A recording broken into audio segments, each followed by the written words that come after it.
What's up, y'all? This your boy Phil of Dusk Enterprises. I bring you more Ace Attorney Trilogy. We just didn't have enough of it. We're going right back in. Case 4 of Justice for All. Going right into it. March 22nd, 9:14 p.m. Gatewater Hotel, Kurita's hotel room. Also, hello Primus. Thank you for contributing more points into the T-Rex Burger Challenge. Currently, we sit at 34% raised. And thank you for the 30 stream streak.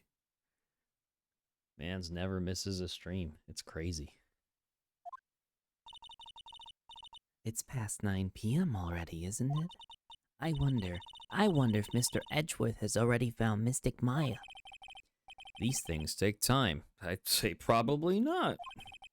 The police are professionals, Pearls. They'll find her, so don't you worry. And if we can't, we can win though.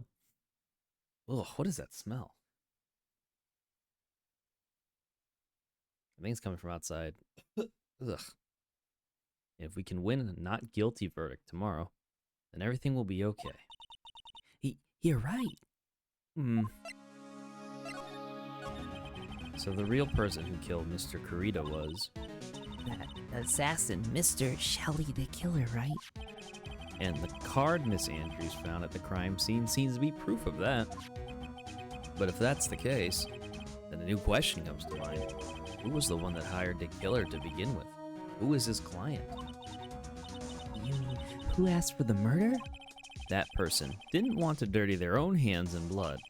But whoever this client is, there's still a killer. Who could have hired the assassin? Do you think it was Miss Andrews? I wonder. But if she was the client, then why go through the effort to stab the knife into the corpse herself? But if Miss Andrews wasn't the client, then no, it can't be. Matt Ungard himself? If Mr. Ungard really did hire the assassin, then he's not innocent at all. Far from it, he would be guilty of the crime. But it can't be Mr. Ungard, right? I mean, when we first talked with him... Mr. Ungard, I'd like to ask you one more question. Did you kill Mr. Juan Kurita? Alright, just so we're clear, dude. I didn't kill anyone, and that includes Juan Kurita, okay? I didn't see any psych logs at that time. Actually, that reminds me. Did you remember something, Mr. Nick? Yeah, something Miss Andrews said at the trial today. She said something interesting. So what is this interesting thing? Oh, that's right. You didn't hear it, did you, Pearls? Juan had bet everything on the Jammin' Ninja this year. And if he lost the Grand Prix, he was going to make sure Matt was going down with him. That's what he thought, anyway. It looked like somehow Juan had in his hands a secret so powerful that it would destroy Matt's acting career had it been revealed. Mr. Ungard's secret? Well, what is this secret? I don't know yet. But for now, let's think about it this way. Mr. Kurita was going to reveal this secret. That means Mr. Ungard had plenty of motive to have Mr. Kurita silenced. Enjoy the ads. Oh. Which means we have to meet with Mr. Ungard. There's no way around it now.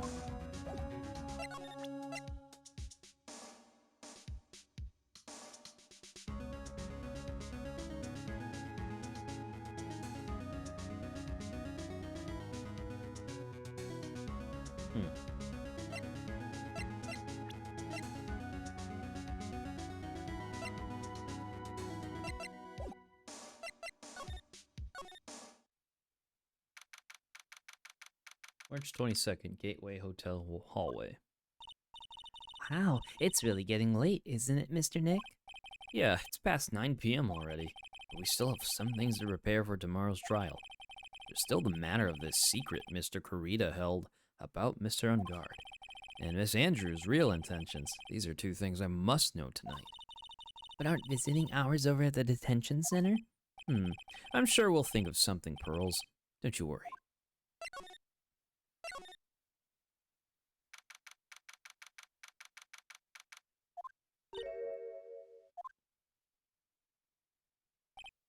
Hey, wait! What is it, whippersnapper? All I know is nothing that has anything to do with you is ever good. Like just now, I was handed this strange device for who knows what reason. And I was told to use it to search the hotel. That's the bug sweeper, isn't it? The one Gumshoe made? I don't know, and frankly, I don't care. But the request came from Edgy Poo, so... Edgeworth? Eddie said...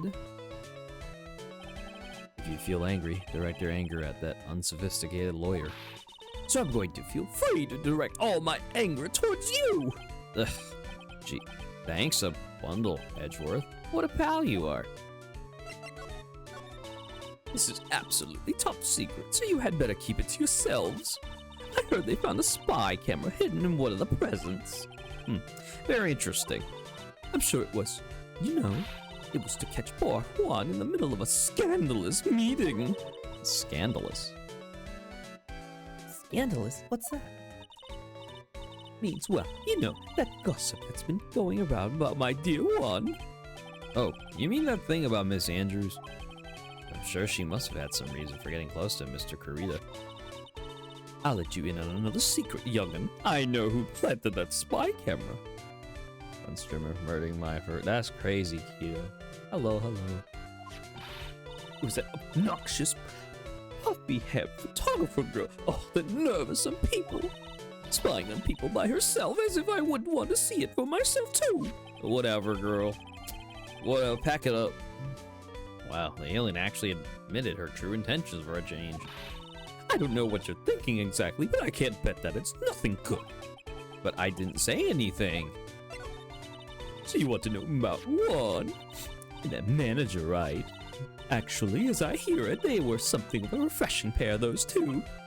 Oh? I tell you, Juan really welcomed that manager with open arms, I heard. That manager? Who are you talking about? You don't know? That manager woman Juan had. It's a shame she killed herself, though. Oh, you're talking about Miss Celeste Impax, Miss Andrews' mentor, right? Yes, that's the one. That Celeste girl. She was supposed to get married, Married? You mean to Mr. Kurita? Oh, really, you young kids today don't know anything, do you? That girl Celeste killed herself 3 days after their marriage announcement. 3 days after their marriage announcement? What in the... Thanks, Keto, for putting more points in.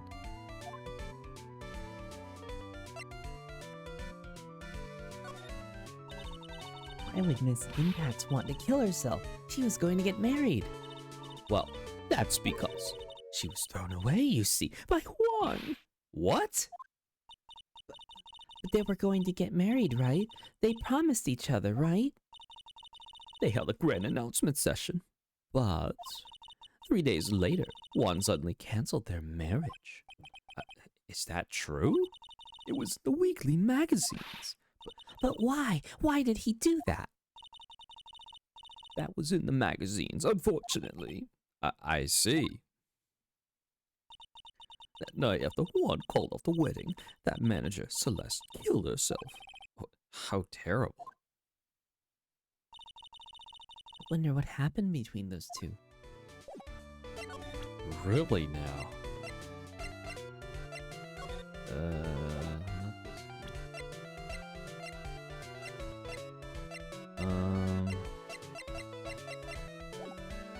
Okay, well, I guess I'll move. March 22nd, Gatewater Hotel, Hotel Lobby. That night, there must have been at least a few hundred people here. I guess the police are done with their questioning and investigating. It looks like things here in the lobby have finally calmed down.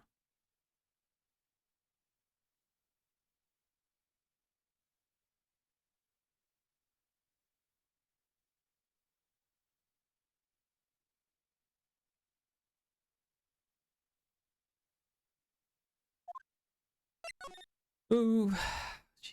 Let's go back to the law office. LOL. Nice reference.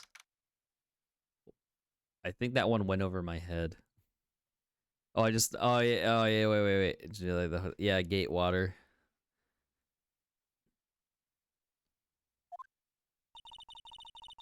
It doesn't look like Mr. Scruffy Detective is here. Well, he's out there with that camera, asking around at all the electronic stores. And I'll make some salad for him for dinner. Looks like Pearls really appreciates what Gumshoe is doing for us. Mr. Nick? Yes? Where's the lettuce? I don't think I've ever bought lettuce before. Aw, I guess I have to give up on making a salad then. Guess the lack of lettuce is kind of a problem.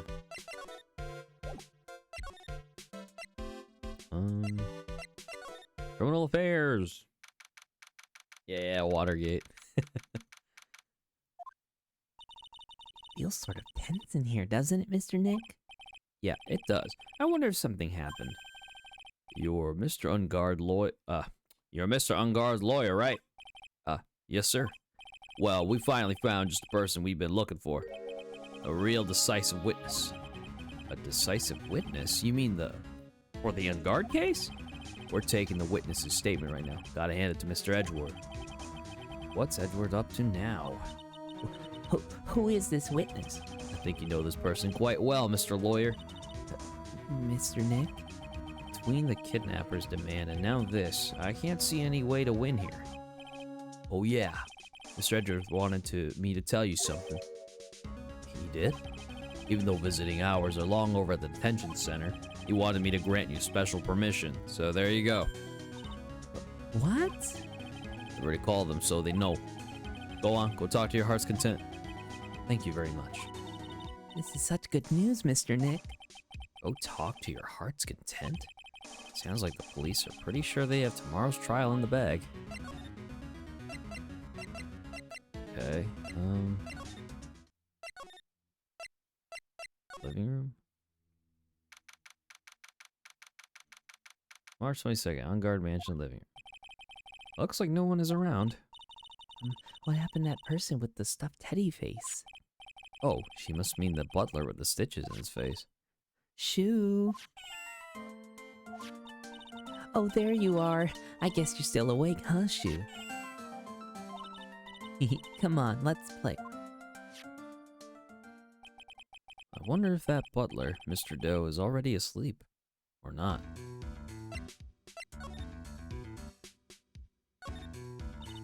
There's a small door at the bottom of this bigger door, Mr. Nick. I bet it's for Mr. Ungard's cat to use. Oh, you mean Shoo. The door? It's locked tight. Well, guess that's to keep nosy people like me from entering it.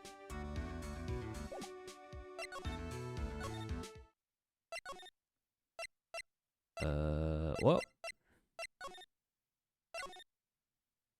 Detention Center. March 2nd, 2022. Detention Center visitors room.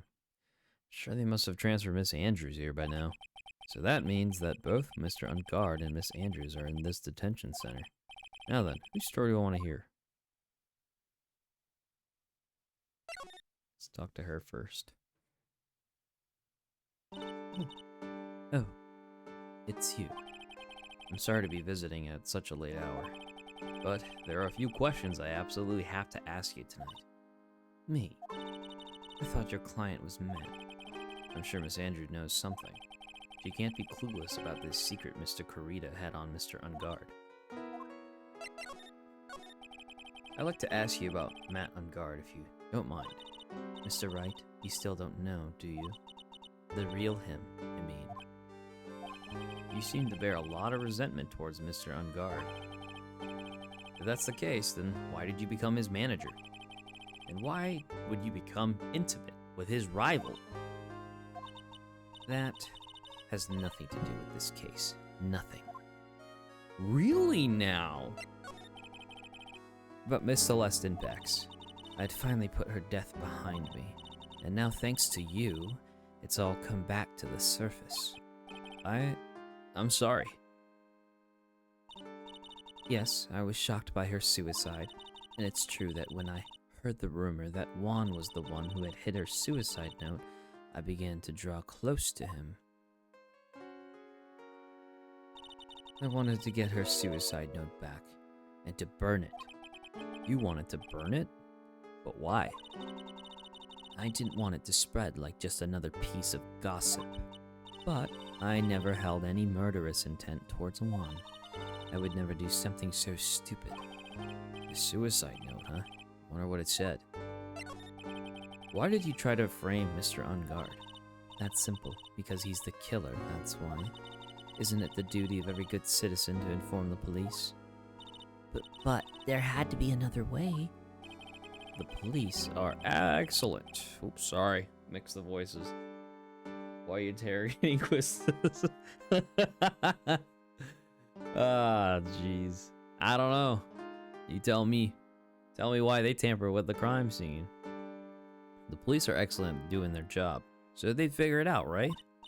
Yes, they're so good that they couldn't figure out the real truth behind Celeste's death. Miss Andrews. Well, I know you're not the type of person to do something without a reason, so please, tell me why you did what you did. Revenge. Huh? Did you say something just now?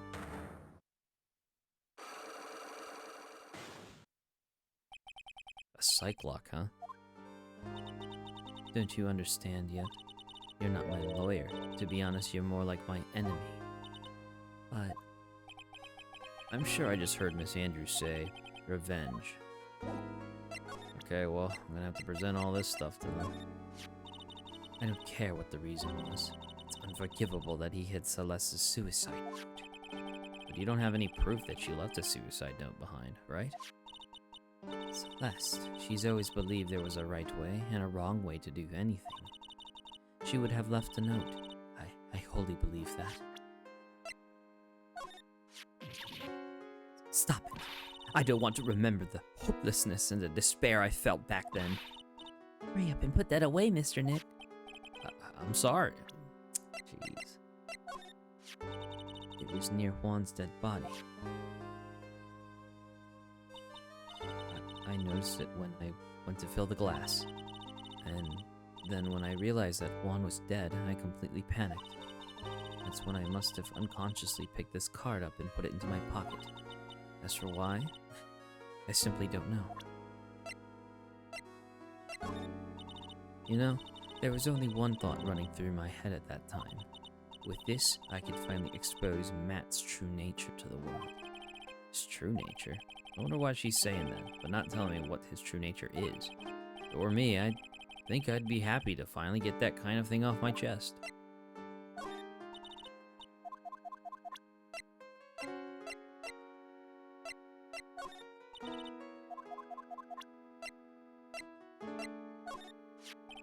About this photo. The person who stabbed the body and opened the guitar case was me. And that was so you could get the Nickel Samurai's costume out so you could wear it? I thought I had executed that part quite well. But you showed me differently. You are a formidable lawyer, Mr. Wright. I was pouring that glass of juice. I honestly had no idea that Juan was dead. I see. Really am a terrible woman, aren't I? One moment, I'm thinking of looking after him, and the next, I'm stabbing him in the chest with a knife.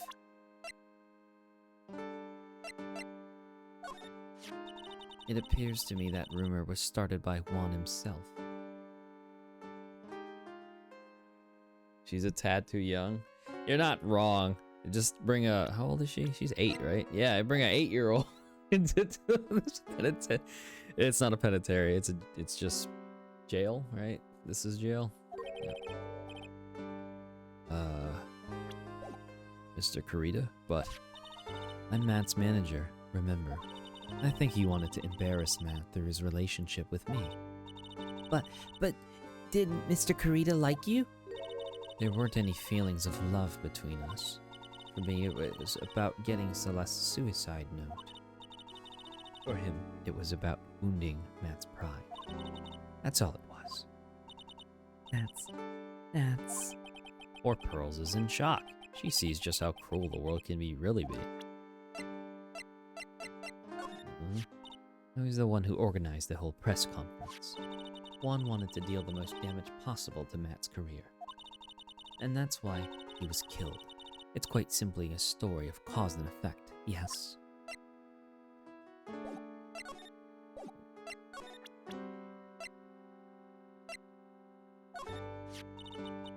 Celeste was my mentor. She was a strong woman. She wouldn't kill herself over any old, trifling matter. So, you have some ideas of why she killed herself. Yes, I suppose. Talk about it. It's a trifling man, that's why. Okay, sorry. He's a very prideful man, or rather was. He absolutely had to compete with Matt in everything, no matter what it was. He really was such an idiot. Miss Andrews? Well, I guess maybe all stars are like that, never giving any thought to other people's feelings. Miss Andrews? Things have come to this. I have nothing left to say about that man. Not one word.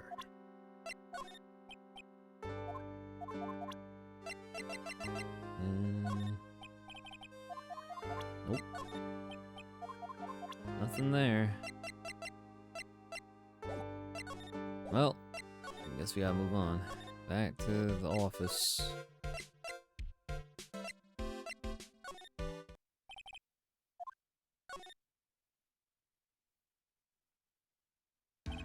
Dude, it's Mr. Wright! Hope you can get me off the hook tomorrow. I'm counting on you. I hope so too. Edgeworth just dropped a bombshell on me by saying that Juan Corrida was killed by an assassin, and that assassin's client is this man, Matt Ungard. What's wrong? Mr. Ungard, there is something I must know with 100% certainty. You seem kinda different. You're totally not like your usual lawyer dude self. About the press conference. You mean the one where Juan was gonna dress up as a nickel samurai? Yeah, I heard a little more about it from Miss Andrews. It looked like somehow Juan had it in his hands, a secret so powerful that it would destroy Matt's acting career had it been revealed. Can you please fill me in on what this secret is? Please? Oh my god. 5? I knew this was coming. Mr. Nick, don't tell me. Cyclops. You said a secret, right? But I don't have any idea what it is. Do you, dude? Did you know about Mr. Corrida and Miss Andrews' relationship? Well, it's all over the tabloids, dude. But I don't know any of the details, if that's what you mean. Look, how many times do I have to tell you? I don't care what Juan did with his life. Miss Andrews, she had a purpose in mind when she started seeing Mr. Corrida. Her mentor was Mr. Corrida's manager, and Miss Andrews was going to get Miss Celeste Impact's suicide note from him. Celeste. Does that jog any memories? Dude, I suddenly just got totally hungry. You up for a pizza? My treat. Mr. Nick, what's a pizza? Is it a kind of pea, like green peas? Let's go eat one later, okay? I got cut off by the pizza dude at the shop. That's too bad. Well, how about we get our minds off this topic and talk about something else, okay? Mr. Ungard, are you connected to Miss Impact's suicide in some way? Well, I don't think I have anything else I can use. Alright, well, back to the cold offices. Oh, criminal affairs. Oh, Mr. Wright, please, you have to help. Uh-oh. Mr. Powers? What happened? Why are you here? Well, you see, I got roped into this somehow. What? And now I'm going to testify at tomorrow's trial. The decisive witness is Mr. Powers? I was talking with the detective until a little while ago. and I was on my way home. When all of a sudden, you're under arrest, and I was brought back here. Oh, You said my face and whole self in general looked suspicious or something. well, I guess I can see how they thought you looked suspicious. I'm just a normal guy at an exercise show for kids. Is that a crime? Pizza with Matt, dog, can you even do that? Imagine you're at, visitation hours, and it's, yeah.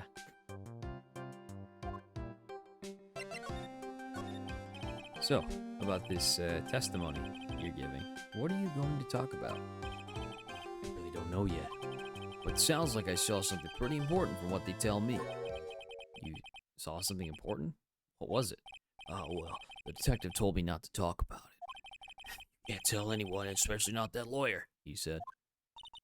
Who do you think is that lawyer the detective was talking about? I'm going to take a wild guess and say it's me. Yeah, you got it. Mr. Nick.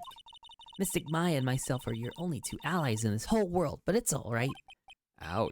I don't really have a lot of friends, do I? It's going to do a lot of damage to Matt. Because he's got that refreshing like a spring breeze image going on. But what is he really like? Well, let's see. Matt's always been kind of a player with women. He would never really turn a pretty face away, if you know what I mean. He always say, just a game, To justify himself. What? How horrible. That's unforgivable. Ow, sorry, didn't mean to offend you. But you know, he said once that there's only one person in the world who won't swoon over me. One person who wouldn't swoon over him. His manager, you know, Miss Adrian Andrews. Why is Mr. Power suddenly looking kind of energetic? Well, you see, I'm actually a sucker for gossip. I mean, celebrities and their worlds have this dazzling sort of image, right? A dazzling sort of image. But aren't you a part of that dazzle, Mr. Powers? No, I'm more of a hairy, sweaty, smelly, brutish kind of guy, you see. But it's okay, really. I get to hear plenty of gossip about a lot of the other stars around me as things happen. Well, that's true. Oh, hey, did you hear about this yet? About Miss Andrews' mentor and her suicide? You mean Miss Impax? We heard something about how her wedding was canceled. Yeah, that's what I'm talking about. I thought about it a little the other day, about that mysterious death. Hey, Mr. Wright, why don't you ask me about that? Go on, go ahead. Mr. Powers is so charged up, his skin is practically glowing with electricity. Hey, so have you heard this? Celeste left a suicide note. And they say that Juan Corrida went and hid it.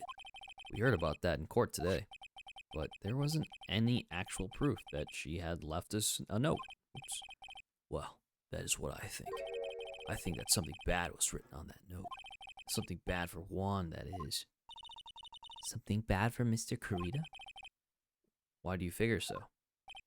Well, before she died, Celeste talked with a few of her friends. And she said, it looks like I got caught up with a truly insidious man. A truly insidious man? Did she mean Mr. Kurita by that? Well, there's no one else that fits the bill, right? And that would be reason enough for him to hide the suicide note. I see. Well, that's some good info. Thank you. Welcome. Disregard Miss Andrews. They're both at detention center right now. There's still things I don't understand or know about, I'm sure. I have to get the two of them to tell me everything. Mr. Nick, your phone. Hey, that's the Steel Samurai theme song, isn't it? I don't like the sound of this ringtone right now. It sounds kind of ominous. Yeah, I know. Hello? We're in trouble now, pal. I'll be back at the office real soon. Oh, what's wrong? Something really unexpected just happened. Mr. Edgeworth, Edgeworth? Anyway, hurry up and get back to the office, pal. I don't know what's going on anymore. It's no good. Hello? He got cut off. What's going on, Mr. Nick? She said he needed to go back to the office right away. Then we should hurry back. I'm scared to go back. What are you talking about, Mr. Nick? Pull yourself together. Maybe it'll be good news. Somehow, I doubt that.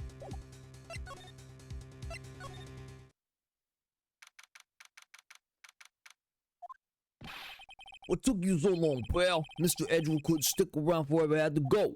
Well, what happened? We got him. We know who bought the spy camera.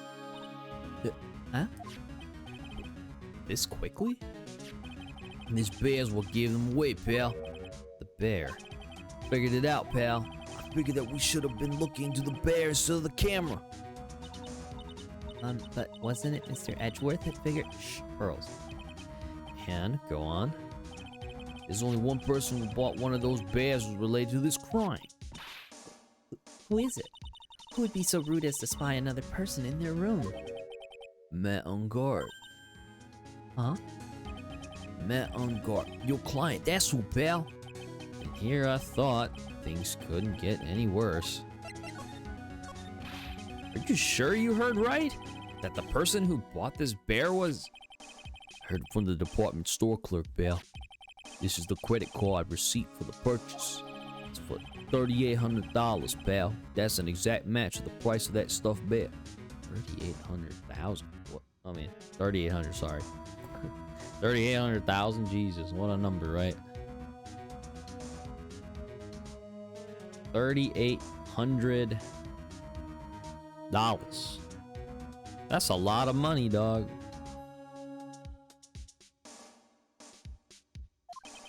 The receipt? That's all you have? Nah, it's not just a receipt, pal. The store clerk said so himself. He told me, sure, I sold that bear to Mr. Ungard. I mean, the clerk even got Mr. Ungard's autograph out of it, pal. I'm sure the person that bought the stuffed bear was Mr. Ungard himself. My sight is failing me.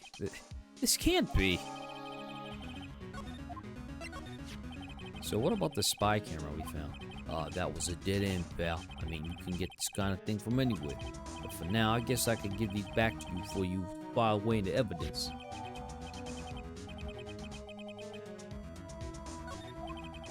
I know you don't want to give up, pal. I never thought. I didn't think it was possible. The person who put the spy camera in Kurita's room was Matt Ungard. Why would Mr. Ungard do something like this? I bet it was to catch Miss Andrews and Mr. Kurita in one of their rendezvous. I bet is not good enough for me. I have to know the absolute truth behind this camera. Are you going to see him? Mr. Ungard, I mean? Yes. I'm scared, Mr. Nick. I wonder what we will find out next. I'm scared myself, but I have to put on a good face for Pearls. Mr. Ungard, what in the world have you done?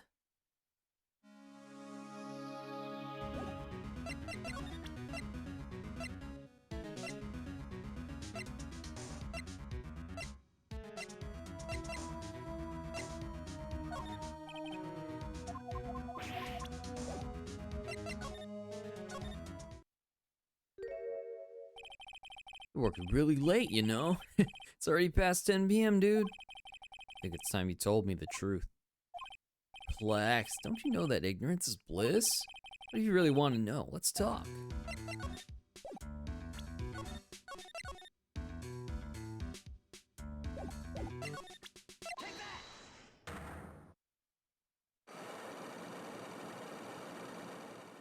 Holy bananas.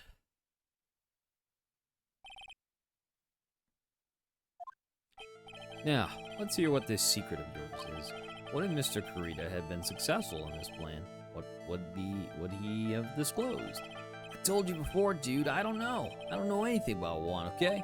Look, Mr. Wright, I can keep on saying it until I'm blue in the face, but I totally didn't pay Juan any attention the whole time that night. I mean, come on, I was in the middle of a nap. Don't lie to me. Huh? I know you pay close attention to Mr. Kurita, especially on that night.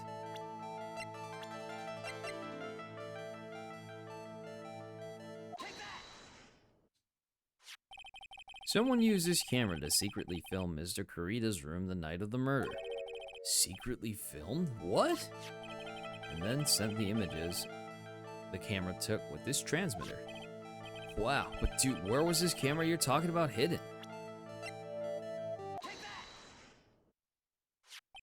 The spy camera was hidden in this bear's eye. A bear that was supposed to be a present from a fan. Guess Juan had a few of those kind of fans too, huh, dude? Actually, I wouldn't say this bear was a present from a fan. You sure, dude? Who else could it be from? The person who gave this bear to Mr. Kurita was...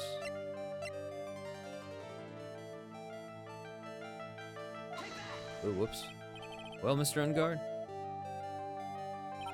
Hold on a sec. I'm gonna ask my mom, okay? She says that I can't be friends with someone like you. Go home. If you don't go away, I'm gonna call the police on you. That's strange. I thought the answer was right there in front of me. Actually, I wouldn't say this bear was a present from a fan.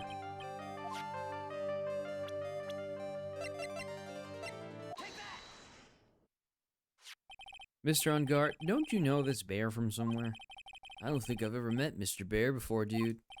Oh, but he says he knows you. How could you forget such a great friend?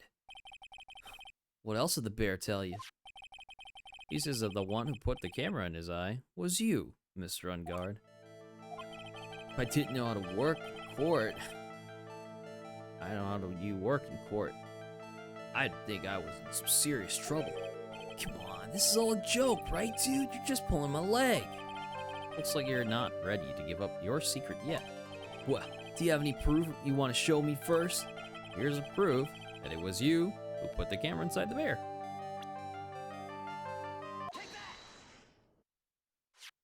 I have here one credit card receipt, Mr. Ungard. It's from when you bought that stuffed bear. Dude, all you can tell from this is I spent $3,800. I go to the department store all the time, okay? This $3,800. This could be the toothbrush I bought that one time. A $3,800 toothbrush? It's ivory. It's got elephant hair for bristles. Ew, elephant hair? Is that what rich people use nowadays? Anyway, the store clerk clearly remembers you and your purchase. After all, you even gave him an autograph, did you not? Dude, should have said that earlier. So, can I ask you one thing? Yes? You're my lawyer, right, dude? So, if you are, then why are you looking at stuff like that? Because if I don't know the truth, I can't help you. Sounds more like stupid lawyer talk to me. Hey, let's stop talking about this, okay? No, not yet. I haven't asked why you set the camera up yet. And what your secret is, of course, it would be strictly confidential. So, what are you going to do now? I'm going to find out what I want to know, because I must. The reason you hid this camera in Mr. Kurita's room and filmed it in secret is...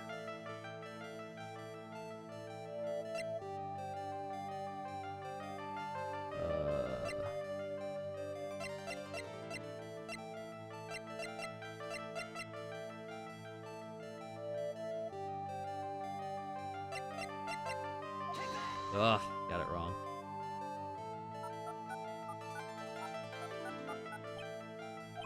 Mr. Ungard? Dude, how about you take that bear home with you and talk to it? I'm sure Mr. Bear will talk with you as much as I will, which is not at all. I have to somehow get it through his head. I'm not giving up.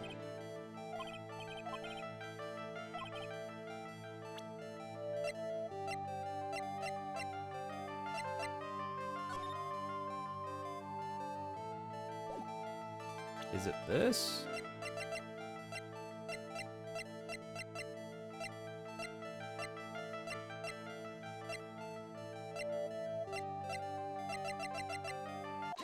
Yeah, it is the clipping. Adrian Andrews? There is a rumor going around that Miss Andrews and Mr. Kurita were having secret meetings. You, who was keeping tabs on Mr. Kurita, you were going to reveal this as a fact and turn it into a scandal. Isn't that right?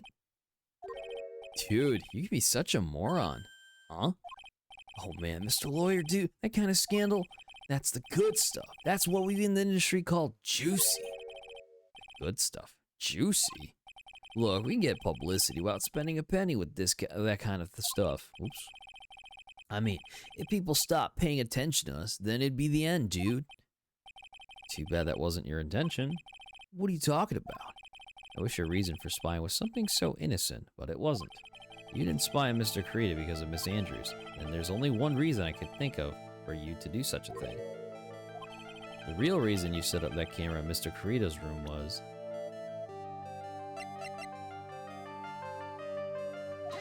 Ugh.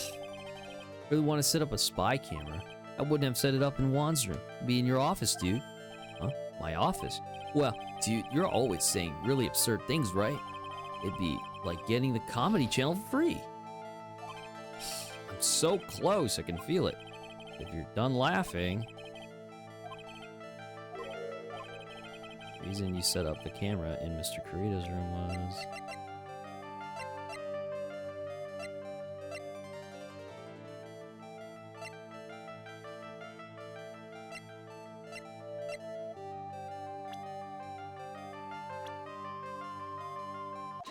Ah, the card. What is that card? Maybe he doesn't know about this card. This is a certain man's calling card. The man's name is Shelly the Killer. And I'm sure you know of him, don't you? Shelly the Killer? That's ridiculous. Why would I know some shady scumbag like him? I really don't know him. Then why are you acting so jumpy all of a sudden? This is it. I'm finally starting to get to the truth. Can't afford to make any more mistakes now. Mr. Matt on guard, I know why you know Mr. the Killer. It's because... Since you're the one who set up that camera, that means you knew. You knew exactly what was going to happen in that room. So how? How would you know something like that? Because you're his client. That's why.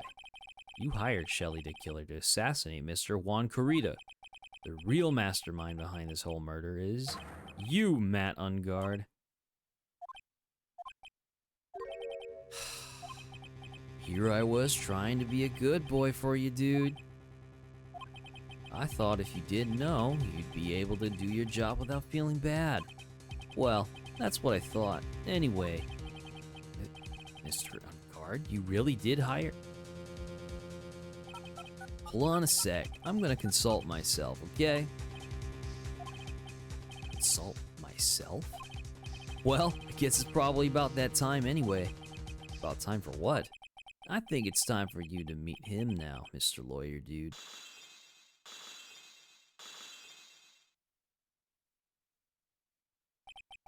How do you do, Mr. Lawyer? I'm Matt on guard. Is it a full bar? No, not even a full bar, bro. Well done, Mr. Wright. But it wasn't easy to gather as much information as you have. You are Shelly the Killer's client? You didn't really think I would dirty my own hands in this way, did you? What do you mean? That woman, Adrian, was quite brave herself, trying to stick the crime on me. I didn't think she had it in her. But all I care about is that Juan is dead. Isn't that right, Mr. Lawyer? You're lying. What a terrible... Way past your bedtime, little girl. Go on, let us grown-ups talk about more adult things. But why? Why did you hide the video camera in... Weekly soon believes the words of others, just like that pathetic Adrian. He knew about Miss Andrews' secret, but I'm no weakling. I don't believe anyone, least of all assassins. What? Oh, come on, Mr. Wright. Assassins are above blackmail. They turn their clients into cash cows by holding the sinful deed over their heads. And a superstar like me? How much do you think I'm worth? Care to guess? I had to save all the time because I kept getting wrong answers and losing. These games were so hard for me to understand for some reason. That's fair. Oh my gosh. And that's why... Yes, that's where the video comes in. It's got his face and the crime scene recorded on it, preserved for all time.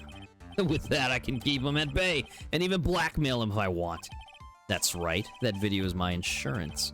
Isn't that what they call it, Mr. Wright?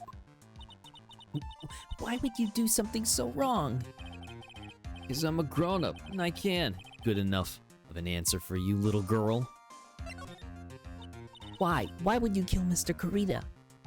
Because he was about to sling so much dung onto my beautiful public image. Scandals are a little annoying, aren't they? This is all because of that press conference, isn't it? If Mr. Kurita had been able to give it, that Mr. On Guard's secret would have... Well, that's what we call taking advantage of the situation, you know? I had no interest in doing it, really, but bit by bit, it crept up on me. Then the situation just presented itself perfectly. How beautiful, I thought. That's how Mr. Kurita ended up dead. Let me tell you something. I'm not like Adrian. I don't depend on anyone. People are simply things to be used and thrown away. Put on a sweet, innocent face, and people will swallow anything you feed them. Adrian fell for it. The assassin too. Oh, now can I forget? Even you fell for it, Mr. Lawyer. Everyone all working their butts off for me, Matt Ungar. Oh, did that leave you speechless? What a shame. What's wrong, Mr. Lawyer? You've grown awfully quiet. How could I have been so deceived by you all this time? When we first met, I asked if you had killed Juan Kurita, and you answered very clearly that you hadn't killed anyone. Hey, now, I never told you any lies. The person who did the killing was that the killer guy, right?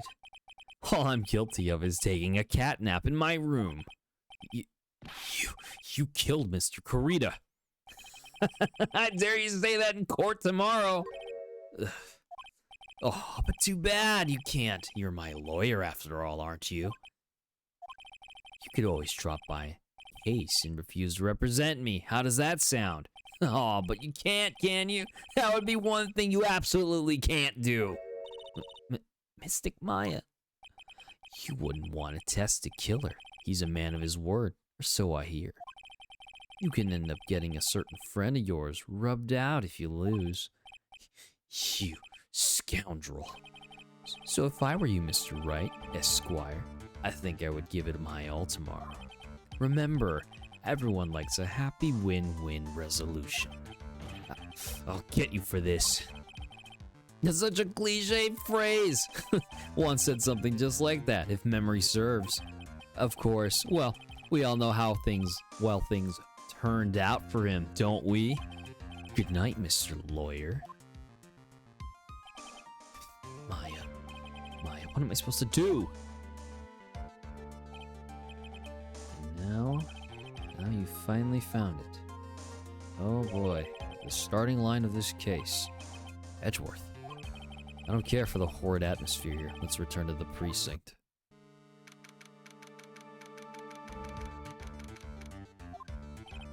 Well, Wright, what are you gonna do? If you plan on changing your strategy? No, you can't do that. That's right, he's holding Maya hostage. What should I do? That's not something I can answer for you. Mr. Edgeworth. Right? Only you can decide where to go from here. 1 year ago, at that time, I didn't truly understand what a prosecutor was.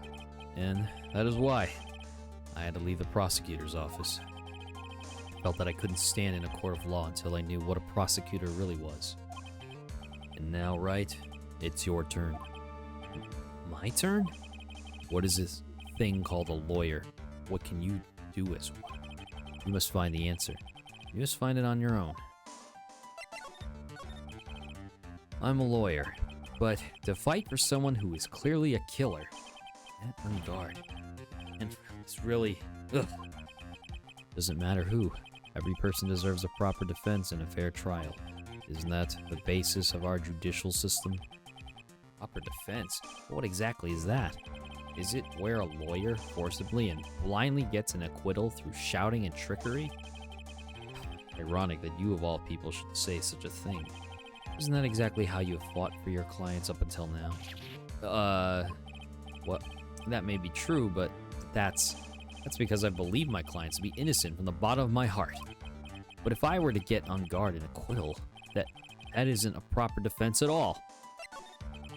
I became a lawyer because I thought I could save people who are suffering and in pain.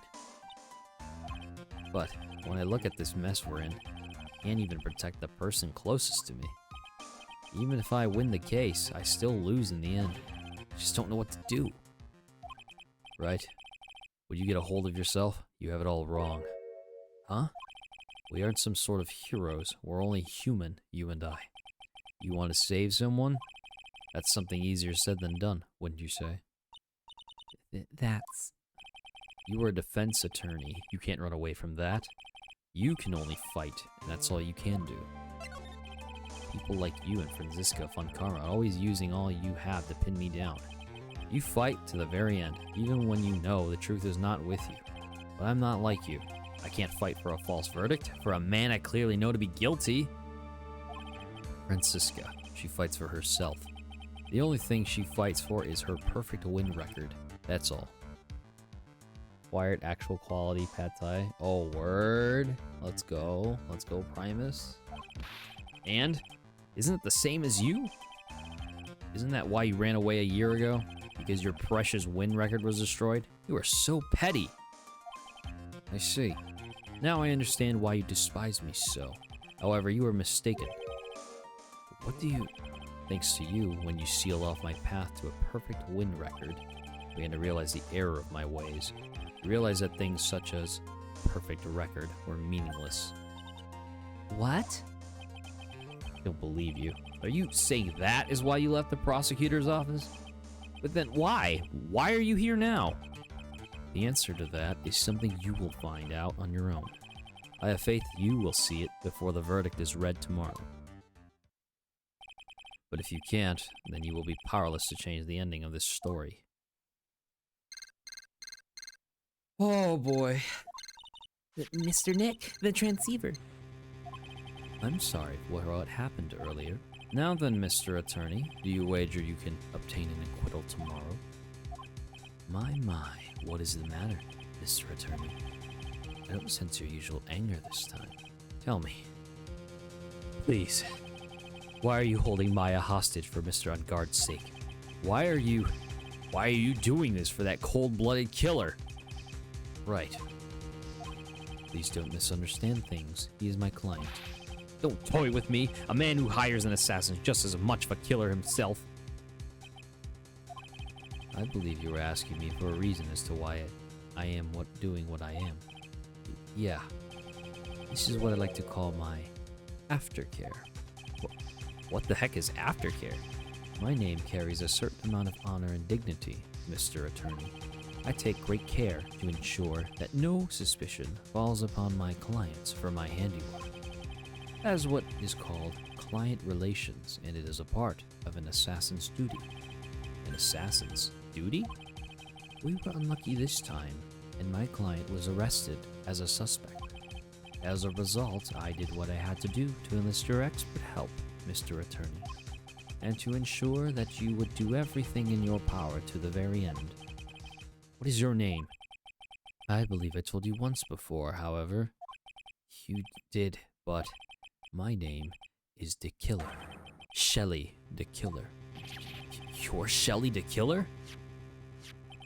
Please keep in mind you do not have much space to maneuver with me. As a killer, I always finish what I set out to do. If you fail to keep up your end of the bargain... Maya! It would be my duty as an assassin to see to it she receives a nice, long nap. No! But then, if you'll excuse me, if someone were to trace the signal back to me, it would be quite troublesome. Mystic Maya! Mystic Maya! Don't know what to say. Edgeworth. Did you hear that? At the end of that transmission. Huh? Oh, that. It sounded like a cat. A cat? It can't be. That cat. Can it? What is it? I think I know where Shelly the Killer is holding Maya hostage. Edgeworth, have all police units head for Unguard Mansion immediately. All right, you hurry over there as well. Don't lose hope yet, Pearls. The fight has only just begun. Yeah.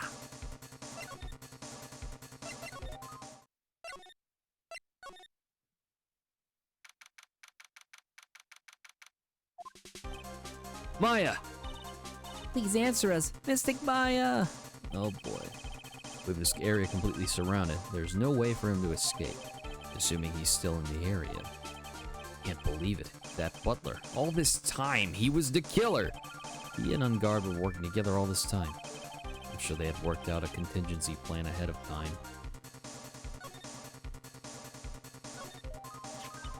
Oh, it's a figurine of a bear, but there's a lot of cuts in it for some reason. Bear? Isn't that more of a thing for Mr. Kurita? Why would something like this be here? Right? Look down. There's a little pet door installed here. Ah, I'm sure that's for Shu. Do you think that this came through that little door? This door. It's locked.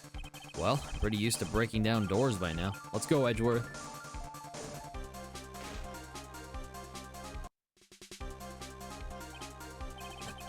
There's no one here.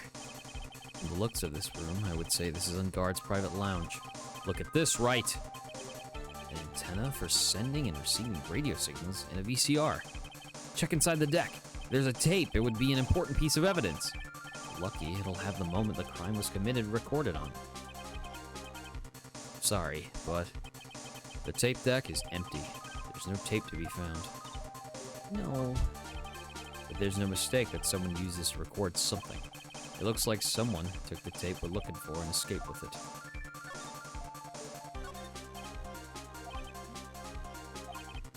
Game and recording. Only we had that tape, it would have been really helpful. It's on Guard's computer. Maya, why couldn't you have used this to get help?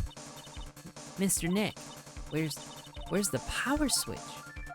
Oh, I get it. So that's what happened. She couldn't find the power switch. Very small table, but we could barely squeeze 3 pearls on there. But I wouldn't sit on the table to begin with, Mr. Nick. What a spacious sofa. But 10 pearls would fit on here. I don't think 10 of me would fit, Mr. Nick. Can't really read all the labels, but there's a very large collection of videotapes. It's like Ungard taped all of his own shows. Each television and speakers loom largely here. Sure, if Maya saw this, she'd say, I would die a happy samurai fan if I could see the nickel samurai on a TV like this. yeah, that's what she'd say. I can't believe I just made a joke about Maya, all things considered.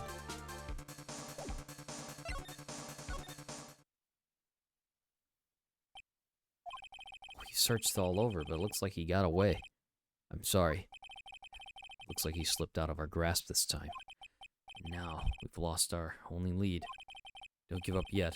That little girl is looking to be your pillar. Yeah, you're right. We're close, I can tell. We've already set up checkpoints along every route leading out to this district. Leave the rest to us. Maya. This looks like a picture of Miss Inpax. With love, Celeste. Miss Inpax, you mean? Yes, Mr. Kurita's former manager. Why would a picture of Miss Inpax be here in Mr. Ungard's mansion? Why does it say with love? This might be a clue. Ah! What's wrong, Pearls? Please let me see that picture frame. Huh? What's so special about the frame? On the back, there's something written on the back of the frame. Maya. It's Mystic Maya. She left us a message. What? I thought you'd come. I knew you would. Now listen up. You better get Ungard a guilty sentence, okay? If you get that creepy slime bag of not guilty, I'll never forgive you ever. I'm fine, so you don't need to worry. There's so much I want to write, but I don't think I have a lot of time left. Burley, you're there too, right? Make sure you help Nick, okay? Someone's gotta watch out for that helpless lunk. That's it for now, Nick. I guess I'll talk to you guys later. Oh. No! It's Nick Maya! Right. What's wrong? Why the blank stare? Oh, nothing. We searched the house, and this is the last room. Looks like he eluded us. Edgeworth? Yes. As far as clues go, I think this is about all I'm going to get. But I'm still short one last thing. And what is that?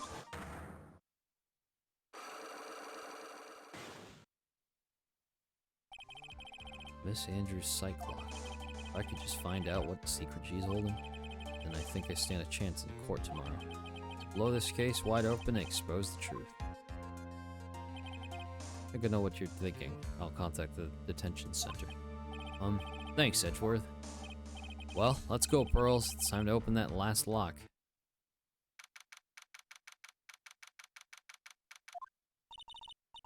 Good evening, Mr. Wright. What's wrong? You look ill. Miss Andrews, I've come to remove your psych lock. Psych lock?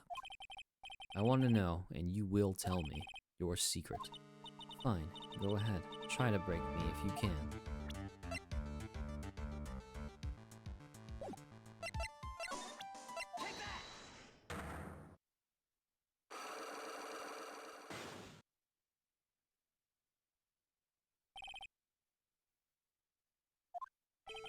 Can you please tell me why you framed Mr. Unguard for the murder? I've already told you countless times. It's because I thought Matt was the killer. No, that's not it. I know you have a personal reason to dislike Mr. Unguard. Miss Andrews, you may think I didn't hear it, but I know you said something earlier. You said revenge. So you are saying I was taking my revenge out on Matt, and that's why? What an absurd idea. I don't have anything I want to take revenge for. Miss Andrews, a woman who lives by being dependent on other people. There is something or someone in her past that would make her take revenge. Ugh. Trying to help or hurt Matt with what you're doing. This is random, haphazard throwing out of evidence you're so fond of doing. That's not what I was trying to do at all. Refrain from doing it anymore. It's for big time. So, you are saying I was taking my revenge on Matt, blah blah blah. Something or someone in her past. There we go, okay. I was jumping the gun, sorry. Celeste. There is only one catalyst that would cause such strong feelings, and even revenge. And that is Miss Impax's suicide. What are you trying to say? Celeste was Juan's manager. On top of that, the one who hid her suicide note was also Juan. What does this have to do with Matt? You're right, you haven't mentioned him yet, but for you to hate Mr. Unguard, it would mean that he must have had some relation to Miss Impax and her suicide. Can you explain to me this relation between Celeste and Matt? There you go. This is a photo of Miss Impax, correct? She looks younger than when she passed away, though. With love. Celeste. This is Miss Impax's handwriting, isn't it? Where did you find this? No, that's all right. It was a rather rhetorical question. Yeah, it is. I found this at Mr. Unguard's mansion. And after all this time, my last remaining secret has been revealed. Am I gonna get the full bar back? Yes! Let's go!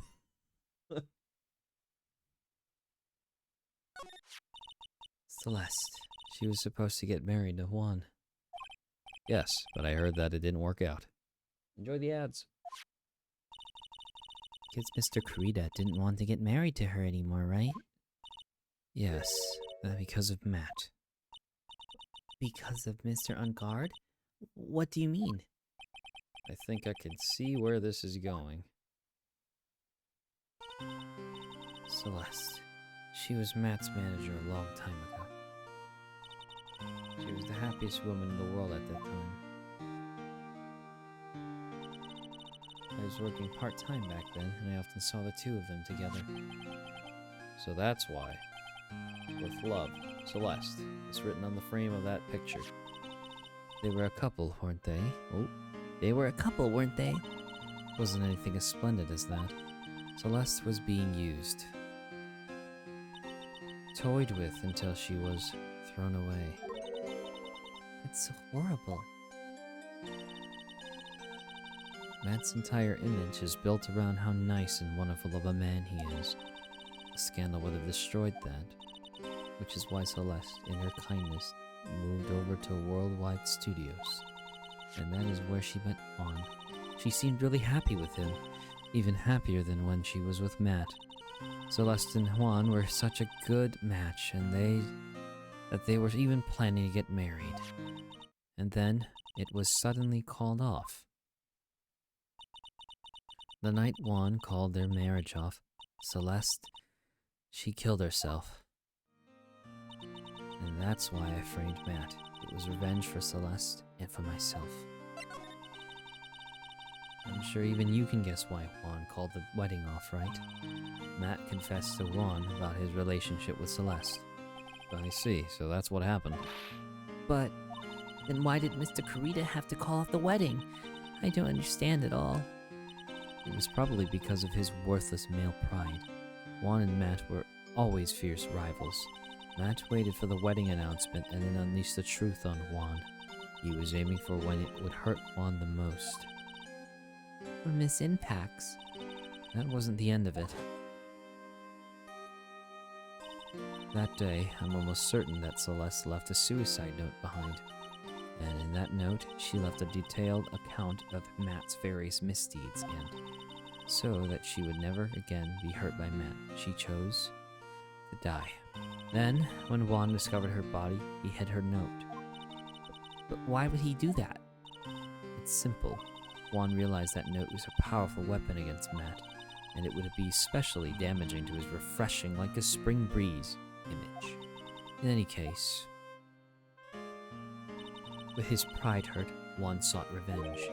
Revenge? There's that word again. Juan wanted to publicly disclose the contents of that suicide note. Thanks, Jay, for putting the points in. How you doing? That time, that would cause Matt the most damage, of course. And that was at the press conference after the stage show. I know all about it, because I heard it all from Juan. It was so I could find out about all this that I drew close to Juan to begin with. How's it going, boss? Not too bad today. Had a salad earlier. Also had some noodles and a sandwich in the morning time. And then finished off a little of the blizzard I had left over, you know, just to get all the sugar out of the system. Well, not the system, but out of the place. Healthy, man? Not really. Not at all. They're quite a pair of hideous monsters, aren't they?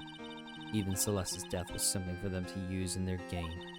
That night, when I found Juan's body, it was only natural that I thought the murderer was Matt. Those two were always spying on one another, after all. As for me, I was frantically searching for Celeste's suicide note. I wanted to destroy it before it ever went public. I was going to burn it. I had even brought a lighter. And you're healthy, not just compared to the general public. It's definitely hard to eat healthy, quote unquote, I guess, in today's climate, especially when you're eating bread. I know some people are against. All right, hold on, let me get through the sad stuff first. But I couldn't find the suicide note, and that's when revenge crossed my mind. Yes, I was going to bring them my own kind of cruel revenge. Celeste was killed by those two monsters, so when I stabbed Juan's body with that knife, I didn't feel a single shred of guilt. And that's all I have to say. Well, Mr. Wright, even knowing all this, are you still going to help that man? I'm a lawyer. I see. What a foul profession. Thank you very much for your time and for talking with me. It was no big deal. I couldn't sleep anyway. Can't sleep either. Not with Maya's situation, or with what I know now.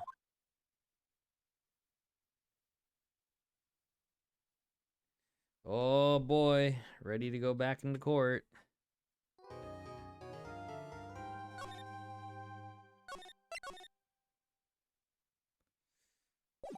Okay.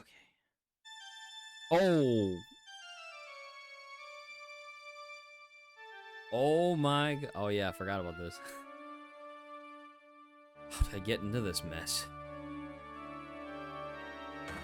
That's far enough! You can't run forever. Mr. Phoenix Wright.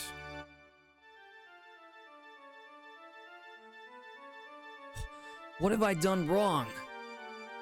I cannot allow you to go on like this.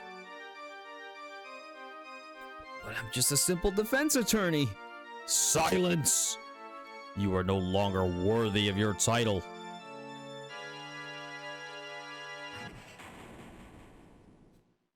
Castlevania Bloody Tears. Something to that effect. Had this dream before someplace, some time ago. As if this day was written into my destiny. Today I'll stand in court as a lawyer. To prove a killer innocent.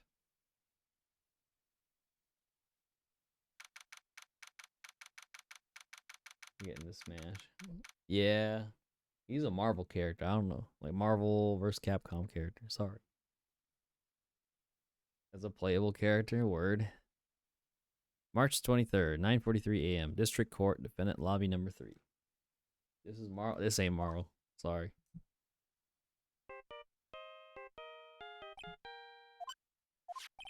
Hello, this is Phoenix Wright. You don't look so well, dude. You gotta prove me not guilty today, right? Alright, so let me get back on the topic of bread. I know some people shy away from eating bread, but some people tend to forget that not all bread is created the correct way. And by that, I mean high fructose corn syrup in bread should not be a thing. A little sugar is not bad. To me, anyways. We're not talking like rambunctious amounts of sugar like we're making like creme brulee. We're talking like just a little bit of sugar just to help the bread. Okay, yeah. So if you go to the store, if you look at certain bread brands, I don't think maybe Sara Lee has it, but you'll see on the label ingredients it says high fructose corn syrup.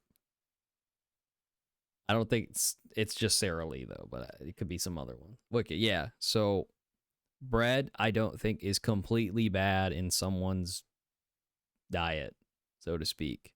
You just can't be eating the I guess the incorrect kind of bread. Like if you eat something rustic, like this bread was made fresh, just flour, salt, sugar, little yeast, and water. I am hard pressed to say, wow, this is not unhealthy, blah blah blah blah.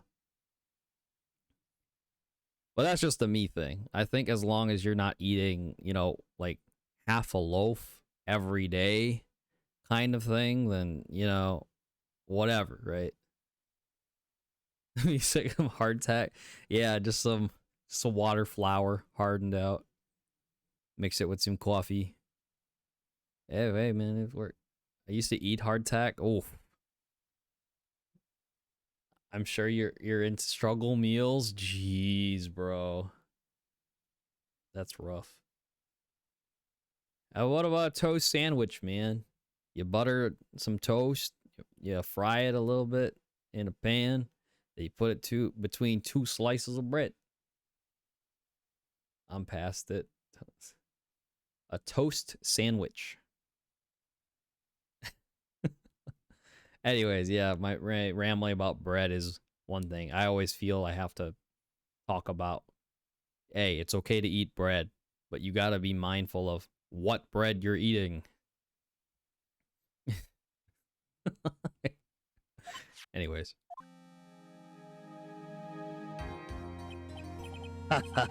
If you please, Mr. Lawyer. Remember, it's not just me. Your precious friend's life is right in today's verdict, too. Ugh.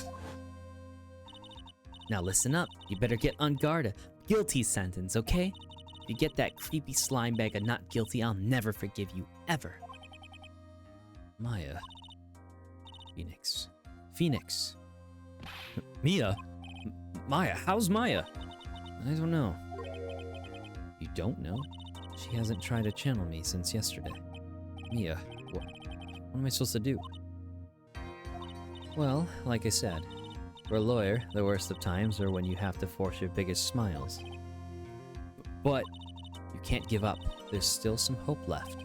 Stop it, please. There's nothing left. Not here, not anywhere.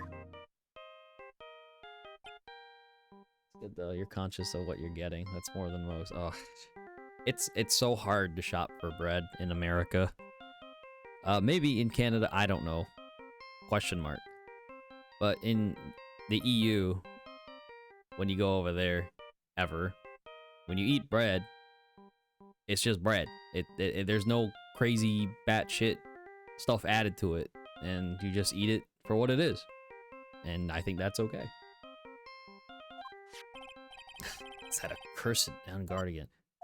Will you leave me alone? Look, don't call me anymore. I mean it. You really mean, pal? Gumshoe, I'm really, really sorry. Where are you? They let me join the investigation team. We're chasing after the killer, pal. And you have some sort of lead? Sorry, but right now we got 0 leads on that guy. But we're not going to give up. Gumshoe. Until the trial is over, until the verdict's handed down, we're going to do everything we can to find the killer. You can get Maya out, then you can get on guard the guilty verdict he deserves, pal. That's true. I could do that if they found Maya first. You got that, so you have to do whatever you can to make the trial last longer. I have to make the trial last longer? If you go at Mr. Edgeworth with everything you've got, then you two can draw it out. Oh, now I get it. I believe in you, pal. You and Mr. Edgeworth can do it. So, believe in us. We're going to give it all we've got, just like you. Got it. Thanks, Gumshoe. Hey, Phoenix. You understand now, don't you? You have something money will never be able to buy. Friendship. It's the strongest weapon in the world, and you have it in abundance. Yeah. Looks like we're coming to the end. I have to make the trial last as long as I can. Gumshoe will come through, I know it. March 23rd, 10 a.m., District Court, room number 3. Court is now in session for the trial of Matt Ungard. The defense is ready, Your Honor. The prosecution has been ready for a while, Your Honor. Now, as I recall, we concluded yesterday's session with a big mystery on our hands. The mystery being what exactly was Miss Adrian Andrews' role in this murder. That is to say, she is really connected to the crime itself. Mr. Edgeworth, if you would please inform the court of today's proceedings. Adrian Andrews. She forged evidence that threw suspicion onto Mr. Ungard, and then proceeded to escape the crime scene by wearing a nickel samurai costume. The guilt of these actions are those from which she cannot escape. That you're saying that she is guilty after all. I'm not finished, Your Honor. Miss Andrews has nothing to do with committing the actual murder. I would like to direct the court's attention to this card. What is that? It looks like a shell. This is the calling card of a certain assassin. Assassin, you say? Yes, Juan Carita was killed by a professional assassin, and the person who hired the assassin, his client, so to speak, is Matt Ungard. What a surprising turn of events! I would think it's become a commonplace by now, Your Honor. I know what's going on this time. I know that everything Edgeworth has said is true. We still have to hold on out as long as we can, at least until Maya is safe and sound. I wonder how the trial will turn out today. Now then, please call your first witness, Mr. Edgeworth. The prosecution calls the defendant's mentor, Mr. Will Powers, to the stand. Now then, witness, your name and occupation, please. Oh, okay. I'm, Will Powers. I'm a poor, underpaid action star. And what is your relation to the defendant? Well, I guess I'm sort of a lousy mentor to him in a way, yeah? Mr. Powers, please, you don't need to put yourself down so much. Oh, sorry. Well, I'm just kind of a nothing sort of guy. On the night of the murder, you visited the defendant's room. Is this correct? Yes. I didn't know that. But you know, I didn't actually get to see Matt when I went. All you need to do is answer what you were asked. Now then, I would like you to please testify about when you went to Mr. Unguard's room. Okay, sure.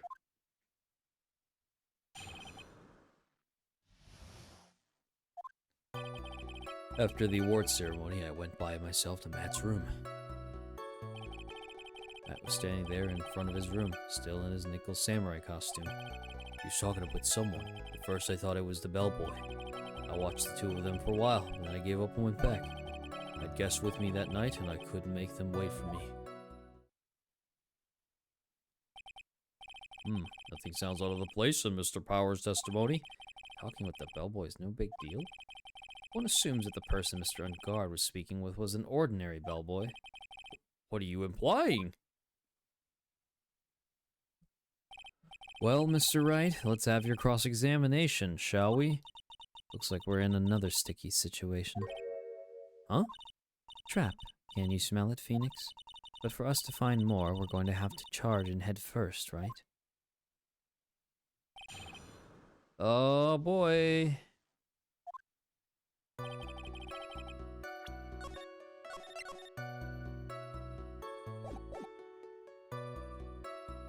went by myself to Matt's room. The defendant's room?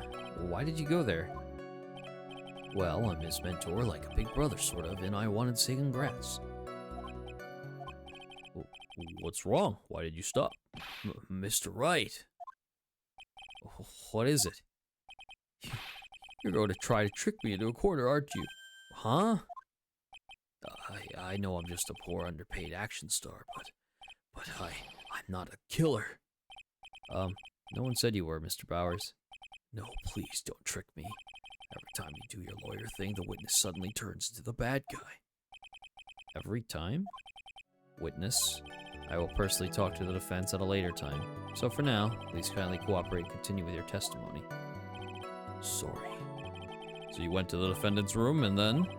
Hey, wait a minute. When and how did I suddenly turn into the bad guy here?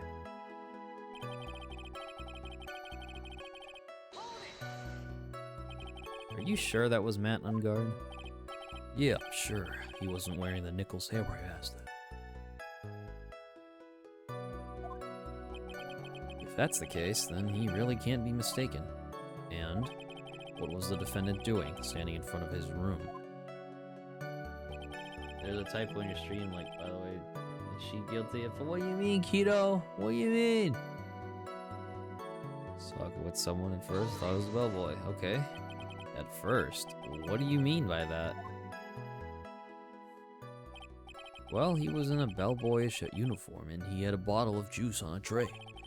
Sounds like an ordinary bellboy to me. Yeah, but I didn't think he was a normal bellboy. And why was that? Why did I think that, Mr. Wright? How am I supposed to know? Sorry, but I can't remember right now. Sorry. I guess I'm gonna have to wait patiently on this one.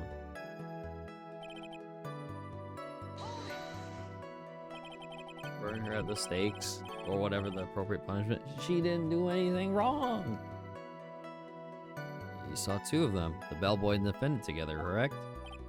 Yeah, the bellboy just wanted to say congrats. Now, while you were watching the two of them, did you notice anything strange? You know, I did feel something weird. I think it was because Matt, well, he gave the bellboy a tip. A tip? But that's a perfectly normal thing to do. So how long did you watch the two of them? Not more than a minute or two, I think.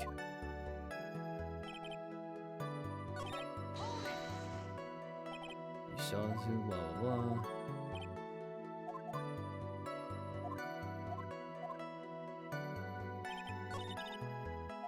You remember this incident? Did Mr. Powers leave his seat that night? I don't remember that happening at all. Maya was making such a racket in her hyper state, then of focusing on her. I see. In any case, from his story, he probably wasn't gone for very long.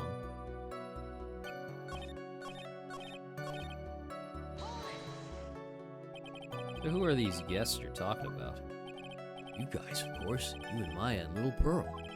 I thought it would be really rude since I invited you guys if I had disappeared on you. So I went back to my seat pretty soon after seeing Matt in the hallway. This is like squeezing water from a stone. It's probably pointless to press further.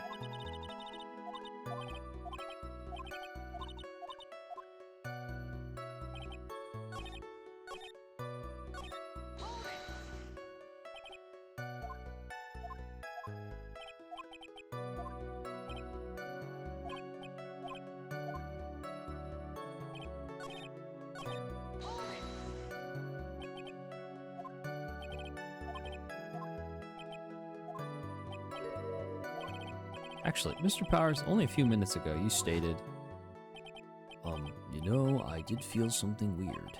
I think it was because Matt, well, he gave the bellboy a tip. could it be that you felt something strange about the tip-giving incident itself? Ah, yeah, that's it. Really know your job. Mr. Edgeworth? Yes, Your Honor. This bellboy, he wasn't an ordinary one, was he? Perhaps we should let the witness tell us. Very well. Mr. Powers, please amend your testimony. You mean about the bellboy, right?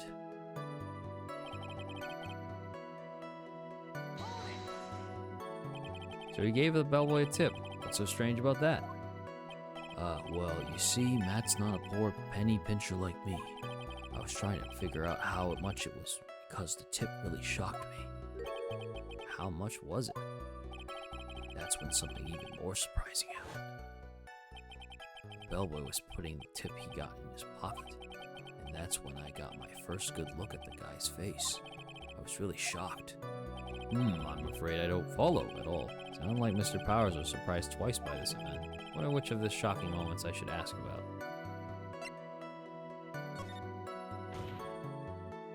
The defendant is a huge star. He can afford to give generous tips, wouldn't you agree? Sure. Giving him that much was maybe a little too much, I think. A little too much? Would you please clarify for the court about how much you would say the defendant gave to the bellboy? Honestly, I don't know. I can't even begin to guess. Why is that? Because he gave the bellboy a really, really fat roll of cash. A roll of cash? Oh, well, how interesting. That certainly was a very generous tip, wasn't it? A very fat roll of cash. That can hardly be called a tip, Your Honor. The judge is beginning to look awfully suspicious of us. The defendant is a superstar. That kind of tip is typical fare for people like him. Are you saying that all superstars are super spenders? If I could receive larger rolls of cash by simply bringing people things on trays, then why on earth would I stand around here prosecuting? He's got a point. I don't even get paid, let alone rolls of cash or all my hard work. For a fat roll of cash. Would you eat a Klondike bar just so you can get some cash?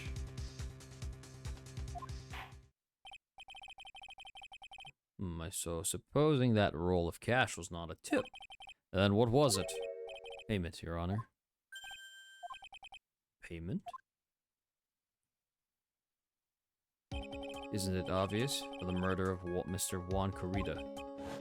Then the bellboy the witness saw. Yes, he was the assassin. You'd eat too. Hold your horses now, Mr. Edgeworth. You don't have any proof of this, do you? Have I ever been unprepared to support my claims, Your Honor? I have here the card Shelley the Killer left at the scene of the crime. Shelley the Killer? He is the person the police special investigation team has been chasing for ages. I'm certain that the person the witness saw was this very assassin, Shelley the Killer. Really? What's wrong, Mr. Powers? No, nothing. Something just clicked in my head and I think I just figured something out. Oh? Actually, I saw that bellboy again later on that night. What? Mr. Powers, please testify. Tell us what you saw. Yes, sir, right away.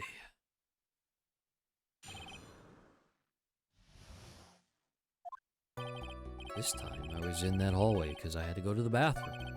That's when that bellboy I saw earlier came out of the room. Of course, when I say room, I mean Juan Corrida's room.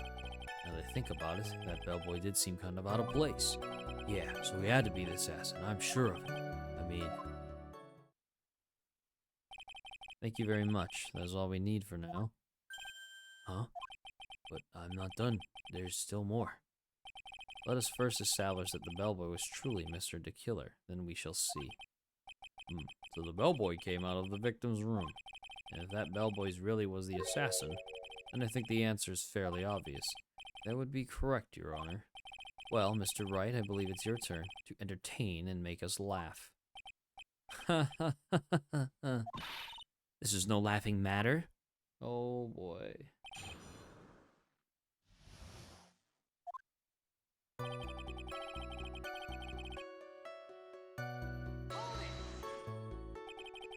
And what time was it? Ah, well, I don't remember. The award ceremony ended around 8 p.m., right? And I went to Matt's room pretty soon after that. And then I came back. Then I went to the bathroom. So I guess maybe it was around 8:10 by that time. You're not good for details, are you, Mr. Powers? Sorry. I thought I could maybe catch Matt and say my congrats.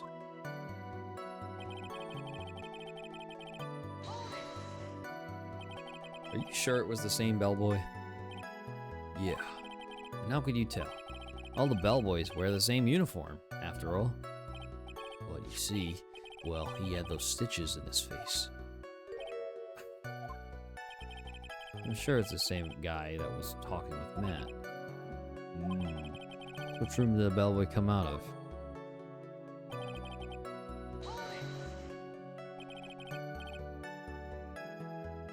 The victim's room, huh? Yeah, the one with all the really pretty flowers and teddy bears. It was Juan's room, all right. Words cannot describe how screwed I am. Let's continue with the testimony, shall we?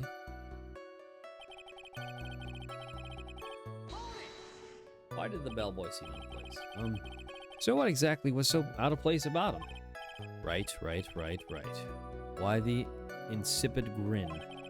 Maybe because I have no idea what damaging thing he's going to say next. Well, the bellboy was empty-handed. Empty-handed? That bellboy was one of those room service people, right? He wasn't pushing a cart, and he wasn't holding a tray either. You call that a little strange, too, wouldn't you? I agree, that is a bit strange, Mr. Powers. Is it really that unusual for a bellboy to be empty-handed?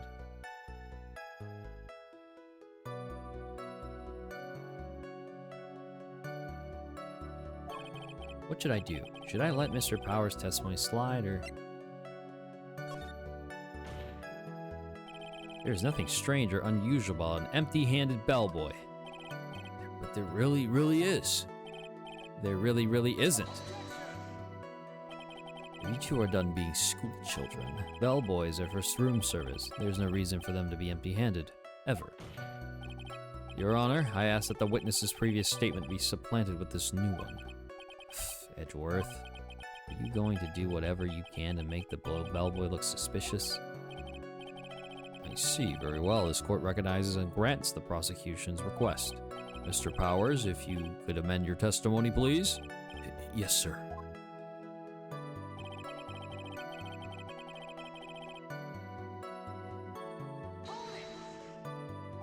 So you're saying that it's suspicious for him to be empty-handed?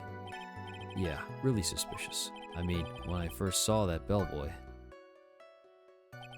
he was holding a tray in his hand, and there was a bottle of juice in a wine glass on it. Juice? What kind of juice was it? I'm pretty sure it was tomato juice. If we could come up with some sort of reason as to why he would come out empty-handed, some sort of proof, then I think we can dodge the bullet on this one for now. Proof, huh? Sounds like another job for the court record. In any case, if that bellboy was the assassin, it would be very bad for us. But he really is the assassin, you know? Yes, but you can't give in yet. You want to prolong this trial for as long as possible. You're going to have to pull some cheap tricks on this one.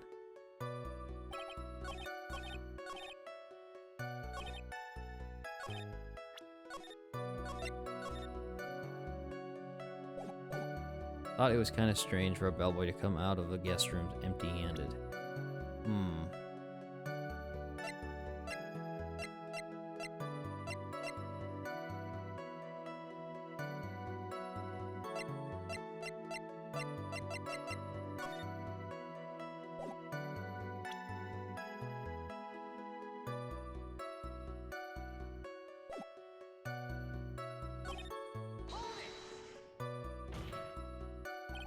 Please don't be so quick to judge.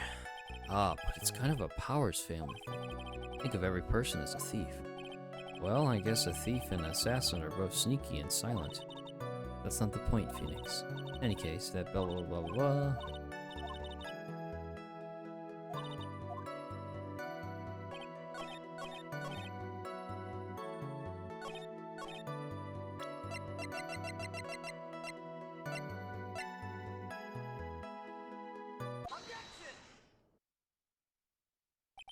Mr. Powers, Yes. you're easily influenced by other people's words, aren't you? As soon as you heard that bellboy might have been the killer, you got caught up in believing it must be true. But isn't he really suspicious? He's got all those stitches in and... So, a baseball has stitches? Are you saying all baseballs are suspicious because they have stitches?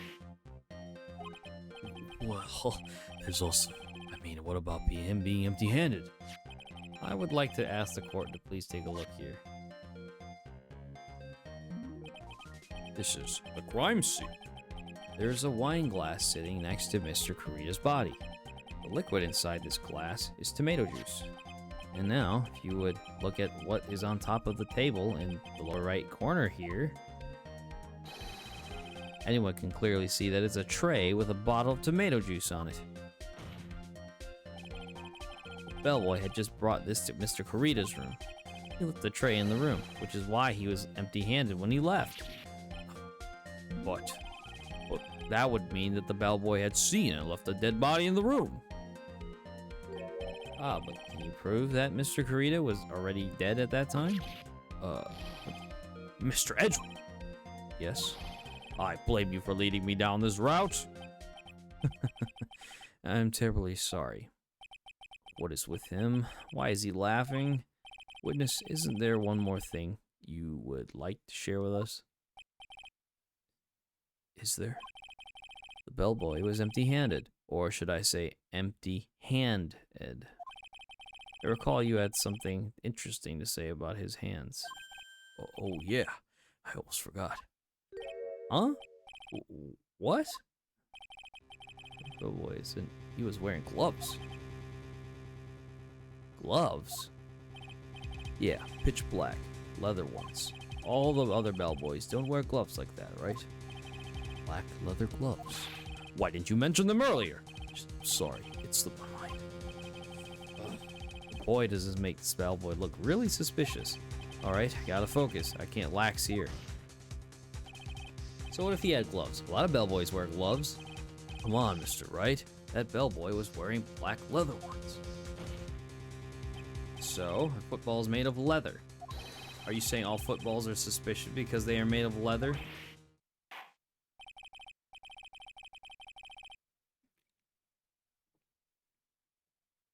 But that man, he received a large roll of cash from the defendant, and then he was seen leaving the crime scene wearing black leather gloves.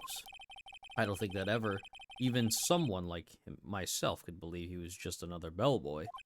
Ugh.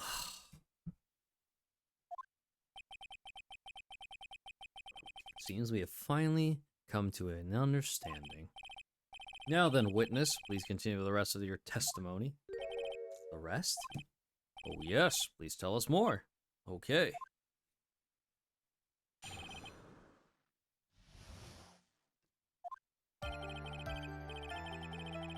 After leaving Juan's room, the bellboy went and knocked on Matt's door just like that. He gave something to the person inside the room. Then the old guy just left without even going into the room. After that, I went to the bathroom and then back to my seat. So the bellboy, after leaving the crime scene, next went to the defendant's room? Yeah, I kind of saw that by accident. Some accident? I'd say you saw too much. All of it was suspicious to high heaven. I think it's safe to say that we can no longer consider this bellboy to be normal. Now then, let's get started, shall we? Mr. Wright, your cross-examination, please. Yes, Your Honor.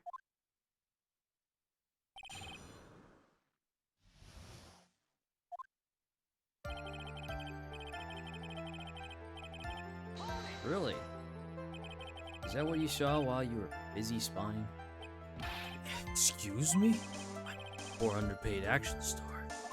But even I wouldn't stoop to spying. Well, I think the point is where did you watch all this from, Mr. Powers? Oh, from the door of the bathroom with my left eye, in sort of sneaky spy-like. I knew he was spying. Please, does it really matter if he was doing it over or underhandedly? What did the bellboy do next? That's all I care to know.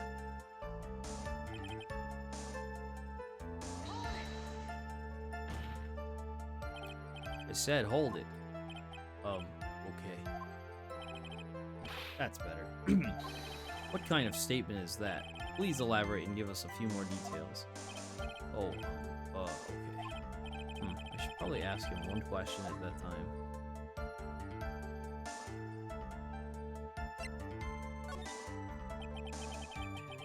He's up to this person. Yeah. And what was this something? If I remember what it was, I wouldn't be calling it a something, would I? This implies that something was removed from the scene of the crime. Are you sure you really can't remember, Mr. Powers? I think it was something kind of small. This is an incredibly crucial piece of information. Ooh, excuse me. Please, try to remember what it was. I'll try. In the meantime, let's talk about another point, namely, what the bellboy did next. Oh, so after he gave the person inside the room the thing.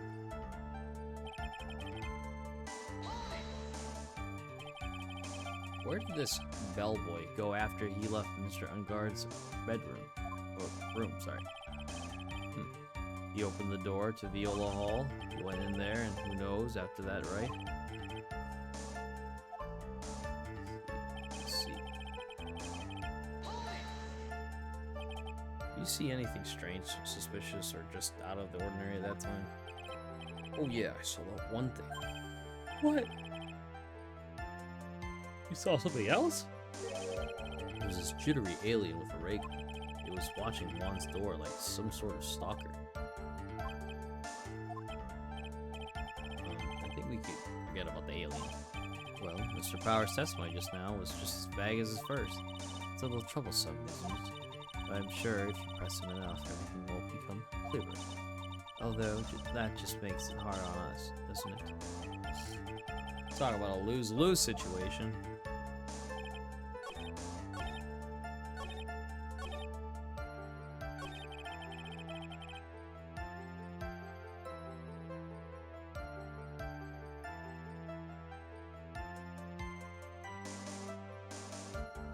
Oh boy.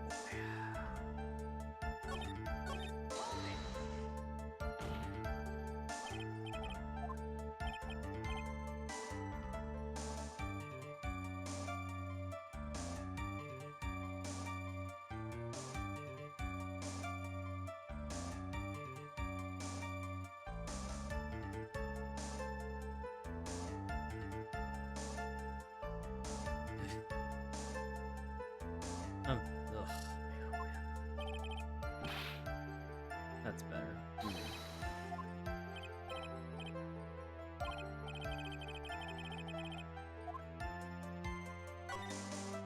So who took this something the bellboy handed off? Actually, I don't know. What do you mean? I'm sorry, but I only saw the person's arm. Only an arm? And you're saying you didn't see the person's face? Yeah. I would like to summarize the testimony up to this point, if you don't mind. When the bellboy left the crime scene, he immediately went to the defendant's room. There, he handed a small item of some sort to the persons inside. As for the person who received the item, all you could see it was the person's arm. Yes, it was just like that. Mr. Edgeworth, is all this really that important? Of course, Your Honor, but I think this is the utmost importance.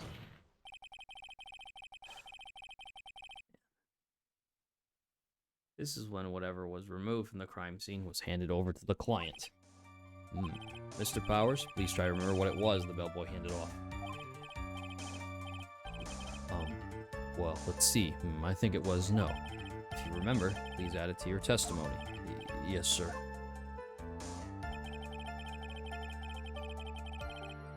Wooden statue? Impress. A statue? Yeah, kind of looked like one, I guess. If I saw the actual thing again, I'd probably remember, you know?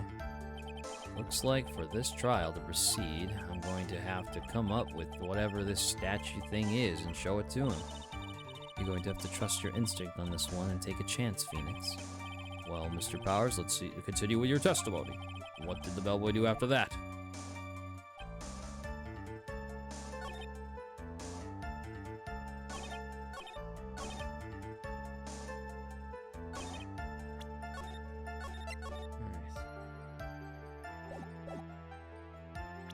Wooden statue.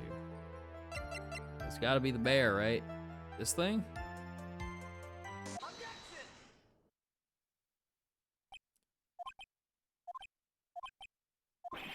What was the point of that pregnant pause? Pregnant pause? What? You can describe what? That is some whack script, bro.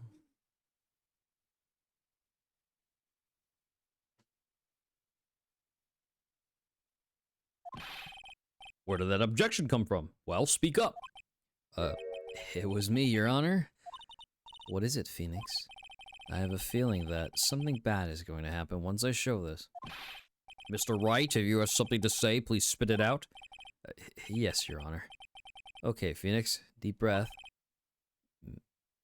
Mr. Powers, there's something you saw. Was it this item? Hey, that's it.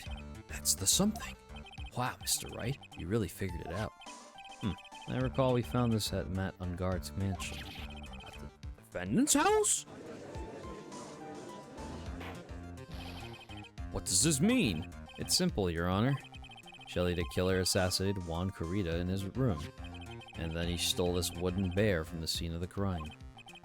And the bear being found at Mr. Ungard's mansion would mean... It goes without saying, Your Honor. Mr. Matt Ungard is the killer's client. Order, order, order. I said order.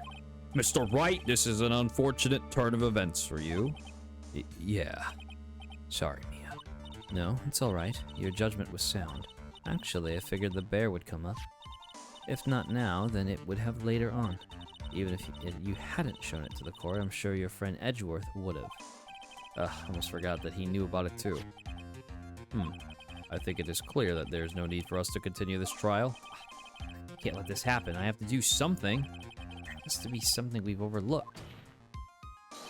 Your Honor, a minute, please. Oh, boy. Yes, Mr. Wright? There are still a few points left that we have not fully explored. What are you trying to pull? Oh, well, we can't have that.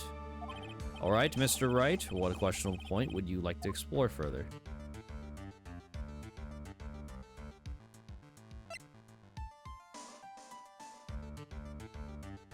Powers' testimony.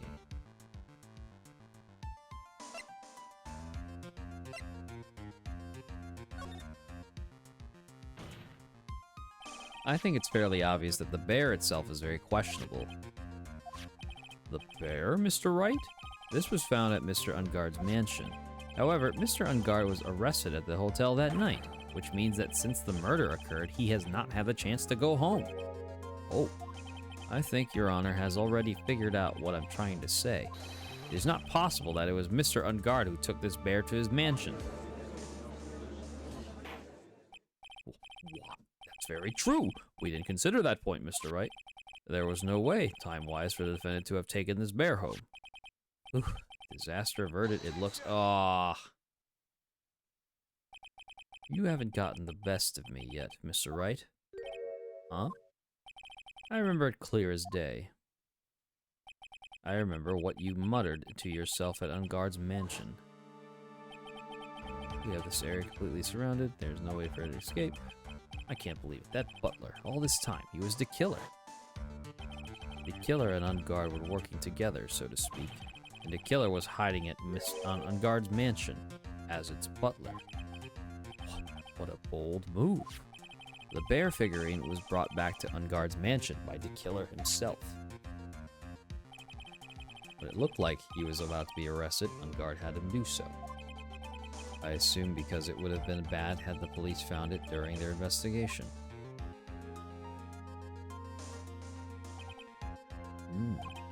Well, Mr. Wright, you've been quiet for a while now. This is too much. Isn't there anything I can attack at all? I have to try. I have to find something else.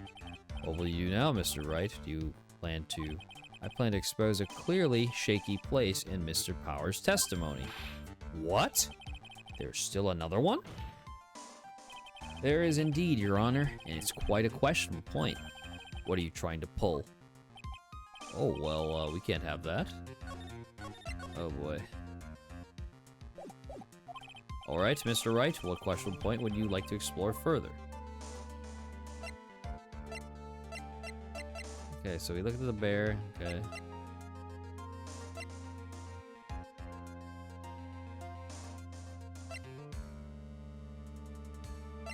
The bear itself, okay.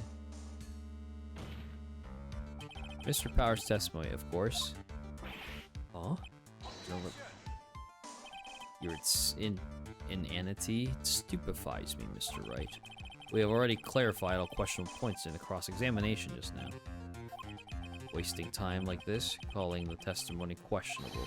I'd say it's your head that's questionable here. Oof.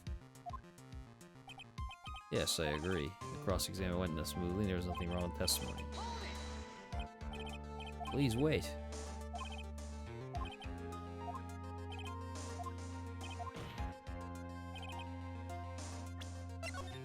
Hold on. It's the bear, but... There was one thing in Mr. Power's testimony that was very unclear, and that is the identity of the person who received the bear. He gave something to the person inside the room. I'm sorry, but I only saw the person's arm. As long as we don't know who it was that took the bear, we can't be sure. Ah!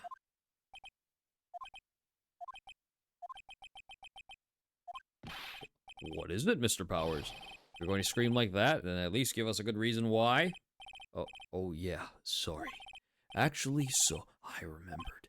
I remembered who took the bear. What? Really? I only saw his arm.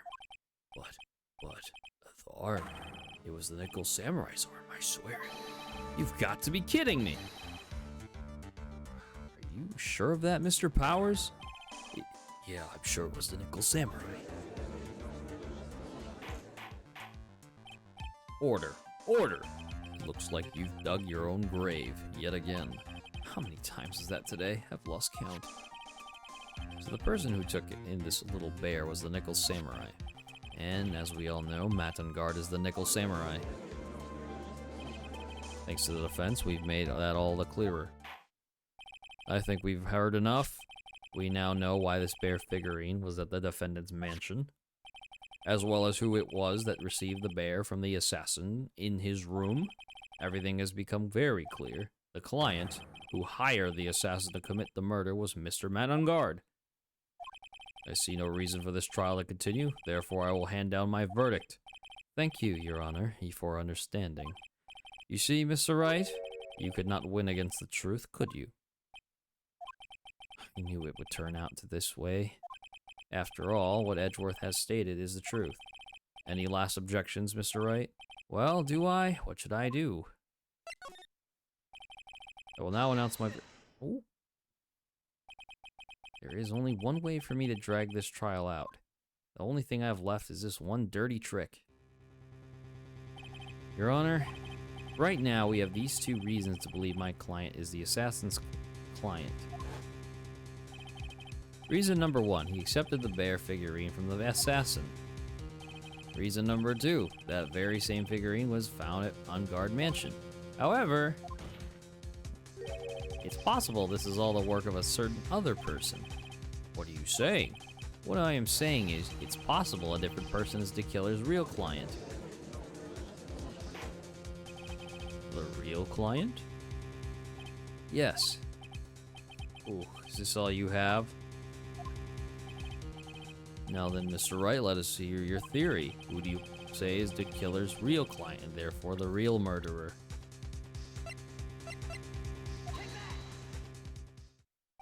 Adrian Andrews? Yes, we already know that she tried to frame Matt Ungar for the crime by wearing a spare nickel samurai costume. Ah, then the nickel samurai's arm that I saw. That could have very well been Miss Andrews. What about Mr. Ungard? If you would please recall yesterday's testimony. The defendant was taking a nap during the break period. That's right. Then, finding this figure at Mr. Ungard's mansion, it was a well-laid trap set by Miss Andrews. Mr. Edgeworth, what is your opinion on this?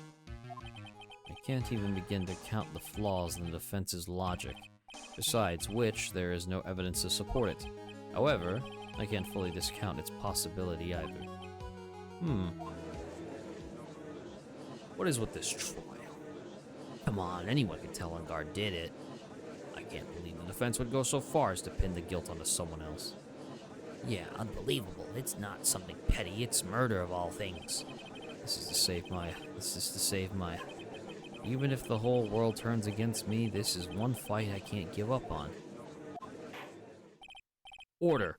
Order! Order! All disruptive parties will be forced to leave the courtroom. Your Honor, for the benefit of the defense, I'm willing to play along with his what-if game. His what-if game, Mr. Edgeworth? The prosecution is prepared to challenge the defense's theory. Mr. Wright, even you must have thought it strange and wondered, why would the criminal want this little wooden bear? He's right. The killer did specially bring that bear to Ungard right away. Why do you ask? Is there something special about it? Absolutely. And I'm sure that once the court knows its significance, the true killer's identity will become crystal clear.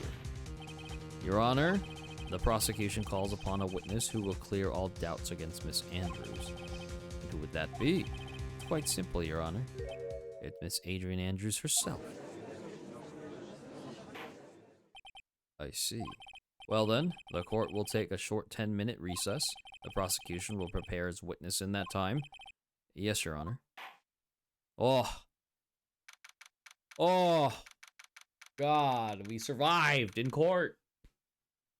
March 23rd, 11:54 a.m. District Court Defendant Lobby number 3.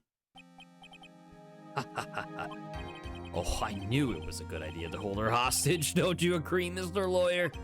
But I never thought in your desperation you'd try to pin the guilt onto Adrian. I swear this demon will pay. Mr. Nick. Pearls? Where's Mia? I don't know. A really strong power suddenly called her away. A really strong power? Oh, Mr. Nick, your phone is... It's from Gumshoe. How's it going? Have you been hanging in there, pal? Yeah, sort of. We just barely found something to latch onto. Whew, that's good, pal. What about you? Anything yet? Have you figured out where the killer and Maya are? We still don't have any leads, but... What? We don't have any more time! We just add one, even a single clue would be really helpful. I was only able to come this far because I kept thinking to myself, gotta keep the trial going until Maya's been rescued. But have I just run out of luck this time? Is this all our hope or not?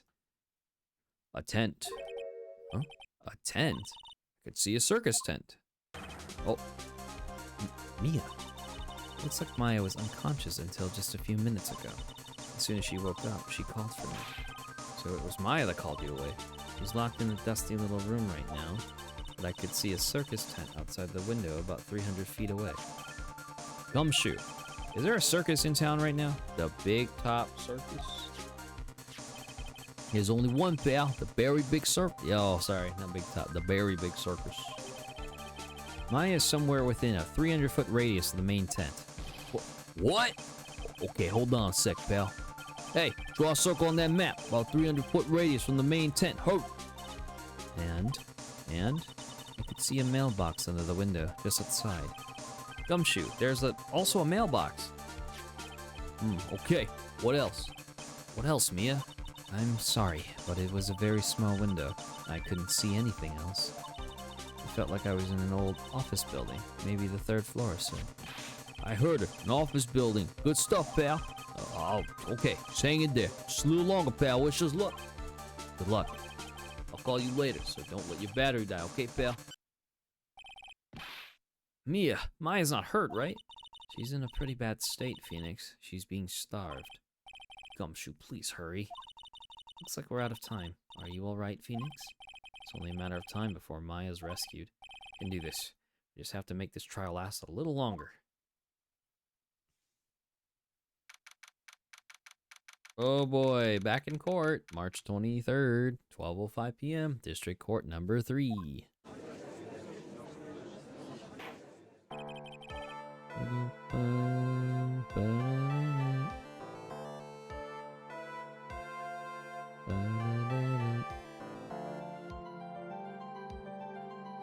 Okay. Court will now reconvene. The killer, the man who murdered the victim, handed this to his client. From this, one obvious question arises. Why this particular item? I believe the answer to that question will provide us with the name of the real culprit. Now then, the prosecution calls the defendant's manager, Adrian Andrews, to the stand. Currently, the witness is accused of tampering and obstruction of justice. However, you have been called to the witness stand today to ascertain who exactly is guilty of murder. I understand. Very good. Now, have you ever seen this bear before, Miss Andrews? Of course I have. You have seen it before? That's right. It's only natural that the witness has. Miss Andrews, could you please enlighten the court to this bear's secret? All right. Why does she...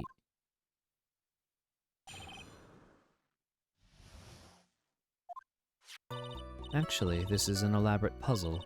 If you know the correct order, it can be taken apart one piece at a time. At its center is a small cavity with just enough room to store a small item. Because of its complexity, if you don't know the order, you can't open the bear. You really can't tell that it's a small jewelry box just by looking at it. So this figurine, it's a container of sorts, is it? Yes, looks can be deceiving, wouldn't you agree? Yes, this is superb craftsmanship. Oh yes, I nearly forgot. You may begin your cross-examination, Mr. Wright. It looks like there really was something to that bear after all.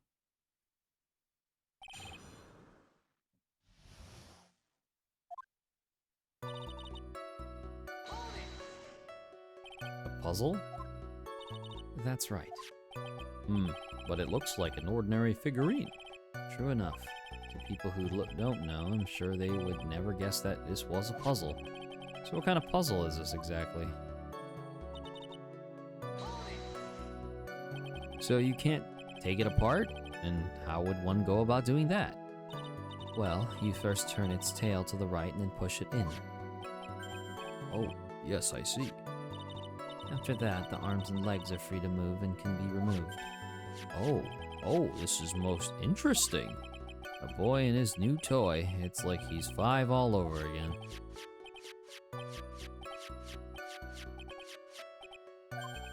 Oh, don't mind me. Go ahead and carry on. I think he's lost it. So, what do you find after you take the puzzle apart? Enjoy the ads. And how do you know about this? I know because I was the one who bought it. Huh? It was a souvenir from when a friend and I went to Switzerland. Then this was a present from you? That's right. It was a puzzle in the shape of a bear, so I thought it would be perfect for Juan. So it was a present from Miss Andrews. Witness, let's continue with your testimony.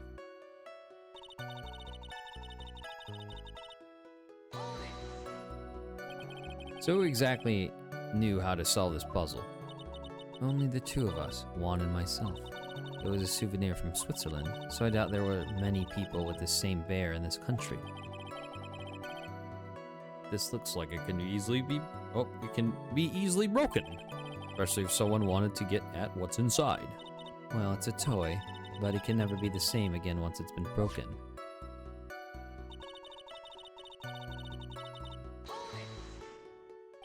Who else knows that this bear is actually a small container or jewelry box? I never told anyone. And as long as Juan never told anyone either, then only two of us knew. The two of you knew, huh? Then of course that means Mr. Unguard didn't know, right?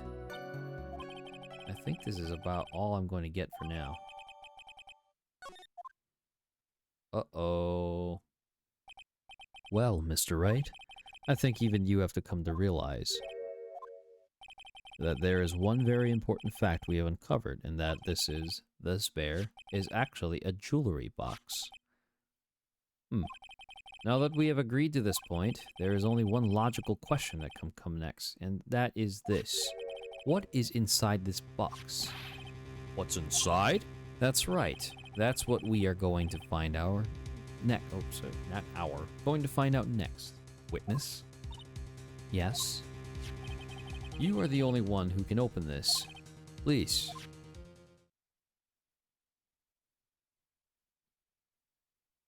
There's a painful silence hanging over the courtroom. All eyes are on Miss Andrews now as she solves the puzzle and takes the bear apart. I've opened it. Is this what you wanted? What is that? It looks like a note. I don't think we need to guess at what that is, do we, Mr. Wright? It's the suicide note. The suicide note? The suicide note left by Juan Kurita's former manager, Celeste Impax. Until now, no one knew of its whereabouts, but just as we suspected, it was hidden. Hidden by the victim, Juan Kurita himself. It seems Celeste Impax had a very beautiful handwriting, and she just as beautifully signed her own name on this document. This is most definitely the note she left right before she committed suicide.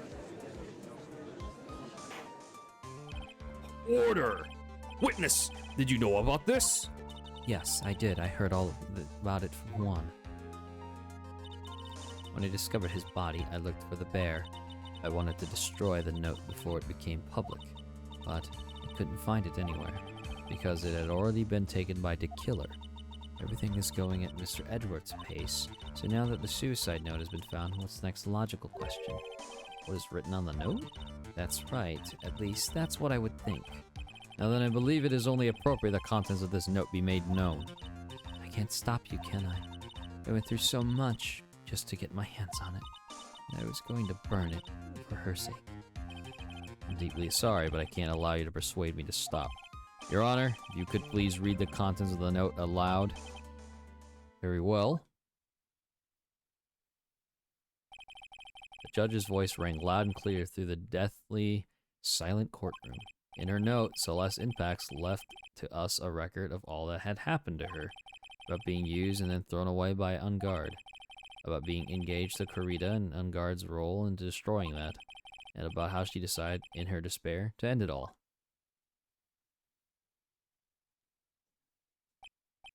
And that's all Miss Impax had to say. There's one thing I would like to say here. The prosecution has no interest in slandering Mr. Unguard. Then what? Our intention, Your Honor, is to establish a motive for murder. Isn't that correct, witness? Yes. On the night of the murder, Juan was going to make the contents of the note public. After that post-ceremony show, he was going to hold a press conference. My word. That Unguard values above all else his refreshing like a spring breeze image, which is why he had to stop this note from being made public. At any cost.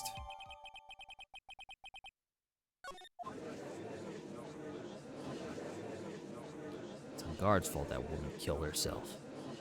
And this time he even went so far as to kill someone to stop him from revealing that. Terrible. What a selfish person.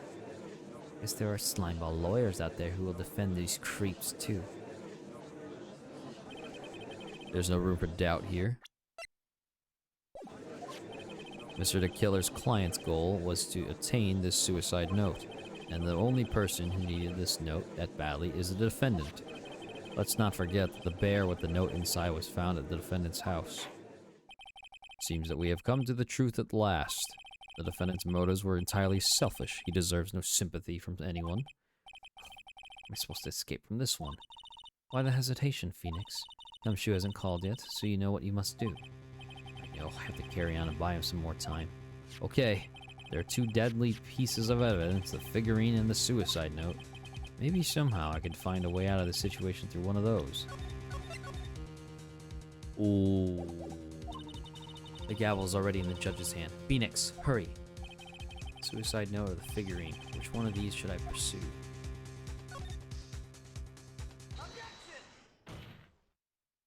Please wait, Your Honor. Oh man, look at that lawyer. He's still going at it. It's like he doesn't care that he's trying to get a killer off the hook. I think Your Honor believes that Matt Ungard killed in order to obtain this note. Yes, that is correct. But that seems a little strange. In fact, I think there's a contradiction here. This note was hidden by Mr. Kurita until the night of the murder. If that is the case, I say that Matt Ungard could have not have known what was written on this note. Oh, I didn't think of it that way. Exactly, but I did think of it that way, and I thought it was rather strange. No one in their right mind would kill for a note without first knowing what it said. Order, order, order! You make a valid point, Mr. Wright. Mr. Edgeworth, what is your opinion? It was just a flash, but I think I did rather well on this one. Unfortunately, I think he believes differently. I believe a show of appreciation is in order. Huh? The defense seems to be in love with wishing more despair upon itself. I would like to direct the court's attention to this. What is that? It's a very small video camera, Your Honor. This type of camera is commonly used as a means of spying. Spying? What the? I thought that spy camera was in my possession. Matt Ungard and the victim both thought of the other as their biggest rival. They even went so far as to use this type of item to find each other's weaknesses. And the victim, Juan Kurita, was being spied on. His personal life was being watched by none other than Matt Ungard. Order! Order! Mr. Wright! Yes, Your Honor? You don't tell me you knew about your client's spying activities. Well, it's sort of. Sort of is not an acceptable answer, Mr. Wright. I see you're confused, Mr. Wright. You're probably thinking, but I have the camera that was in the stuffed bear's eye. But this camera that I have is not that same one. Last night, I searched the victim's house on a hunch, using this Gumshoe's pug sweeper. By the way, Mr. Wright, the defendant's fingerprints were found on this camera. Mr. Matt Ungard's? Oh, Matt Ungard's fingerprints were on there? Well, Phoenix, it looks like those cameras were hidden all over the place, huh? What am I supposed to say to that evidence? I think this is the end. It's fairly obvious that Mr. Ungard learned of the suicide note through this. He was watching the victim all along. Got me good this time. I don't have anything to counter that. Hey, now what's that lawyer thinking? Mommy, is that man the bad killer guy? Stop to look at him. The way he's sweating is just so nasty. Phoenix, yes, Chief? Have you figured out what you're going to do next yet? What am I going to do next?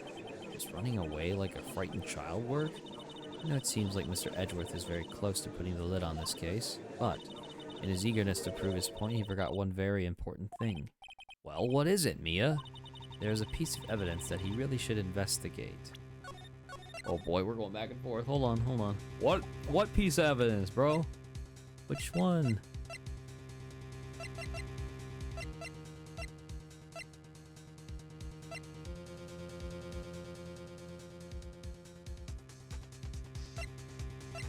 Oh boy, which one though?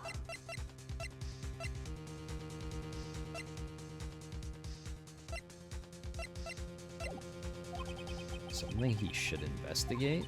I would really hate to see the good prosecutor get scolded for not remembering to look into the item when he had the chance.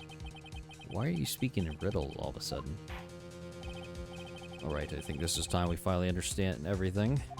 Well, Mr. Wright, you don't have any further objections, do you? What is this piece of evidence that Mia's talking about? Figure out what it is. It still needs to be looked at, or should I let it go? I have an objection, Your Honor.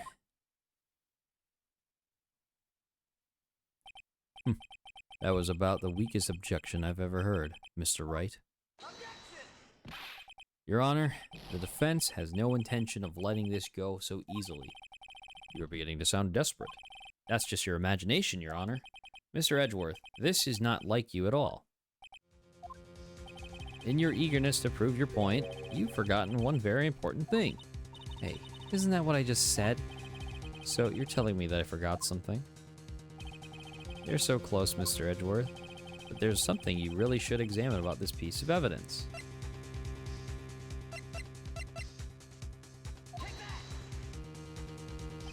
That is, this impacts a suicide note, right? Who knows? I mean, sure, this suicide note was found inside this bear, but this bear was in my possession until only a few moments ago, which means the handwriting on this suicide note has yet to be analyzed. Oh, so, as to whether this pivotal piece of evidence was really written by Miss Impax or not, that has yet to be even remotely confirmed. Mr. Wright! You can't seriously be Mr. Wright. Are you saying this suicide note is a fake? Miss Andrews, you were the only one who tried to pin this murder on Mr. Ungard. Who's to say you didn't create a fake suicide note and put it into this bear? How dare you? Your Honor, the defense is indiscriminately accusing the witness again. There is no evidence linking the witness to the suicide note whatsoever. But if this is a fake, then the witness is the only person who could have made it. What? Recall the witness's testimony concerning his figurine. The only person other than a victim who could solve the puzzle is the witness herself. Miss Andrews, you wrote this note, didn't you? You wrote it so you could use it to frame Mountain Guard? I didn't do such thing. Right, if you're going to pronounce this suicide note a fake, then show this court some evidence to support your theory. Mr. Edgeworth, you were the one who presented this scrap of paper as evidence. That means the burden of proof lies with you, the prosecution. That's enough, Mr. Edgeworth. Can you confirm the handwriting on this suicide note? It is as the defense stated. The handwriting has yet to be analyzed. If that's the case, it seems that yet again we have reached a point where a verdict is impossible. That's impossible. This isn't good, Phoenix. The judge is going to carry this trial over one more day. I don't think Maya will physically be able to make it another day. I didn't want to have to do this, but I don't have a choice. I request that both the prosecution and defense further investigate. Handwriting's analysis is my butt. That's just a lawyer trying to buy more time. Guard is guilty. Look, any idiot can tell you that. I think we've reached the end of the line. Guilty, guilty, guilty, guilty, guilty, guilty. Oh my God, they're going ham on this.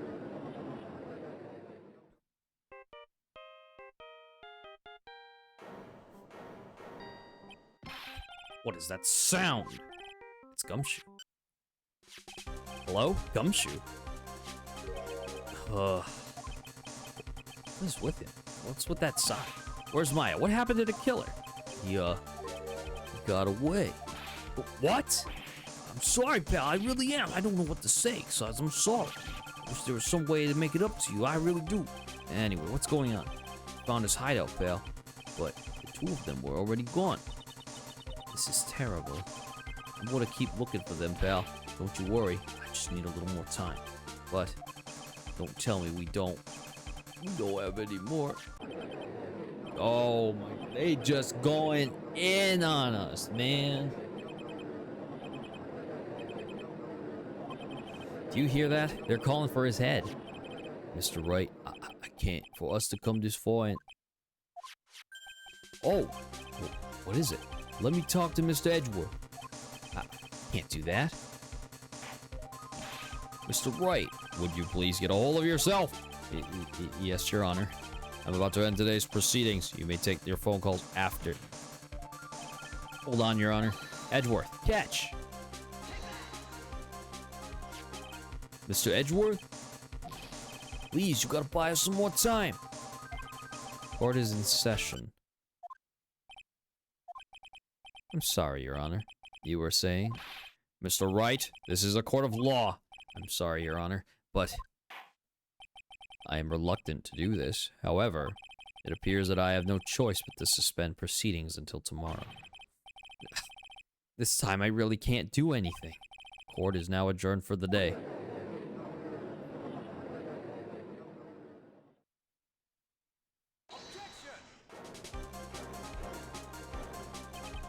Please wait, Your Honor. Edgeworth? What is it, Mr. Edgeworth? I humbly request another 30 minutes of Your Honor's time. For what purpose? We can perform the necessary tests on this piece of evidence in that time. But can you really obtain your results in 30 minutes? I believe we can, Your Honor. Wouldn't it be better if we adjourn for today and then reconvene tomorrow? 30 minutes. Please, Your Honor. That's all I am asking for. Please, Your Honor. Very well.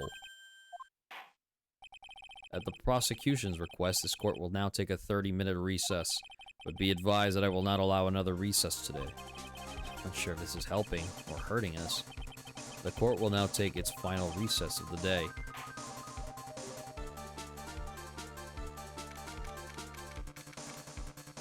March 23rd, 2:04 p.m. District Court, Defendant, Lobby number 3. Right, well, what's going on with Maya's situation? The killer. It looks like he got away again. 30 minutes? We can't find her in that time.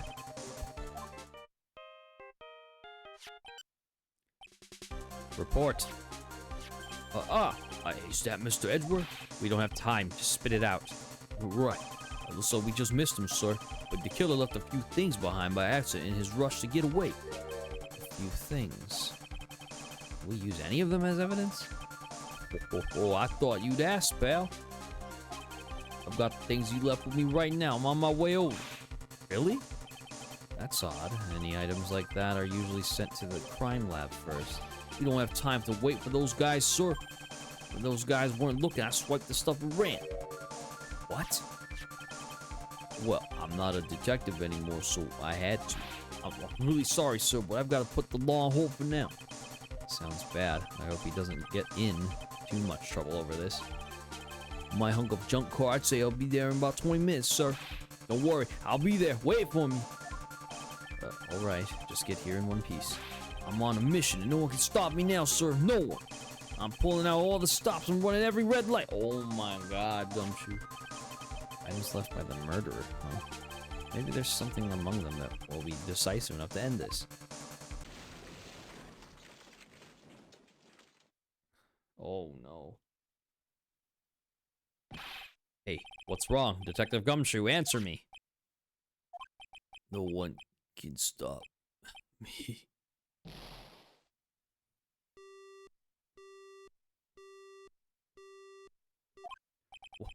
What happened? It sounded like he had an accident.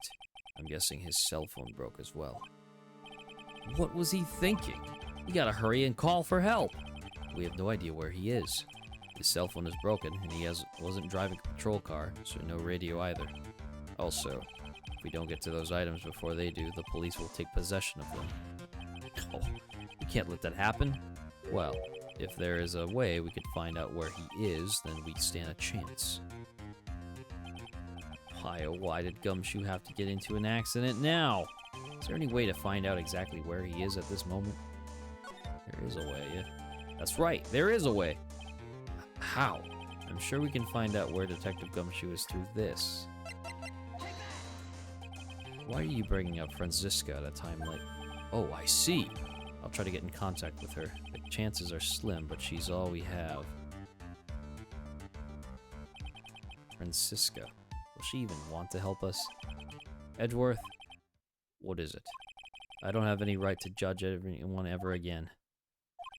I know my client is guilty, but what I'm doing now, I'm pinning the guilt onto someone totally innocent and using the evidence to do so. It might be my turn to say, defense attorney Phoenix Wright chooses death. Right. It doesn't suit someone like you to cry useless tears. Whether you did your job well or not, that can only be seen after the verdict has been decided. The verdict. Is Prosecutor Edgeworth here? Yes, bailiff. There's a phone call for you, sir. They said it was extremely urgent. They're probably finished with the handwriting analysis. I have to go take this call. In the meantime, think hard about what it is you must do.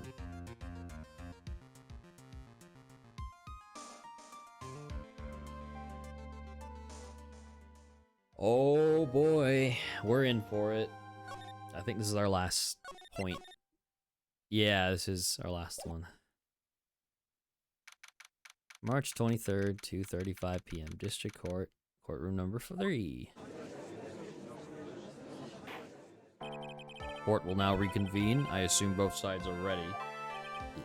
Yes, Your Honor. Yes, Your Honor. I can understand the defense acting like this. However, why do you also seem distraught, Mr. Edgeworth? That is... It's nothing, Your Honor. What's wrong with Edgeworth? It looks like something unexpected just happened to him. Now then, Mr. Edgeworth, if you could please tell the court the results of the handwritten analysis on Miss Impax's suicide note. Yes, Your Honor. Unfortunately, we have discovered that this suicide note is a forgery. What? What do you mean, Mr. Edgeworth? This note was not written by Miss Impax herself. It is a fake. Order. Order, order! Mr. Edgeworth, would you care to explain what is going on? If this was not written by Miss Impax, then who wrote it? We would need more time to do a more detailed analysis. However, it appears that the handwriting matches that of the victim, Mr. Juan Carita. Mr. Carita? What? Well. It looks like Miss Impax never left a suicide note after all. She never wrote anything about On Guard. However, Your Honor, even though this suicide note is indeed a fake, Mr. On Guard could not have known that, and so the facts remain unchanged. Acting under the assumption that it was real, he had plotted to possess it. That does sound very plausible. This theory that On Guard had no idea that the suicide note was fake. Something seems a little wrong with it. Oh boy. We are really in there. The defense believes that the theory the prosecution has stated contradicts testimony. If everything the prosecution has proven up to this point is true, then it's impossible for Mr. Unguard to not have known it was a fake.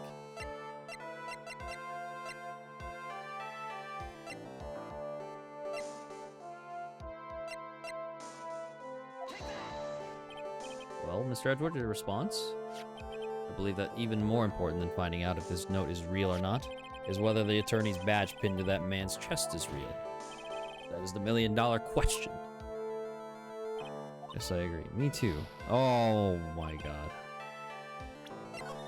Alright, well. Back down. It's no use. Something feels wrong, but I can't put my finger on what that is. Actually, there is something I would like to ask. Mr. Edgeworth, you had stated something earlier to the effect of the defendant had spied on Mr. Carita's private life. I believe this would mean that he would have known about the note as well. That's it. Yes, so naturally, this means Mr. Ungar would have known that the note was a fake. Ugh.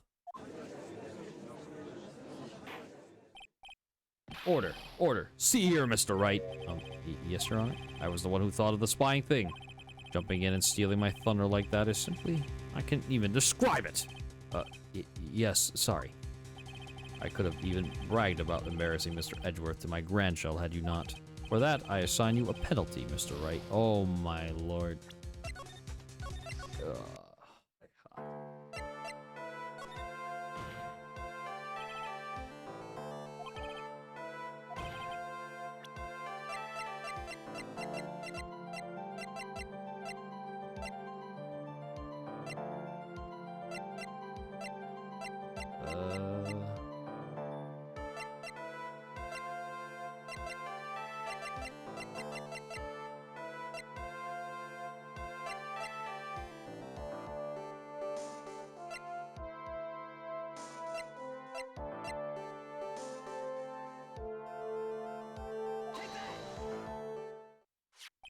What is this little item called again?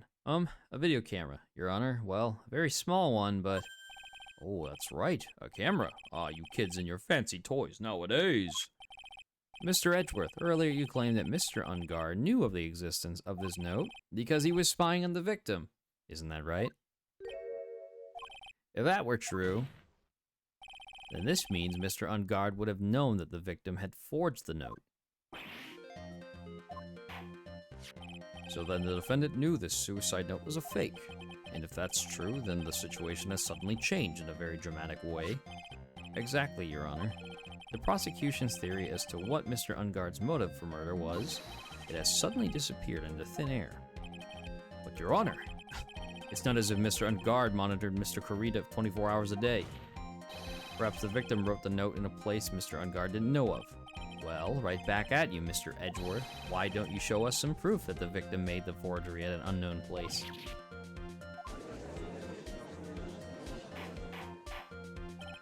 Order, order, order, Mr. Edgeworth. It looks like this time it is you who has dug his own grave. Ooh, as I figured. Huh? As you figured? As I figured, it came down to this after all. Mr. Edgeworth, you are not making any sense. When I heard the results of the handwriting analysis, I thought this might have happened. The question is, what's next? What next? If the prosecution can't prove Mr. Ungard's motive through the evidence, then we must prove it through from another angle. Well, I agree with you there. Your Honor, the prosecution would like to call a witness to the stand at this time. Oh, well, that's fine. However, this witness is a little unusual. Edgeworth stuttering? This is not like him at all. Unusual? Well, what sort of witness is this person, Mr. Edgeworth?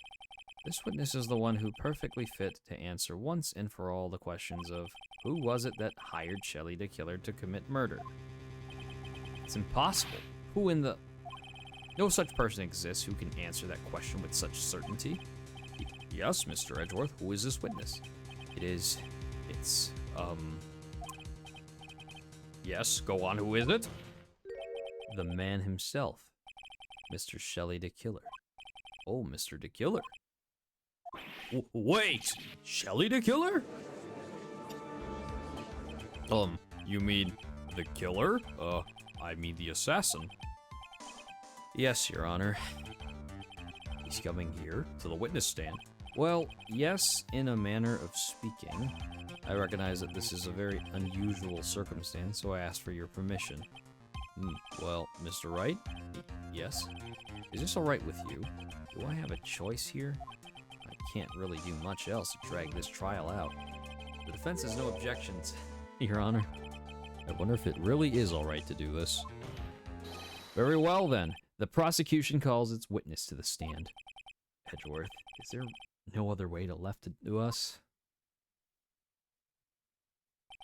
Now then, witness.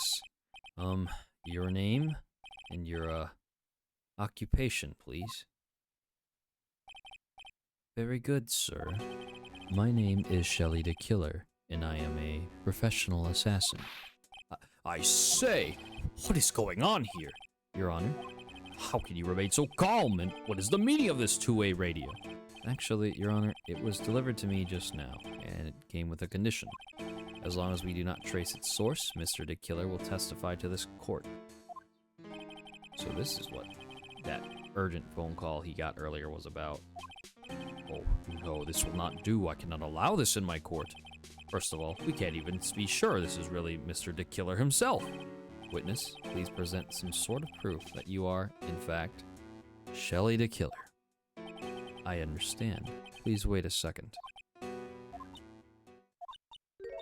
I'm so hungry. Maya!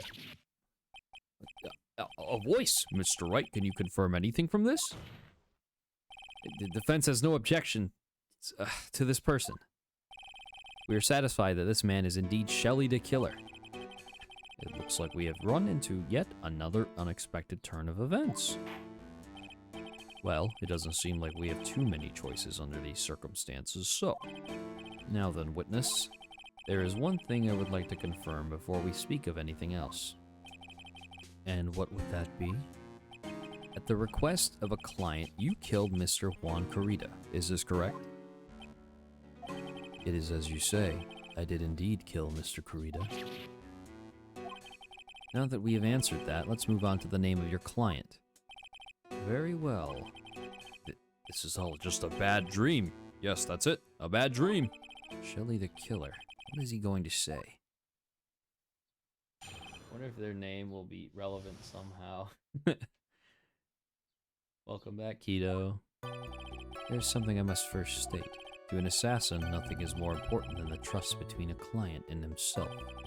And that is the reason I am here today on this witness stand. It is my wish that you grasp this concept before I give the name of my client. Mr. the Killer seems to be a very clever man. I'd almost say he seems to be mocking us.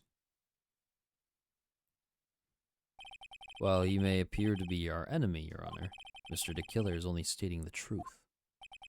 He is no hypocrite. He has always stood by this one belief. You mean about this trust between his clients and himself thing? It seems to be a level of trust beyond what people like me can comprehend. Well, Mr. Wright, are you ready to cross-examine the witness? Yes, Your Honor. There's no way to know what's coming next, so stay cool and collected, Phoenix.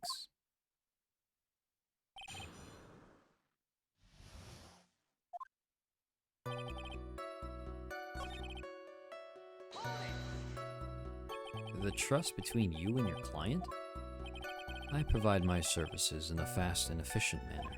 In exchange, I trust that my clients are discreet about me and my identity. If too many people knew my face, it would be quite troublesome. And that is why you're testifying in this manner? This is the first time one of my clients has ever been accused of murder. I must preserve the killer name so my clients can trust me. Didn't someone stab you in the back and break your trust? It has never happened before, but if it ever did, yes? That person wouldn't be my client for a very long. They would certainly... That's enough, please, no more! Very well, it was only hypothetical anyway.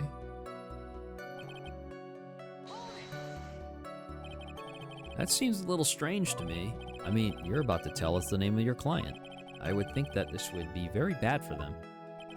It doesn't matter to me. This client has already broken the rules and acted outside of their prescribed role. Their role? This person tried to implicate another of the crime in order to save themselves, and this is a trespass that cannot be forgiven. Who gave you the right to be so high and mighty? To the gentleman who spoke just now. Excuse me, but would you care to die? Oh, no, I didn't say anything. The judge had better watch himself.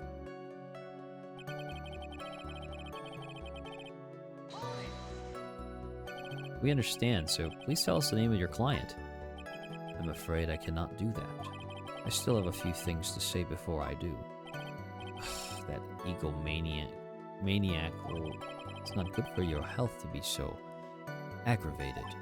You won't live very long if you let everything bother you. Somehow, that coming from an assassin makes it less than comforting. I don't really care about all this extra fluff, just tell us the name already. Patience, try to calm down a little. It's important to try and understand his mindset. He seems very steadfast and closed, so you're going to have to work to get him to talk. I'm not his therapist, you know. We can hear anything you have to say later. Can you please tell us your clients? I don't think you understand your place, Mr. Attorney. I said this is something I must first state. Do you know what the word first means? Sorry, go on. Well, it appears this is one witness you can't badger, Mr. Wright. That's one only because you don't know about Maya's situation.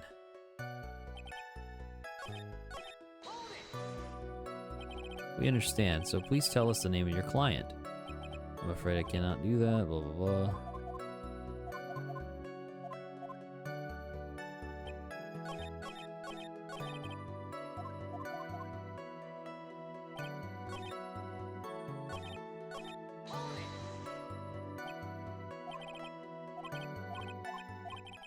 But you said that your client had already broken the rules. A person who frames another is the worst kind of human. And that's why you feel you can betray this person? I have no trust relation with a client who can't understand their assigned role. Just my luck. An assassin with a conscience. Who would have figured? Now then, everyone, do you think you can understand my logic? This case just keeps getting better and better. If you can't, then I'm afraid we can't proceed. Everyone understands your point, I think, really. In that case, I believe I am prepared to disclose the information you seek. You have made it crystal clear that you have valued trust over all else. I believe we are ready. Excellent.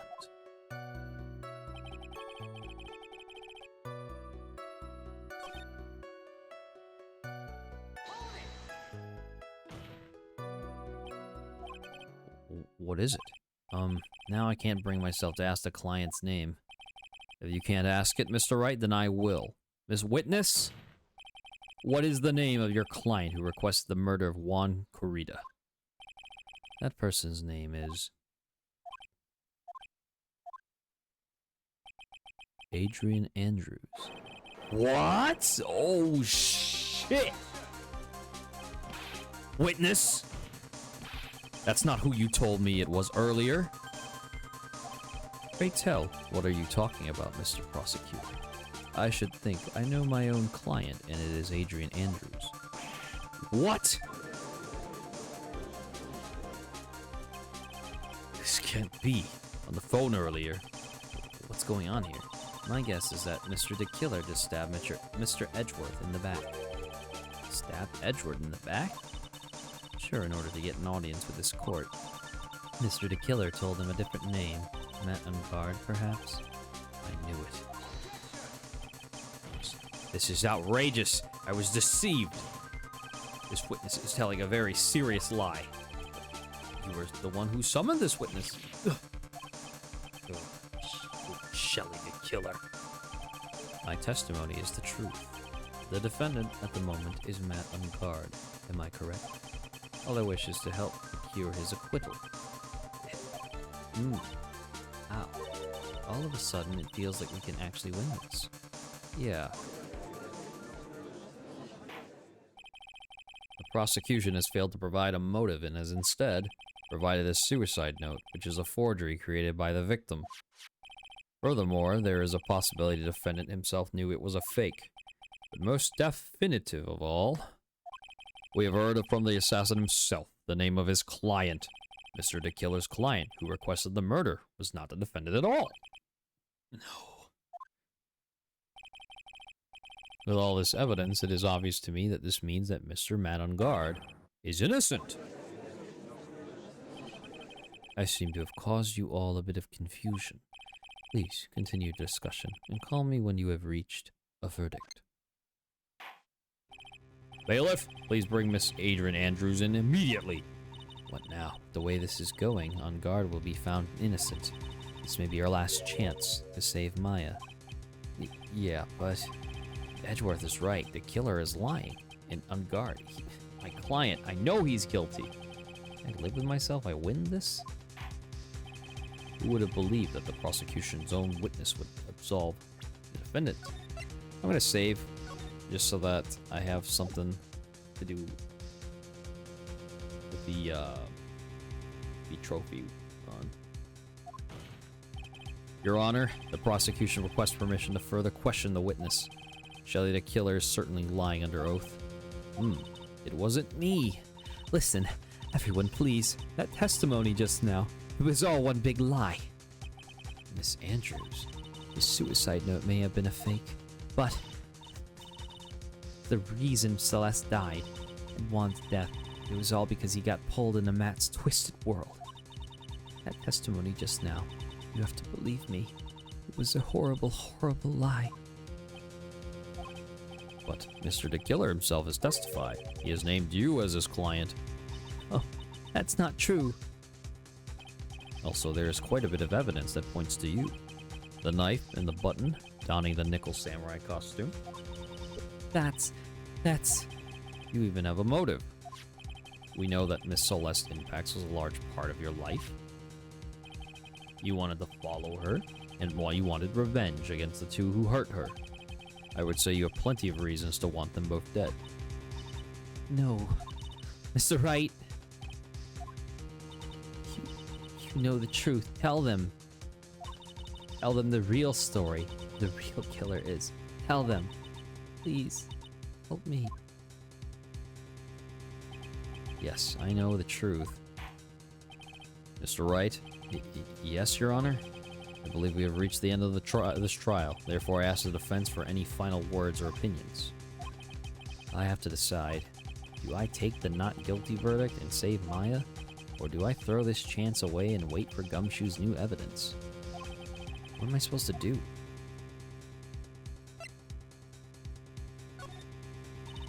Phoenix. I can't do it, Mia. I can't accept the not guilty. You are a lawyer. I know. But the man on guard is a killer, a murderer. I can't let him get away with this. I can't let someone else take the fall. If I let Miss Andrews be convicted, then I am no better than on guard. And even though I don't want to admit it, I have to face the fact that it is because of Edgeworth that I now know the real truth. He could have gotten on guard convicted so many times over, but he never took a single one of those chances. If I take this verdict right now, I'd be betraying his trust. His trust? I never thought about it until now. I trust him? Yes, you do. Mr. Wright, your opinion, please. The defense requests that we be allowed to further question Mr. the Killer. Am I hearing you correctly, Mr. Wright? Right. But that witness has cleared your client through his testimony. Your job here is done. I'm not done yet. To see through witnesses' lies and find the truth. That is my job, Your Honor. There's still more evidence to look at, and I'm sure that once those pieces arrive here in this very courtroom, a miracle will occur. Very well. The trial will continue. Mr. Edgeworth, please reestablish connection with Mr. the Killer. Right away, Your Honor.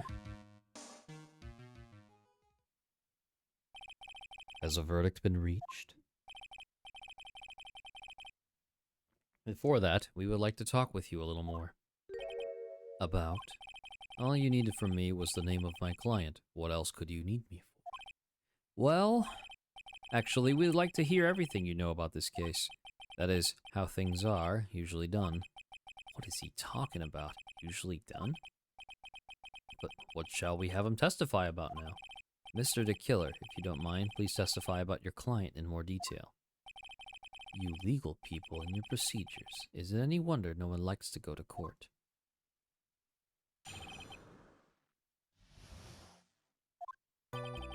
As I've already stated quite a few times, Adrian Andrews is my client. However, one thing I simply cannot overlook is tampering with the scene of the crime. My client did it to frame another for the crime, while pretending to be the first person to discover the body and enter the scene. Adrian Andrews already knew from the very beginning that Juan Carrito was dead.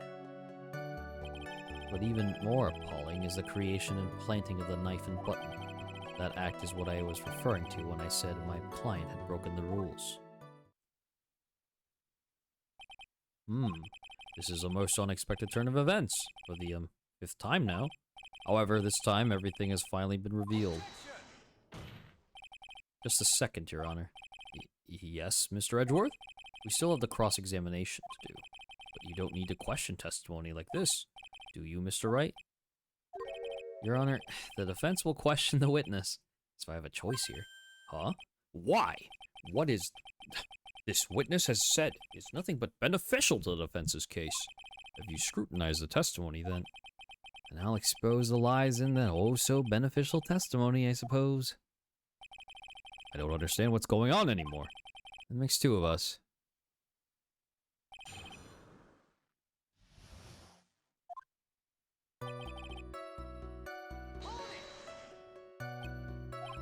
What is it, Mr. Wright? If I press him the wrong way, it might raise suspicions on his end, but I do have to do something to waste more time. Witness, about requesting a hit. Yes? How much is your fee? I see you are also quite a dark-hearted man, Mr. Attorney. Huh? If you would like to talk business, we can do so after the trial. No. I'm not thinking of hiring Mr. Wright. Yes? You want to kill me? You want me dead, don't you? What? Why would you think something like that, Your Honor? Guilty. Mr. Phoenix Wright, you are hereby declared guilty. Witness, let's continue. Why did you disclose the name of your client? They are your client, are they not?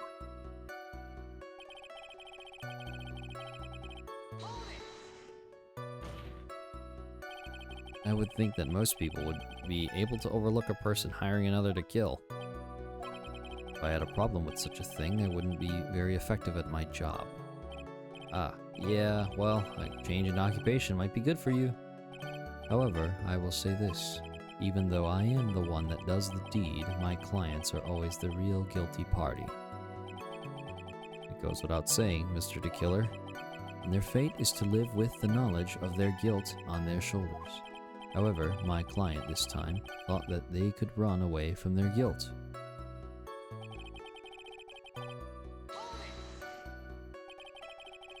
Are you talking about the button in the knife? Yes, and my business card. Oh, this card. So that no one has to waste their time, including the police. I always make it a point to make things as easy as possible. You try to make things easy? My business card makes it very easy to identify who carried out the service. He's pretty devoted to his work. But to disregard everything, to go and stab the deceased with a knife, and even hide my card from my sight, or from sight, that is something I cannot overlook. It's really hard to tell if he's being truthful or not without him being here. So you're saying most clients would do such a thing? That is correct. Usually, most people try to create an alibi for themselves. If you should use my services, Mr. Attorney, I would suggest you plan for your alibi too. No, I already told you I have no intention of using your services, ever. Why does he keep looking at me like I'm the one on trial here?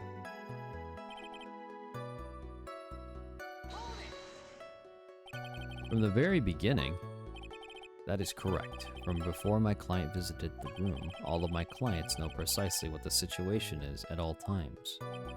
I wonder if that's really true. That's odd.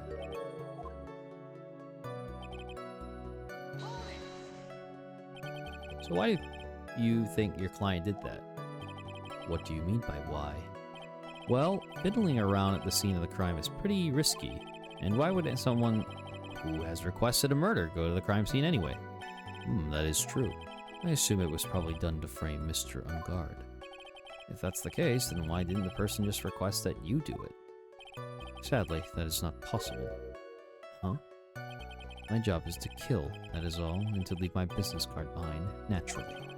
The business card is so my clients may escape blame. To protect them is my duty.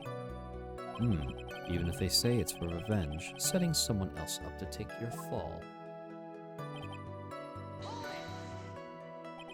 And that's why you have to testify? Yes, and I pray that I will never be called to the stand again. Again? As in, you plan to continue? I must, as I have yet to find a person to take my place and become the fourth successor. Actually, how would you like a new life, Mr. Attorney? Excuse me? No, I'm fine, really. Are you really now? I wonder what kind of man the judge thinks I am now. What are you going to do now, Phoenix? All I can do now is expose the lies. That's true. However, you realize that that will be very bad for a client, right? I'm so confused. The only thing I know for sure is I can't let this trial end yet.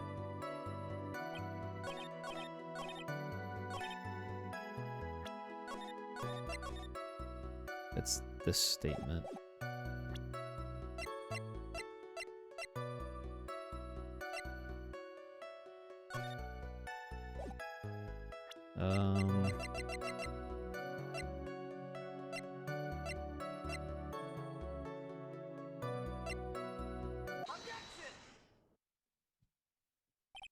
Thank you so much for taking the time to testify, Mr. the Killer. What is the meaning of that attitude? When Adrian Andrews entered the victim's room... Why is the... There is a loud car. beeping. I don't know if you guys can hear that, but it's quite annoying. Your client had no idea that Juan Kurita, oh my god, had been murdered. Give me 1 second.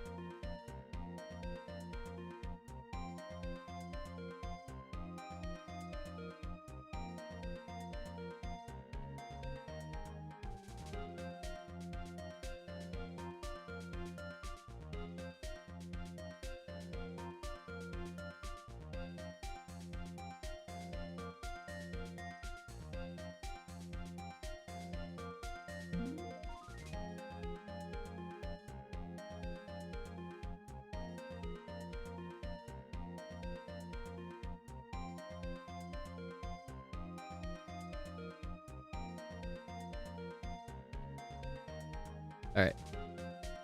Well, the sound is over with, thankfully. Shout out to noise canceling. Your client had no idea that Juan Kurita had been murdered. But how? How do you know that? From this wine glass, Your Honor. The glass. Mr. DeKiller's supposed client thought Mr. Kurita had only fainted, which is why this glass of tomato juice was poured for the victim. But isn't that just a part of Adrian Andrews' calculated plan? That is not possible, Your Honor. This glass bears the fingerprints of that person. Had this been planned, they would have never left their fingerprints behind. I see your point. Mr. Edgeworth, what is your opinion? Strangely enough, I had the same exact thought just now. Witness, how do you explain this strange phenomenon? Isn't it a waste of time to ask about such a minor detail? It's not a very important point anyway, correct? I'm afraid you are mistaken. If Adrian Andrews really is your client as you claim, then your client should have had knowledge of Mr. Kurita's death. If not, then that can only mean that Adrian Andrews was never your client at all. How strange. Yes? Why is it that the attorney has yet to raise an objection at this absurd situation? Phoenix? If the killer figures out what we're up to, we're in real trouble. Yeah, I know. Mr. Edgeworth, I'm surprised. You know you can't say things like that without any evidence. Sorry. Well, that was an awfully weak objection for the two of you. Anyway, I am positive there was a contradiction in that testimony. The prosecution requests further testimony concerning when the request was taken. Very well. Right now, I have to buy us more time. While we wait for the items the killer left behind to get here. I just know that the very outcome of this trial lies with those items.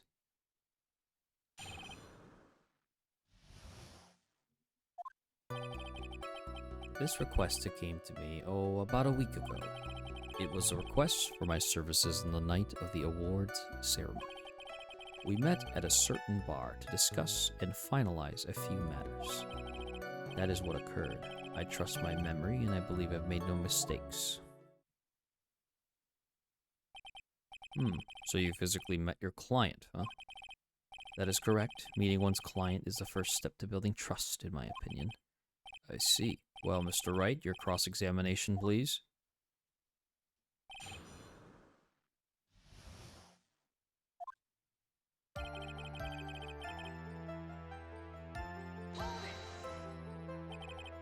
One week ago? Are you sure?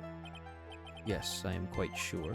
I, of course, had my own preparations, and I was barely able to finish. When you request my services, Mr. Attorney, I hope you will keep that in mind. Please, stop. In any case, my client this time had a very specific date and time in mind. Specific date and time?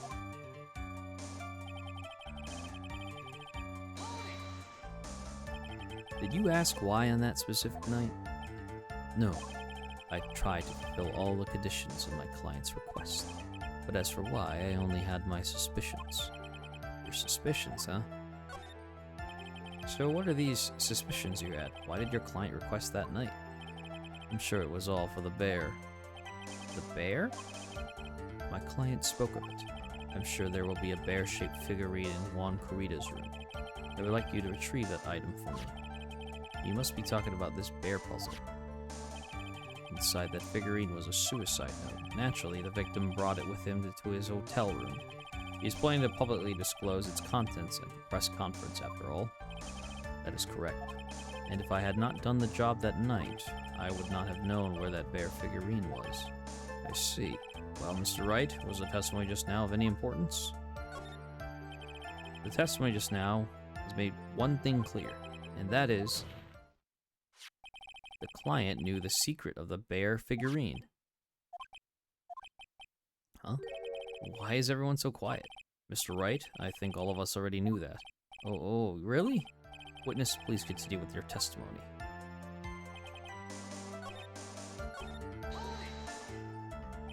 So you physically met Adrian Andrews, right? Of course I did. What was that? What was the brief pause? Witness, I would like for you to give us a few more details. I always meet my clients as a matter of principle. I have never taken a request by telephone or mail. And why is that? That's because I value the trust between a client and myself above all else. And the only way to establish that is to speak to the client while looking them in the eye. Well, Mr. Wright, was the testimony just now of any importance? Of course, it was very important, Your Honor. If Mr. DeKiller had met his client before the murder, then it's unlikely he is mistaken. So you're saying that his client really was Adrian Andrews? I guess so? You see, it is just as I said. So, Loss, who the heck am I supposed to be helping here? Calm down, Phoenix. Think carefully and relax. Now then, would the witness please continue? So your client was Adrian Andrews? That is correct. Well, he says the two of them met, but if they really did, then there shouldn't be anything wrong with the killer's testimony. Well, there doesn't seem to be anything strange this time around. You could draw more information from him, but you can't draw his suspicion. If you can do that, you should be able to find a flaw in his testimony somewhere. Talk about a delicate balance.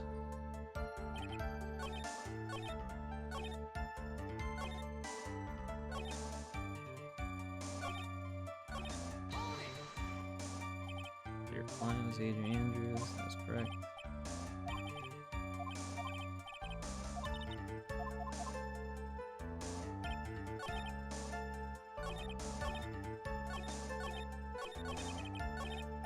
Oops.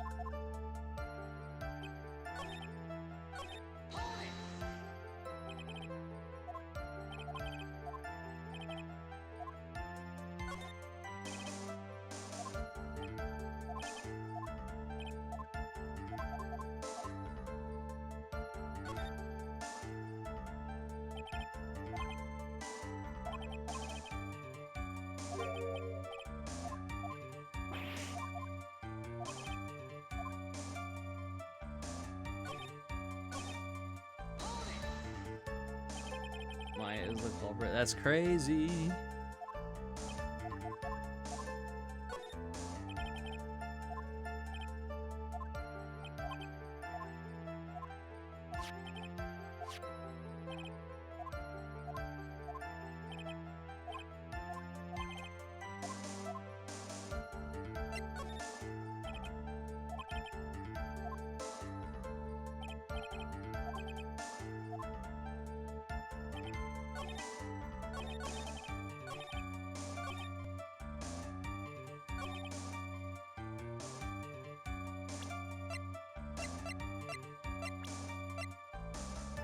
Jesus, bro.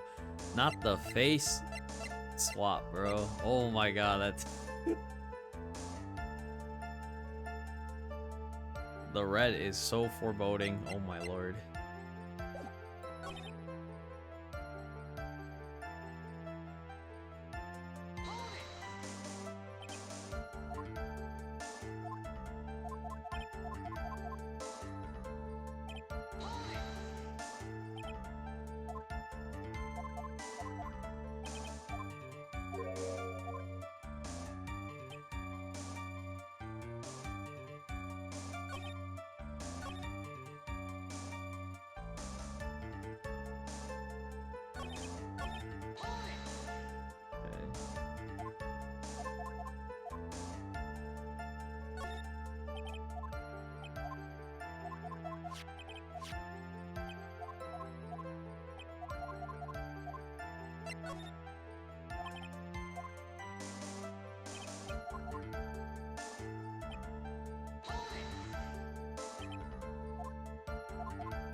Give it one more go. Thanks, Matt, for contributing. What's up, bro?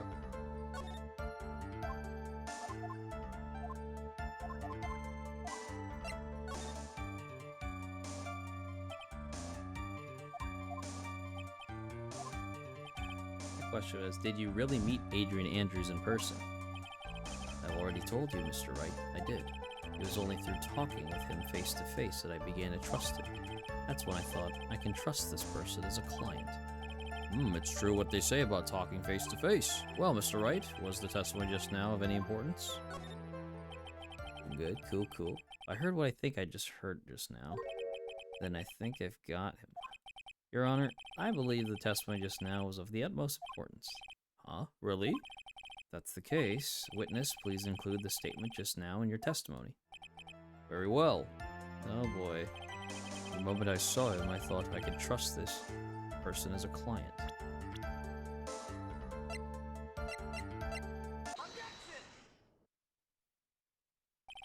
I would like to go over this one more time. You met Adrian Andrews at a bar and took the request at that time. Yes, that is correct. And that's when you thought he was trustworthy. How many times must I repeat myself? Yes, that is correct. I'm sorry, but that is impossible tale. What? Shelley the Killer? You have never met the real Adrian Andrews. Why would you say that? Because you made one very big slip up about her. So what is the issue? What did you just say now? About her. If you had ever met Adrian Andrews in person, one look would have told you that she is a woman. Oh. Order in the court, Mr. Wright. What is the meaning of this? This witness testified to the following, that he always meets face to face with his clients when taking their request. But he has never met Adrian Andrews in person. Yes, Your Honor, that is exactly the point. That means Mr. the Killer's client could not have been Miss Adrian Andrews. Oh boy. You caught him sweating. Mr. Edgeworth, I understand your logic on this one. However, why would the assassin make such a basic mistake? I believe it has to do with her name, Your Honor. Her name? Yes, Adrian Andrews is without a doubt a very androgynous name. Mom spaghetti, knees weak.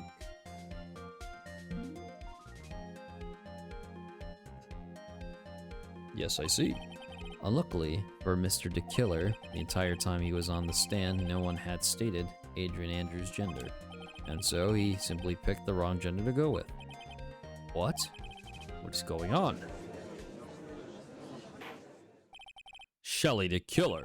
This court demands an explanation. I think somehow I must have mixed up this client with another. So does that mean you remember something different now? Yes, of course. Please, if you would allow me to testify once more. I know he's just going to spit out more lies. Very well, but this time, please give us the truth and nothing but the truth.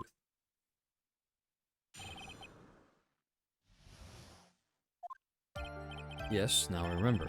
I took that request by mail. There have been times when I took a job without having met my client. The request was for the murder of one Kurita and 2 or 3 other small things. When I saw the name at the end of the letter, I thought my client to be a man. I have no idea why radio leaking oil. So you took this job through a letter. You didn't mention anything about a letter in his earlier testimony. which means he is definitely lying. Be careful, Phoenix. If you break the assassin's testimony completely, it's over for all of us. I know, I can't make him suspicious, but I think we're okay. Like, we can do this.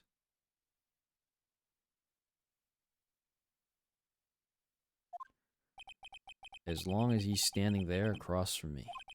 No matter how strong of a punch I throw, he'll counter it. Now then, let's begin the cross-examination.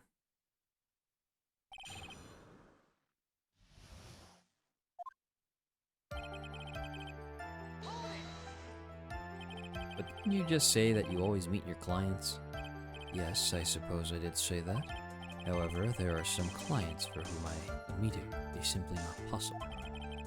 But didn't you meet your client this time?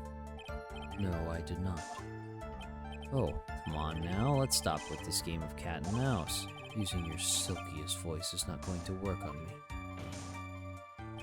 Alright then, just cough it up and confess. Mr. Wright, you can't badger a witness with such harsh words.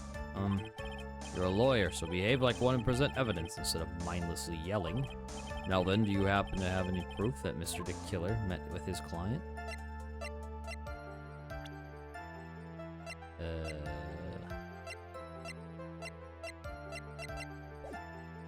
I don't have proof right now. I'm sorry, Your Honor. Unfortunately, I don't have any proof. I see. Well, then your line of questioning was just another waste of time. Sadly for us, Your Honor, that is the nature of right and wrong. Jeez. And why could you not meet certain clients? Recently, I've been receiving more requests. If I met each and every client, I would lose some nice business opportunities. Nice business opportunities? On top of which, the times have changed. It is now the age of information and computers, correct? Well, I have joined the times and now take requests via electronic mail. Electronic mail? Do you have mail? You have to mail that in a special insulated envelope? Ah, I'm very sorry, and I despise the shortening of words.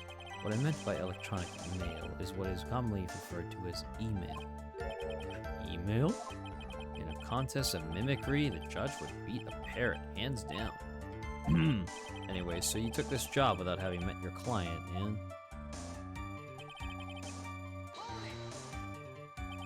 2 or 3 other things? Yes. And what were these other things? A few other things that have nothing to do with this case. What should I do? Should I let him slide with that one? It'd be really bad if I pushed his buttons the wrong way and he got mad. Whether or not they're related to this case is for the court to decide. Mr. Attorney. Yes? Everything I've said from the beginning has been nothing but beneficial to your client, which is why I wonder what is pushing you to continue with this cross-examination. Could it be that you are planning to betray your own client? That's... I smell the stench of a backstab. And should you turn out to be one... Wait. Uh-oh. This is looking really bad. Shouldn't press my luck. Alright, I have to think. Is this worth pursuing? Witness, this is a very important matter. Please cooperate and tell us what these other jobs your client requests were. Press the word. Oops, sorry. If it's truly that important, I suppose I don't have much of a choice. The bear figurine? The bear figurine? After the assassination of the target, I was to find that figurine. I was told that this job was just as important as the actual killing. And where was that figurine? It was inside Mr. Kurita's suitcase. And then, what did you do next? I handed it over to my client right away. You gave it to your client? Interesting. This information certainly sounds important to me. Witness, please include what you just stated in your testimony. As you wish.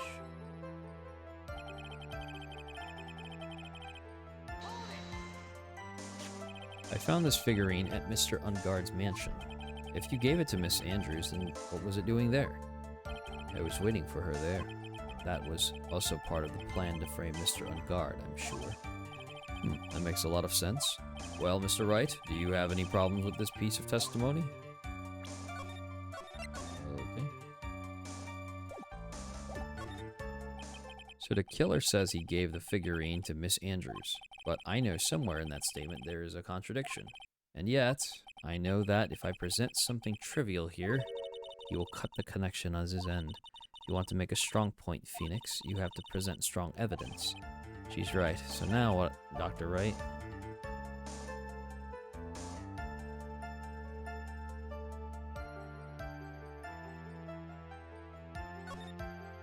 Witness, let's go over this one more time. You gave Miss Andrews the bear figurine, and she told you to take the bear and wait for her at On Guard Mansion. Is that correct? Yes. Where are you going with this? Well, I think maybe you might have remembered a few things incorrectly. What? This is a battle of wits. I can't let up on him. I don't think it is possible for Miss Andrews to have been the recipient of this bear.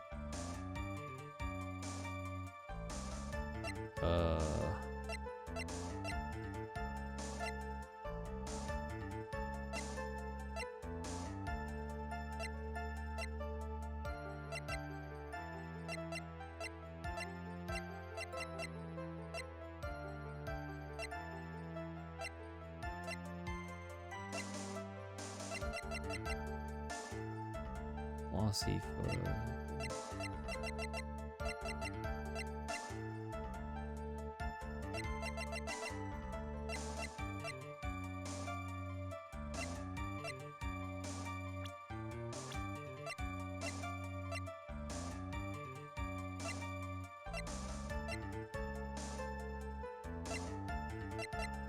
I don't think it is possible for Miss Andrews to have been the recipient of this bear.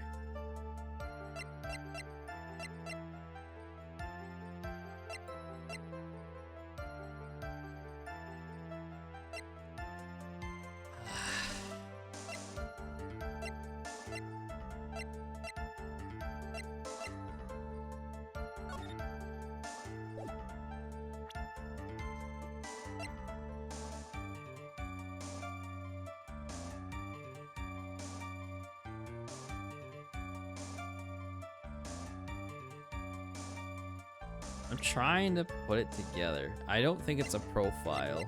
Ugh, that's so bothersome with all the red. Oh my lord. Okay. It is none of these items. Maybe.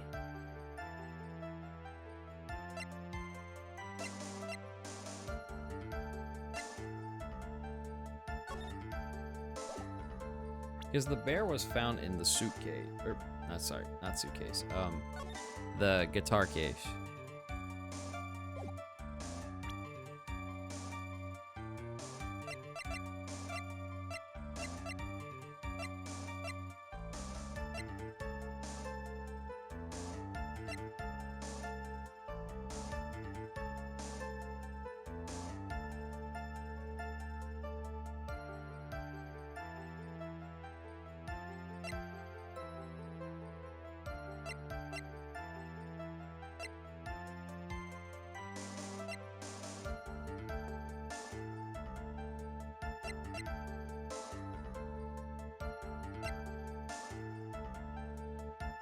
Wooden puzzle with a hollow inside. Only Korea.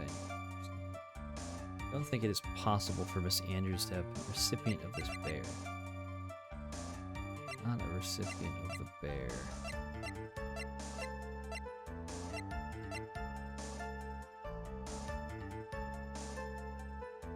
Gotta put the thinking cap on. Oh my gosh. Recipient of this bear. It's definitely not the wine glass. Empty. There's some water, but only on top of the lid.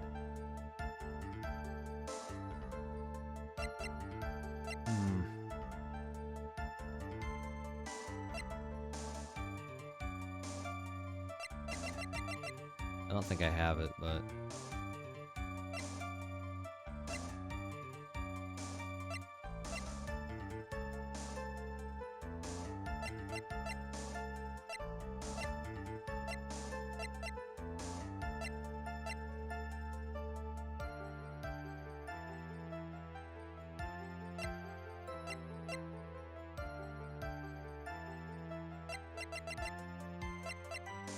Oh my gosh. I don't think it is possible for Miss Andrew to have been the recipient of this bear. it's not. I don't know if it's a picture card. Something tells me it's. I'm lacking something right here. There is some water, but only on the top of things.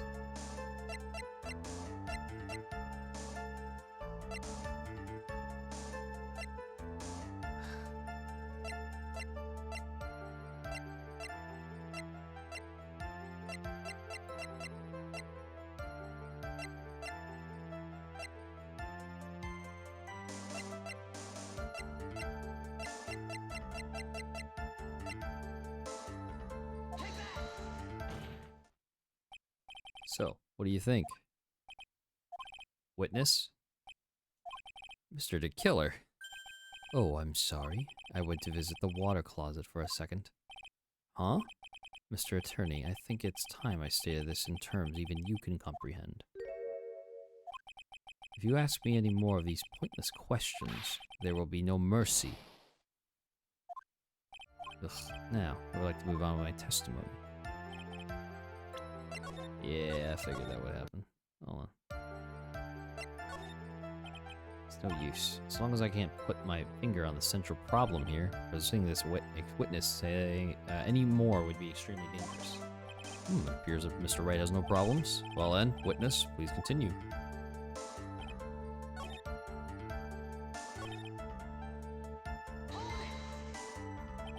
So you're saying that you never saw your client's face, not even once? I did, once. It was when I went to give the client the figurine. Yes, I see. Miss Andrews was wearing a mask at the time. A mask? A nickel samurai mask. I'm guessing... Mr. Wright, what do you have to say about this? Do you have any problems with this piece of testimony? I never saw the face, so, you know... Something does sort of stick out at me, Your Honor. Witness, I think you most certainly saw your client's face. Let's recall Mr. Power's testimony. After the award ceremony, I went by myself to Matt's room. Matt was standing there in front of his room, still in his nickel samurai costume. Matt gave the bellboy a tip. You received quite a large roll of cash from Mr. Ungard. And at that time, he was not wearing his nickel samurai mask. Oh ho! Order. Order! Yes, now that you mention it, I do remember that. Witness? Yes, that night I did wander the floor as a bellboy. I received plenty of tips that night for carrying juice to various rooms. Is that so wrong? Huh? The man who gave me that tip was not my client. He was probably just a very generous person. I'm sorry, but sadly we are not nearly so generous here. If I could receive large rolls of cash by simply bringing people things on trays, then why on earth would I stand around here prosecuting? Oh, the deja vu, and isn't his salary more than enough for one man? And where is your evidence that the large roll of cash was in fact a tip? Come, Mr. Edgeworth, show me the money. What? Mr. Attorney. Yes? You know, I think your line of questioning has been a little strange. In fact, I would say you don't seem to believe Miss Andrews is my client. Oh, no, it's not like that at all. I just think lies aren't a good thing, you know? Oh, I know and agree. Lies are not a good thing at all. Ugh. I think we are on the same page now, aren't we, Mr. Attorney? Remember, if I feel threatened in any way, I am free to cut contact at any time. I'm sorry, please forgive my foolishness. If only you were this apologetic all the time. Anyway, I do not see a huge contradiction here. Therefore, you may continue, witness. We've pretty much reached the end of the rope here. Huh? Seems like we're still okay to me. And that's exactly what is so bad. At this rate we're going, we will end up completely destroying the killer's lie.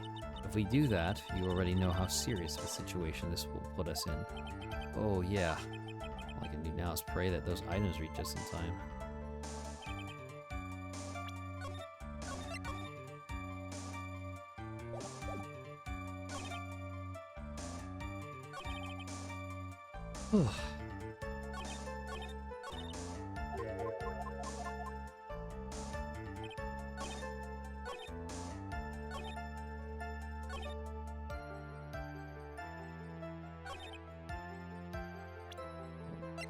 How would she know?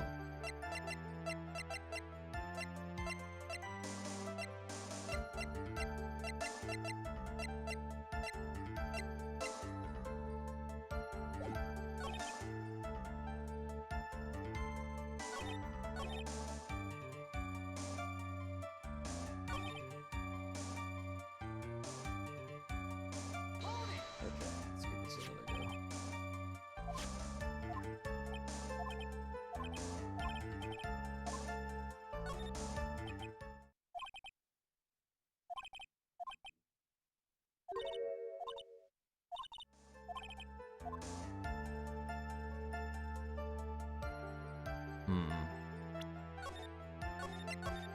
Dr. Wright.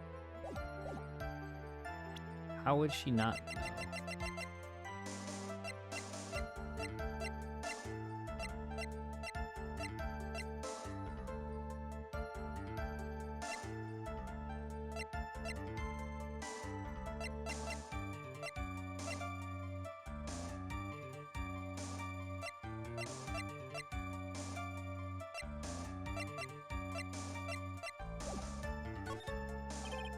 Let's go.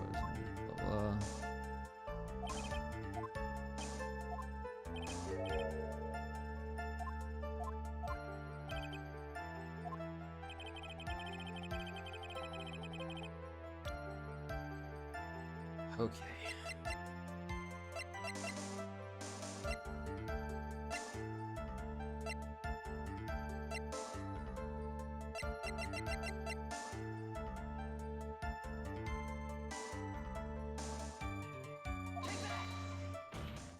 Ugh. I'm stuck. I hate it. Why is it so cryptic, man?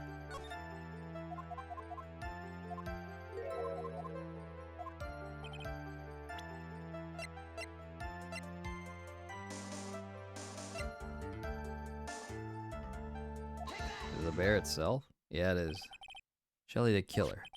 If you had really given the bear to Miss Andrews, then this item should not have been inside it. Oh, okay. This item? I see where you're going.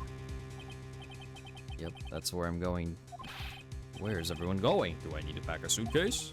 Your Honor, please think back to Miss Andrews' testimony. I was going to burn it, for her sake. If even for a single minute, this bear had actually been in Miss Andrews' hands, I'm sure she would have taken that suicide note out and burned it. It's because it got easier, I got lucky. I think there's some cues that we can notice, but there's lots of like logic things to it that it's, I don't know, you gotta like remember all the details and just go for it, I guess. Order. So that's where you two were going. So by the very fact that this suicide note was still inside the bear, it tells us that your client didn't know how to disassemble the puzzle. Which means, Your Honor, that it is impossible for Adrian Andrews to be the client. Oh. Order.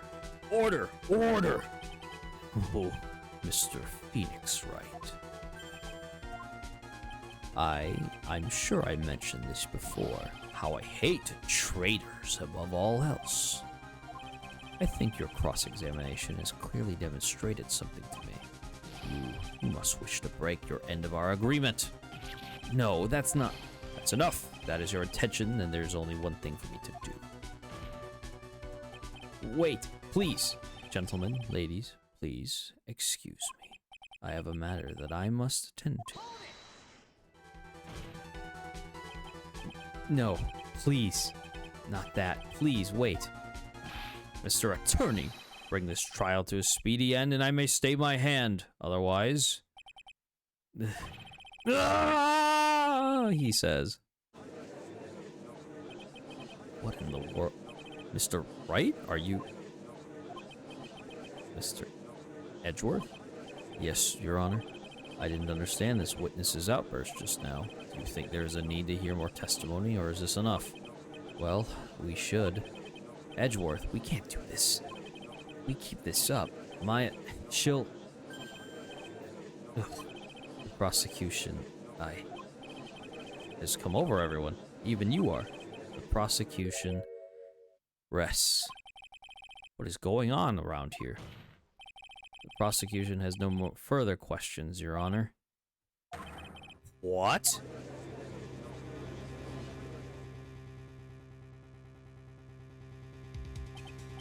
Well, I never thought I'd see the day. This is a most unusual situation. If the prosecution rests with no further questions, then the prosecution has failed to uphold its stance. If that is the case, then even though I am reluctant, I must believe that Mr. DeKiller's testimony is accurate. That would mean that Shelley DeKiller's client is Adrian Andrews. Mr. Wright? Yes, Your Honor. If I end the trial here right now, then your client, Matt Ungard, would be declared innocent. And in his place, Adrian Andrews would be charged with murder. Miss Andrews would be charged with murder? The prosecution has no further questions, so we now hear the defense's final remarks. Bailiff, please bring the defendant, Matt Ungard, to the stand. Items from the killer's hideout didn't make it in time. We tried as hard as we could, but it looks like our time has run out. I can't believe it. The outcome now lies in your hands. For a mistrial here. Jeez. Dude, did the old guy finally decide? To be honest, I can't think of you as a truly innocent and good person. You have done enough evil to drive a woman to suicide. But, at least on the charge of murder, it would appear you are innocent. Ha! So, I guess even the old fuddy-duddy figured me out. Mr. Ungard? What an atrocious lawyer I have. Giving his own client up like this. And that refreshing like a spring breeze crap. It's just atrocious, don't you agree? Anyway, get on with it and pronounce me innocent already. Right, Mr. Lawyer? should I side with justice, or should I save Maya's life? You better get Ungard a guilty sentence, okay? But if I did that, Maya will die. But if I say he's innocent, then Miss Andrews will be charged as the murderer. Say he's guilty or not guilty. Either choice I make, someone's life is going to end. All hinges on what I choose. Now then, Mr. Wright, let's hear the defense's final statements on this matter. If the person who hired the assassin was Adrian Andrews, then your client, Mr. Matt Ungard, is innocent. There's no need to ask, old man. After all, my lawyer's going to say what I want, aren't I? Aren't you? Oops. Right. I can't do this, but I have to decide something. I can't count on the evidence to help me anymore. I have to listen to my heart. My client, Matt Ungard, is...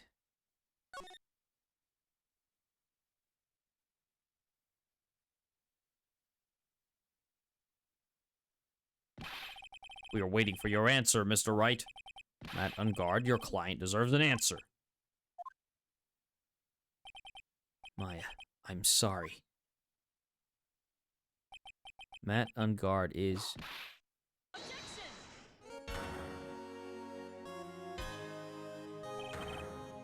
Francisca von Karma? Oh shit, he showed up just in time. What are you... Ow! You see now, don't you, Mr. Phoenix Wright? This is exactly why you should never take your eyes off that scruffy fool. Did you bring them? The final pieces? Do you have them? You should know better than to ask that, Mr. Miles Edgeworth. Von Karma is perfect in every way. The evidence is here in perfect condition. Don't worry about Scruffy. He's fine, and his injuries are minor. All of the items are inside this. What a filthy old coat this is. That's Gumshoes. I can spot his tattered rags anywhere. I apologize for its ugliness, but there was nothing else to wrap the items in. I fought long and hard this whole trial. All for what is inside that raggedy coat. I'm sure that inside that coat lies a crucial piece of evidence. Your Honor, inside that filthy coat are the defense's final pieces of evidence. Final evidence?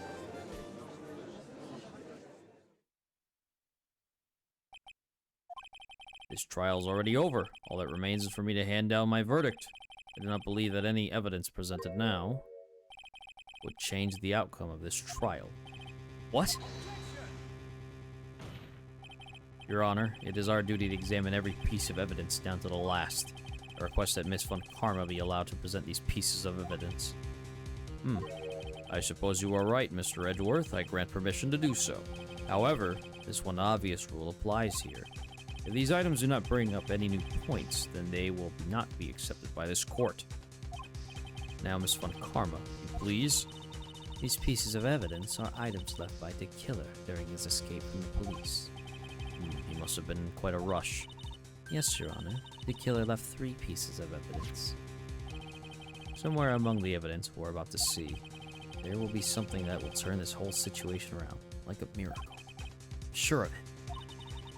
That is all we can hope for. Oh boy. The first item is a pistol. Oh boy. Does the killer's pistol have anything to do with this case? Does that pistol have any relation to this case? We've yet to perform a ballistics test, so I can't say anything for certain. However, I believe it has something to do with this case, at least with me. That's the pistol that he used to shoot you, isn't it? That's what I believe, yes. Oh. I kept the bullet they removed from my shoulder as a sort of memento. I'm sure it would be an excellent sample for the test. So that's the pistol that was used to shoot Francisca. It's probably not going to help us very much. The second piece of evidence is his videotape. I bet the killer took that from a guard's mansion. Okay. Have you checked the contents of that tape? Unfortunately, there was no time to. Oh yeah. But I would speculate that this tape is very important. Why would you say that? Because he came back to his hideout for it. The killer went back for it? That's right. It looks like he was trying to recover it. He injured 3 of the officers at the site. Somehow it looks like they managed to protect it from the killer. Shelley the killer is no ordinary man. Last piece of evidence is his bellboy's uniform. Was that used during the crime? I am almost certain it was. There's even a pair of black leather gloves in one of the pockets. There's no doubt about it. The killer was wearing this on the night of the murder. There is one thing I found interesting about this uniform. And what is that? There's a button missing on this uniform. A button? It's a very unique button. I'm sure if we were to recover it, it would provide us with an interesting clue. It is all I have to present, Your Honor. It's just as I thought. And what is that, Your Honor? I'm sure, were we under normal circumstances. Hi, Genova Moon. Hello, hello. These items from Shelley the Killer's hideouts would be very important clues. However, our question is not who did the killing. It is who is the client. Yes, that is correct. And these 3 items do not tell us anything about that. Thank you for your hard work, Miss Von Karma. You may step down now. Wait, Your Honor. Please allow me to examine this new evidence. Overruled. This court already has all the evidence it needs to hand down a verdict. Wonderful. Absolutely splendid. This judge is such a brilliant man, isn't he? Is this the end? Phoenix? I knew it. There's no such thing as a miracle in this world, is there? I think you're wrong. I think they do exist. But you have to make that miracle happen. You've come this far, you can't give up now. But no matter how you think about it, it's... Try, for my sake. Just think about it for a second. There are 2 ways out of this situation for us. 2? The first. Make Ungard wish from the bottom of his soul for a guilty verdict. Huh? The killer will always place his client's wishes first. If Unguard himself wishes to be convicted, then he will let his hostage go. That may be true, but that's asking me to do the impossible. The second way, force the killer to end his contract with Unguard. If the killer were to no longer think of Unguard as his client, then he would let Maya go. Mia, that's even more impossible. He's a man who values his duty towards his clients above all else. I know both of these seem like impossible feats at first, but if you could make either one happen, it would truly be a miracle. The bigger problem is the judge has already said he doesn't need any more evidence. The pieces he was just shown, he's not accepting them. Phoenix, think things through from the other side. Isn't that what has always worked for us? The other side? Wait, does she mean... You mean to turn things around? Phoenix, the judge says he doesn't need the evidence. If that's the case, then who does need it? The person who needs the evidence. The defense, prosecution, and the judge. We have seen all the pieces of evidence, and that is how we have come to know the truth. But there's one person who has yet to see them all, and that person does not know the truth. What's up, Badass? That truth, it may be what will bring about the miracle in the end. There are no objections this time, correct? Now then, I will pronounce my verdict. Why don't we all respectfully sit back and listen, kids? I have already told you, Mr. Wright, this court does not need any more evidence. I am not saying it as us that needs the evidence, Your Honor. Then what you want to show the evidence to that person? Yes, Your Honor. Please, Your Honor. Mr. Wright, for you to ask with such passion, I will grant you one chance. One chance? Please show your evidence to who you think is the right person. It's impossible to turn the situation around in one try. One try, that is all I will permit. I have to try to remember everything that has happened up to this point. Think, Phoenix, think.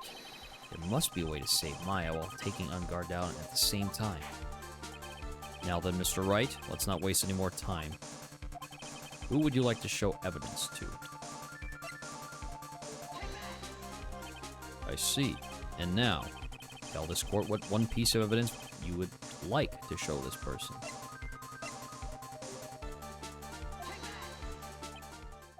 Well, what do you think, Mr. Edgeworth?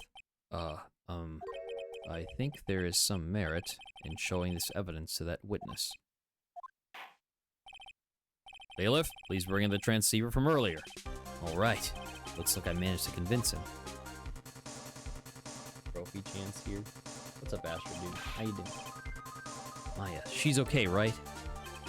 Didn't I tell you to concern yourself with bringing about a speedy end to this trial? Now, if I understand correctly, you wish to show me one piece of evidence? Yes, one is all I need. I have here a videotape. It was found at your hideout.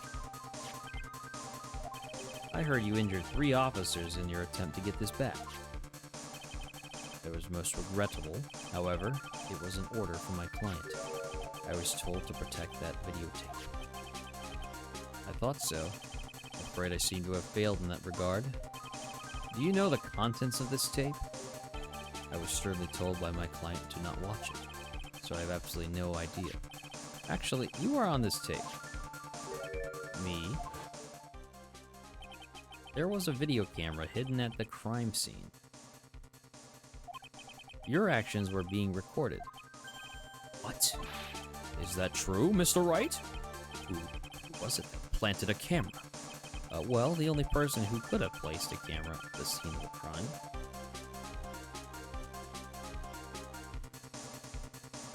That is a creepy noise. Would be your client, naturally. That was Adrian Andrews. Be quiet and listen, Your Honor. Yes, sir. Your client specified a place and time for you, isn't that right? Yes. That was so they could film you. I had no idea. Mr. Wright, why would my client do such a thing? I would like to know why. This dude's spending the whole weekend for, I know. What's up, Nightshade? Why did Matt Ungard film the crime scene? The reason why he did that is my ticket out of this whole mess. The only reason why your client would secretly film the crime scene,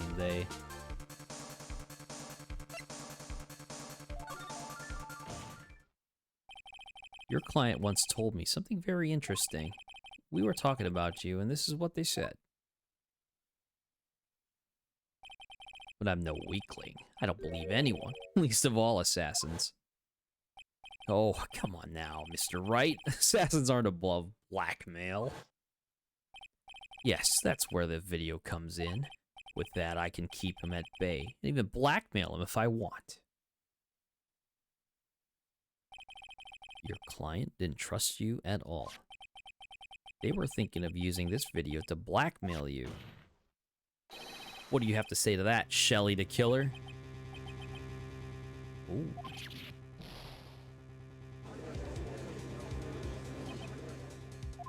It looks like I was being deceived from the very beginning. Yes, by a natural. That is the kind of person they are. Your client is a person who only thinks and plots of how to use the people around them to protect themselves from any and all dangers that may arise. That is the true nature of your client. I have one question for the witness. Yes. You told us one thing numerous times during your testimony. You said you detest traitors most of all. Yes, that's right. But what if that traitor was your own client? What would you do then? That's obvious. I would break our contract in that case. And then, that client would become my next target. For the honor of the killer name, even if it takes an eternity, I would follow that person to the ends of the earth to exact my punishment.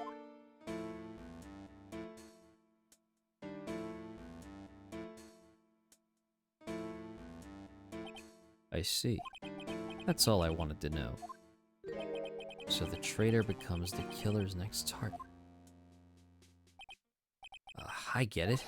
This is how we'll turn this case around. Mr. Wright? Yes. My contract with my client is over, as of now. I seem to have a new job on my hands. I will now return to you your precious item. What the? I'm not an item. Maya, thought I'd never see you again. Thank goodness.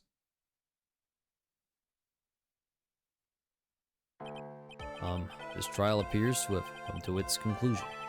However, I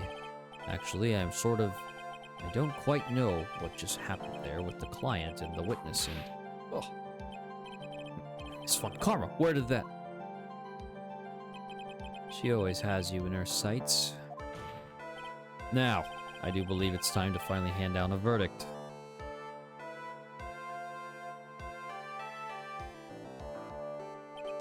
Mr. Ungard, it looks like somehow you got what you wanted. You will finally receive the acquittal you wanted so badly. You should be happy. But before that, I would like to make one final statement. Sometime in the near future, one very betrayed assassin may appear before you. Needless to say, that man is very good at what he does. I'm sure you would understand what I mean if you watch this video.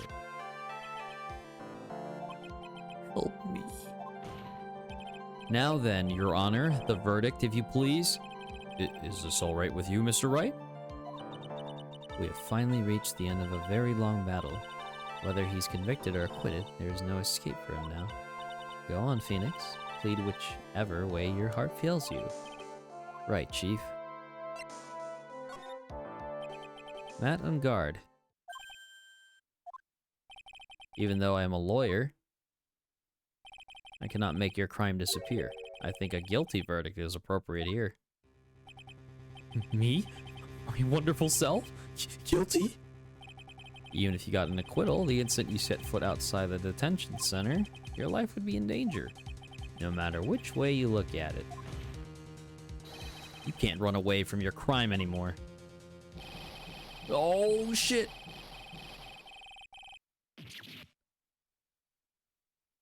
Bruh.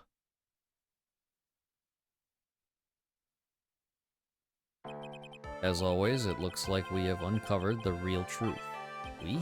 I don't remember you helping out much in this. Mr. Edgeworth, how is Matt on guard? I have left Miss Von Karma in charge of his incarceration. I'm sure he's getting a full-course meal of whipped leather right about now. Very good. That was a close one, wasn't it, witness? Yes, I plan to pay my debt to society for my own crime, Your Honor. The first time I was called to the witness stand during this trial, all I felt was despair. She must be talking about the time Edgeworth really went after her. I guess she's trying to forgive him for what he did. This witness, how should I put it? She has an illness. If you're going to say you would choose death, that is of no concern to me. Relatable itchy face? Jeez. But after that, when I was alone at the detention center, that's the first time I really saw myself for who I am. And today, when the two of you used your combined strength to convict Matt, I felt like I had finally been saved. Wow, this is the first time I've ever seen her smile. I'm really happy that you two were in charge of this case. I really don't know how to express how I feel at this moment. This is the first time I've felt comfortable with myself, with who I am. Thank you so much, everyone. A W! Looks like we have resolved everything at last. As for myself, there are still a few things I'm confused about, but everyone seems to be in good spirits, and that is good enough for me. That is all. This court is adjourned. March 23rd, 5:14 p.m. District Court, Defendant Lobby Number 3. You were great out there, Phoenix. What I did out there was right, wasn't it? This is the first time you've not gotten your client off. You got them a guilty verdict this time. But you have to look past all of that to what's really important. You now realize that there's something more than just getting a not guilty, right? Yes, I understand now. Phoenix, think back for a second. Think to the moments before Miss Von Karma arrived with the final pieces of evidence. Think about the incredible decision you had to make. Now then, Mr. Wright, let's hear the defense's final statements on this matter. I can't count on the evidence to help me anymore. I have to listen to my heart. Should I side with justice, or should I save Maya's life? My client, Matt Ungard, is he guilty, or is he not guilty? Those were your choices then, and your answer spoke to what being a lawyer means to you. Right. Edgeworth, I have good news. Maya is now safe in police custody. Really? Pearls. You're telling us the truth, right, Mr. Edgeworth? Yes, she's quite safe. She's on her way here as we speak in a patrol car. Ah, Mystic Maya. Mystic Maya's safe. You did it. You really did it, Mr. Nick. Ow! She punches deceptively hard for a kid. I believed in you. I kept saying to myself, Mr. Nick will save her. Mr. Nick will save her. Oh, Pearls. Thanks. Oh, What's wrong? Miss Von Karma. About earlier. Thanks. Ow! Why are you still smiling, Mr. Phoenix Wright? You lost. Your perfect win record has now been crushed. And yet, you are still happy? I don't think you'll ever understand, Miss Von Karma. How dare you? Don't worry. She may in time. After all, I was like that myself until a year ago. Edgeworth? For my own personal victories, and for guilty verdicts. I used every dirty trick in the book, and so my win record remained spotless. But a man appeared and stood fast against that selfish me. I fought him in my usual manner and tasted my first defeat. I felt like I had lost everything because of that. And then it was my turn to sit in the defendant's chair. And I was saved by that person I called my enemy. I couldn't forgive myself for all that happened. So I left the prosecutor's office. And I left that note. Prosecutor Miles Edgeworth chooses death. As well as you should have. A prosecutor who has shamed himself with defeat should crawl into a hole and die. But that was not what happened. After I left the prosecutor's office, I finally came to realize something. And it was in that moment of clarity that everything began to change. Foolish nonsense. We prosecutors use anything we can to attack the defendant, but every time we did so, no matter how desperate the situation, instead of giving up like most people, that man would hold strong with his undying faith. And then, before I knew it, I began to trust in that man as well. What? You trusted your enemy? It doesn't matter how many underhanded tricks a person uses. The truth will always find a way to make itself known. The only thing we can do is to fight with the knowledge we hold and everything we have, erasing the paradoxes one by one. It's never easy. We claw and scratch for every inch. But we will always eventually reach that one single truth. This I promise you. The truth. Yes, that's the reason why prosecutors and attorneys, defense attorneys exist. But I'm sure you knew that already, didn't you, Wright? That's why you couldn't forgive me. This man who went into hiding, isn't that right? This man who only had his sights set on victory, who ran away into the night. Ah, is Mr. Edgeworth right, Mr. Nick? You really let me down. When you disappeared, I felt betrayed. The reason I decided to become a lawyer to begin with is because I believed in the things you said to me. All those years ago. And you betrayed your own words. That's why, 1 year ago, I made up my mind. I decided that the Miles Edgeworth I knew had died. At least, that's what I told myself. You pathetic fool. Miss Von Karma. I don't want to hear that wretched whimpering of a disgraced loser. Von Karma is someone who is destined to be perfect. Miles Edgeworth, you are no longer worthy. You are no longer worthy of being a Von Karma. And neither am I. It's over. It's all over. Francisca threw something on the ground just now. This is an electromagnetic receiver. Isn't that the thing she used to track Detective Gumshoe? I'll return this to the precinct later. There's something else. Ah, isn't that Miss Von Karma's whip? I'll never set foot in another courtroom again. I'm sure that's what she's saying by this action. You should keep this, right? Okay.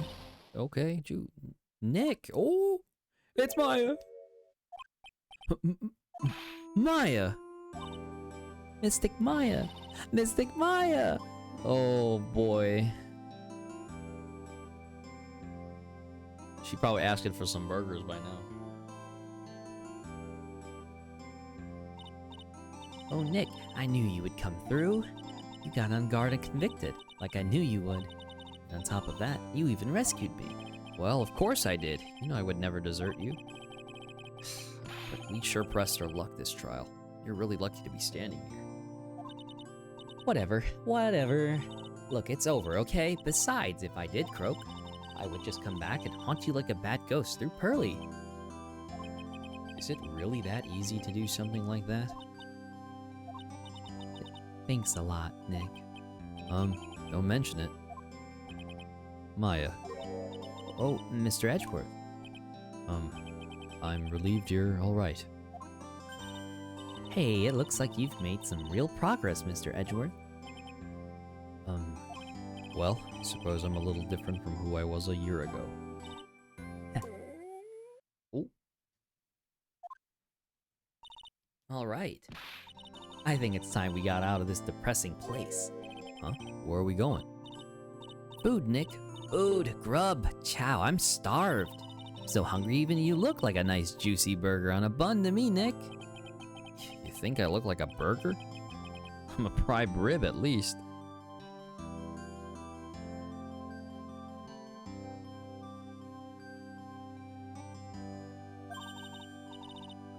Man. Come with us, Mr. Edgeworth, please.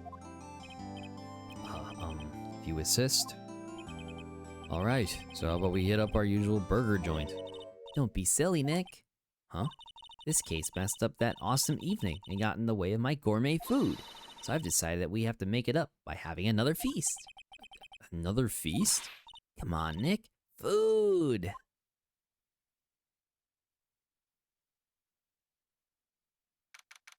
March 23rd, 7:38 p.m. Gatewater Hotel, hotel lobby. Hey, pal. Sorry to keep you guys waiting. Gumshoe, are you alright? Yeah, but I'm really embarrassed. I didn't think I would be hit a telephone pole of all things. A telephone pole? And it wasn't a red light that got him. You did it again, city boy. I felt like my dear old heart was gonna give out on me, and I ain't joking. Yeah, it was more exciting than the very last episode of Steel Samurai. Thanks. Now looky here, Mr. Snooty Prosecutor. Don't you reckon you bully Mr. Wright too hard? You don't start being a lot nicer to him, he might just kick it. Tonight even. I'll keep that in mind. Well, come on now, everyone's gathered around. Y'all are gonna get your picture taken by a genuine professional photographer. Looks like Lotta bought herself a new camera. Well, pal, at least we can put this messy case behind us now. Come on, tonight's all about eating, so let's go chow down, pal. Amen to that, pal. Amen.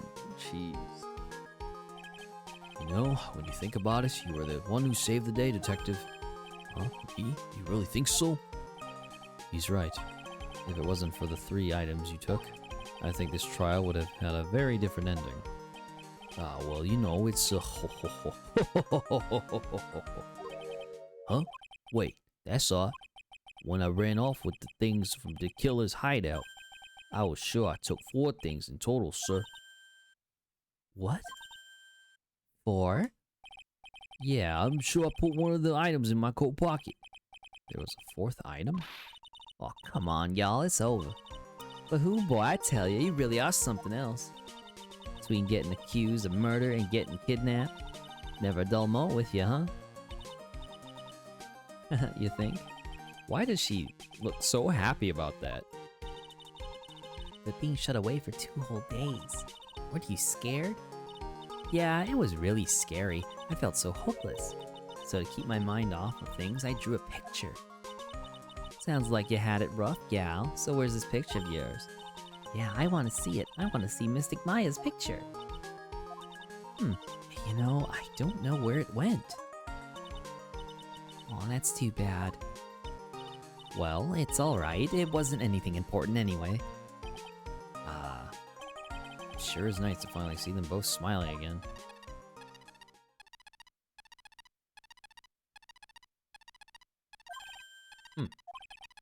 What is it, Edgeworth? This thing is picking something up.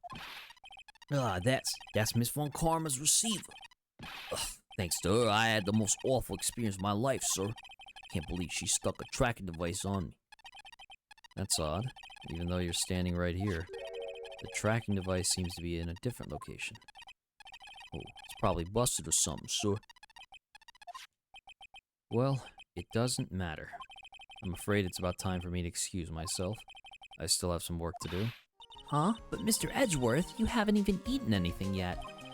You haven't eaten and you've eaten way too much, you glutton. I had fun tonight. Now, if you'll excuse me. Wait. What? I just wanted to say, thanks, Edgeworth. You really saved me out there. If anyone should be saying thanks, it should be me, right? I feel like words alone aren't enough to hear. Enough here. I wonder if there's something else I could express into can give him to express how I feel.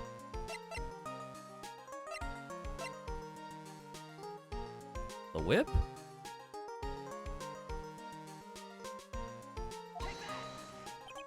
What's this?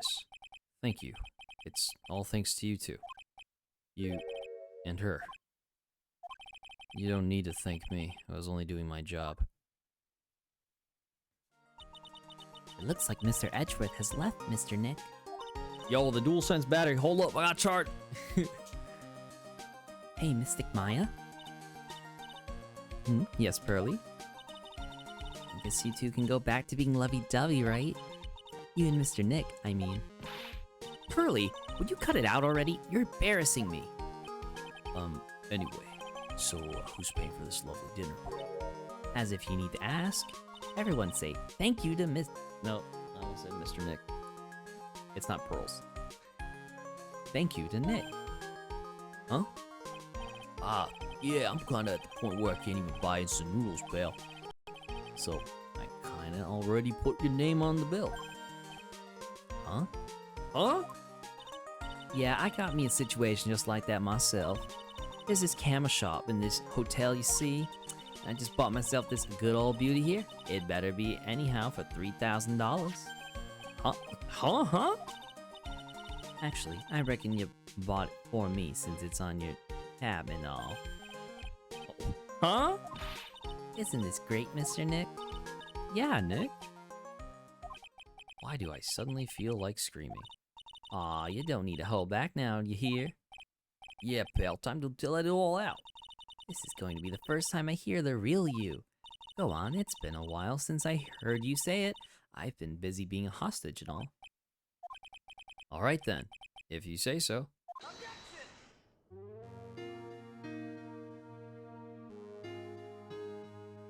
And that's it. We're done with the second game.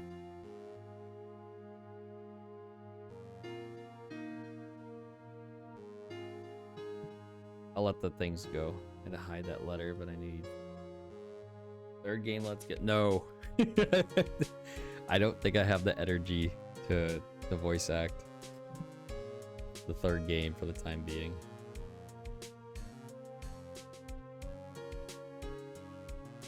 What am I gonna do? I mean...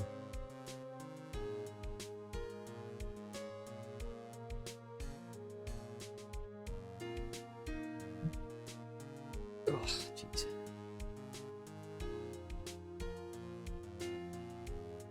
Earl is really pushing this agenda with Phoenix and Maya.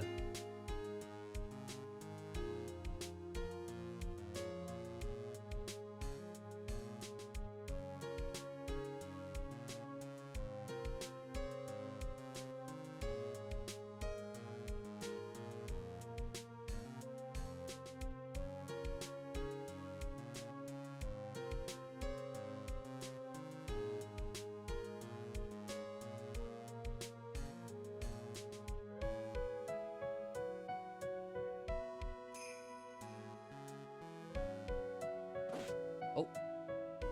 Maggie Bird. I'm retiring this uniform as of today. What? Be a waitress from now on.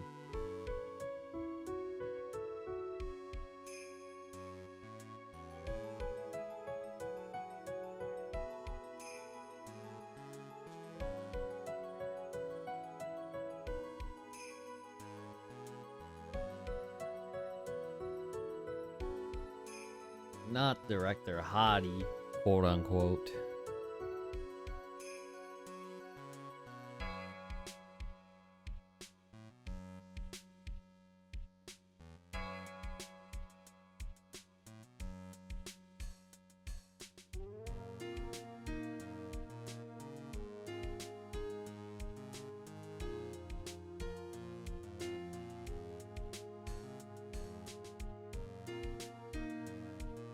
Oh no, it's Max Galactica.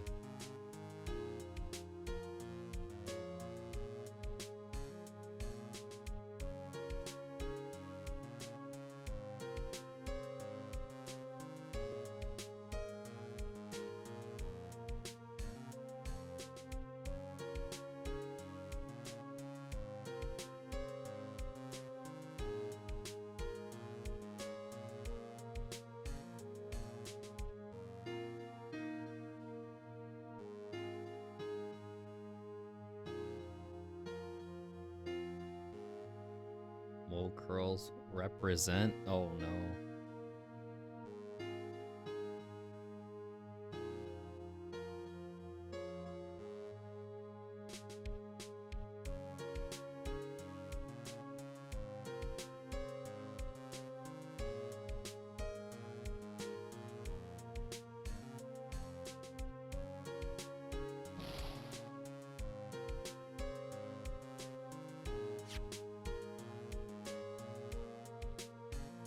Oh my gosh.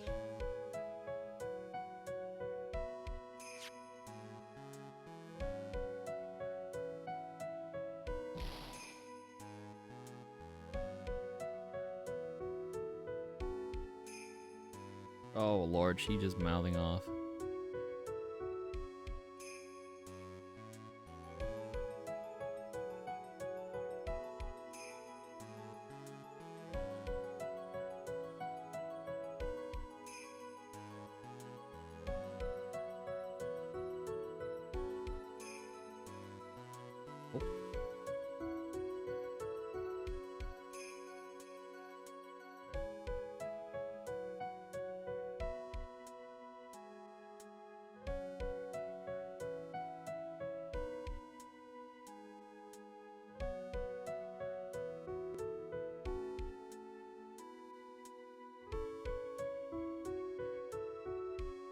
Oh, the killer.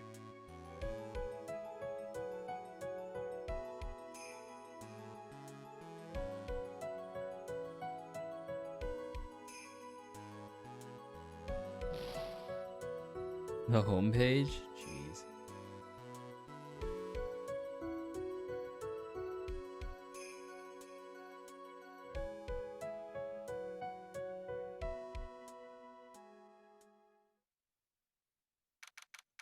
March 23rd, 9:42 p.m. International departures, gate 12.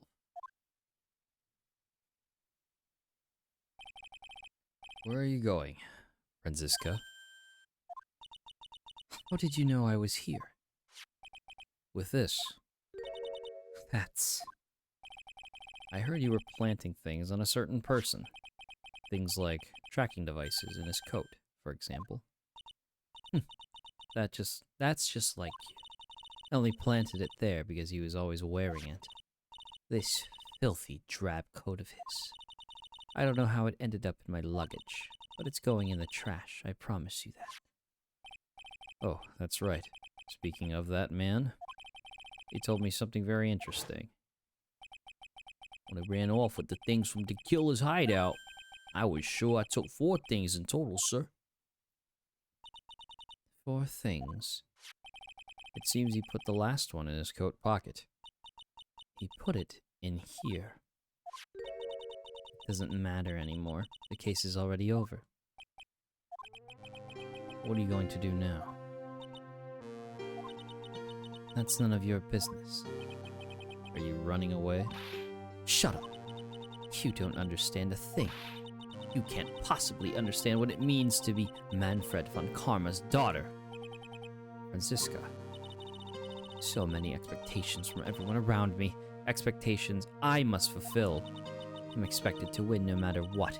And failure? Such a thing is not an option for me. My father was a genius. There's no doubt about that. But me, I'm no genius. I've always known that. But I had to be one. I had to. You may not be a genius like your father, but you are a prosecutor. You have been and always will be. No, I'm not. Not anymore. I've even thrown my whip away. Speaking of that, Wright gave me this to hold on to. You knew something like this would happen, didn't you? I'm going to say this again. We prosecutors do not fight for personal honor or pride. I hope you will think deeply about what you should be striking down with that whip. You haven't changed a bit. You've always left me alone and walked on ahead without Miles Edgeworth. I've always hated you. And then, finally, my chance to take my revenge on you arrived. If I could win against that man, if I could make Phoenix Wright bow down in defeat, then this girl you left behind would have risen higher than you. That was supposed to be my revenge. I see. You know, I can't do it. I can't change who I am. I can't throw away everything I've been until today. I believe you can. Just like how Adrian Andrews did. Adrian Andrews. You were going to use her during the trial, right? But you were dependent on your father by using his tactics. Isn't that right? So, today, you chased after me, after I had left you behind all these years. And that's why we're standing here now, side by side. But I have no intention of stopping. If you say you are going to quit your walk down the prosecutor's path, then this is where we part ways, Franziska von Karma. Oh. Aww. Yeah, after all the whippity whips. Oh no. I am Franziska von Karma. I think I'm going to walk in your shadow forever. Our battle begins now. So you had better prepare yourself, Miles Edgeworth. Ooh.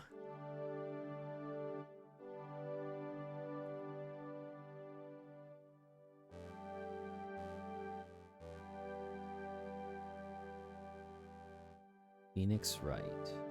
One day, someday, I'm sure we'll meet again in battle. Oh boy.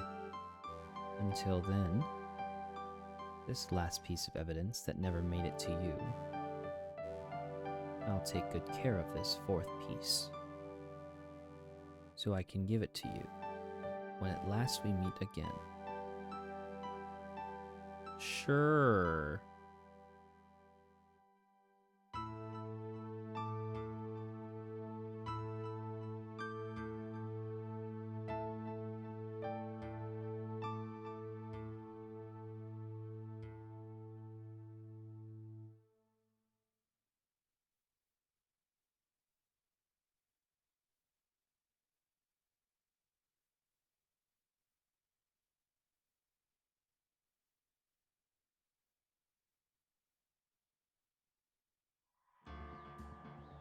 Well, that covers the second game. Now, are we gonna start the third game? Not right now. Oh, that case was like, whoop, then back down, and whoop, up, back down. Oh my god. Yeah, hopefully y'all enjoyed this marvel. No, Keto. You need to go to sleep. I need to actually eat dinner. Alright. Yeah, thanks y'all for watching some Justice for All.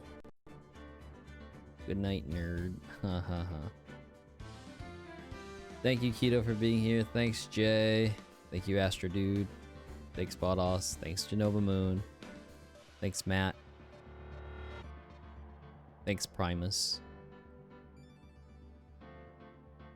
As well as all other lurkers.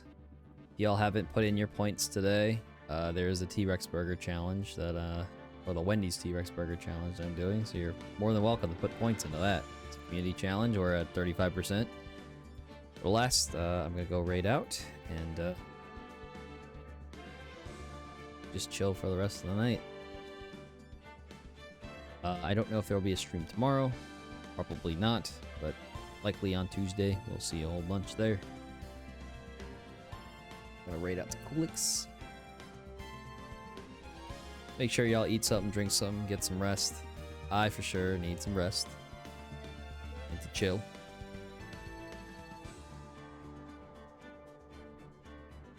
Also, don't be doing that. Don't be getting caught up in Assassin's plot and all that. Too much. Anyways, take care. Goodbye.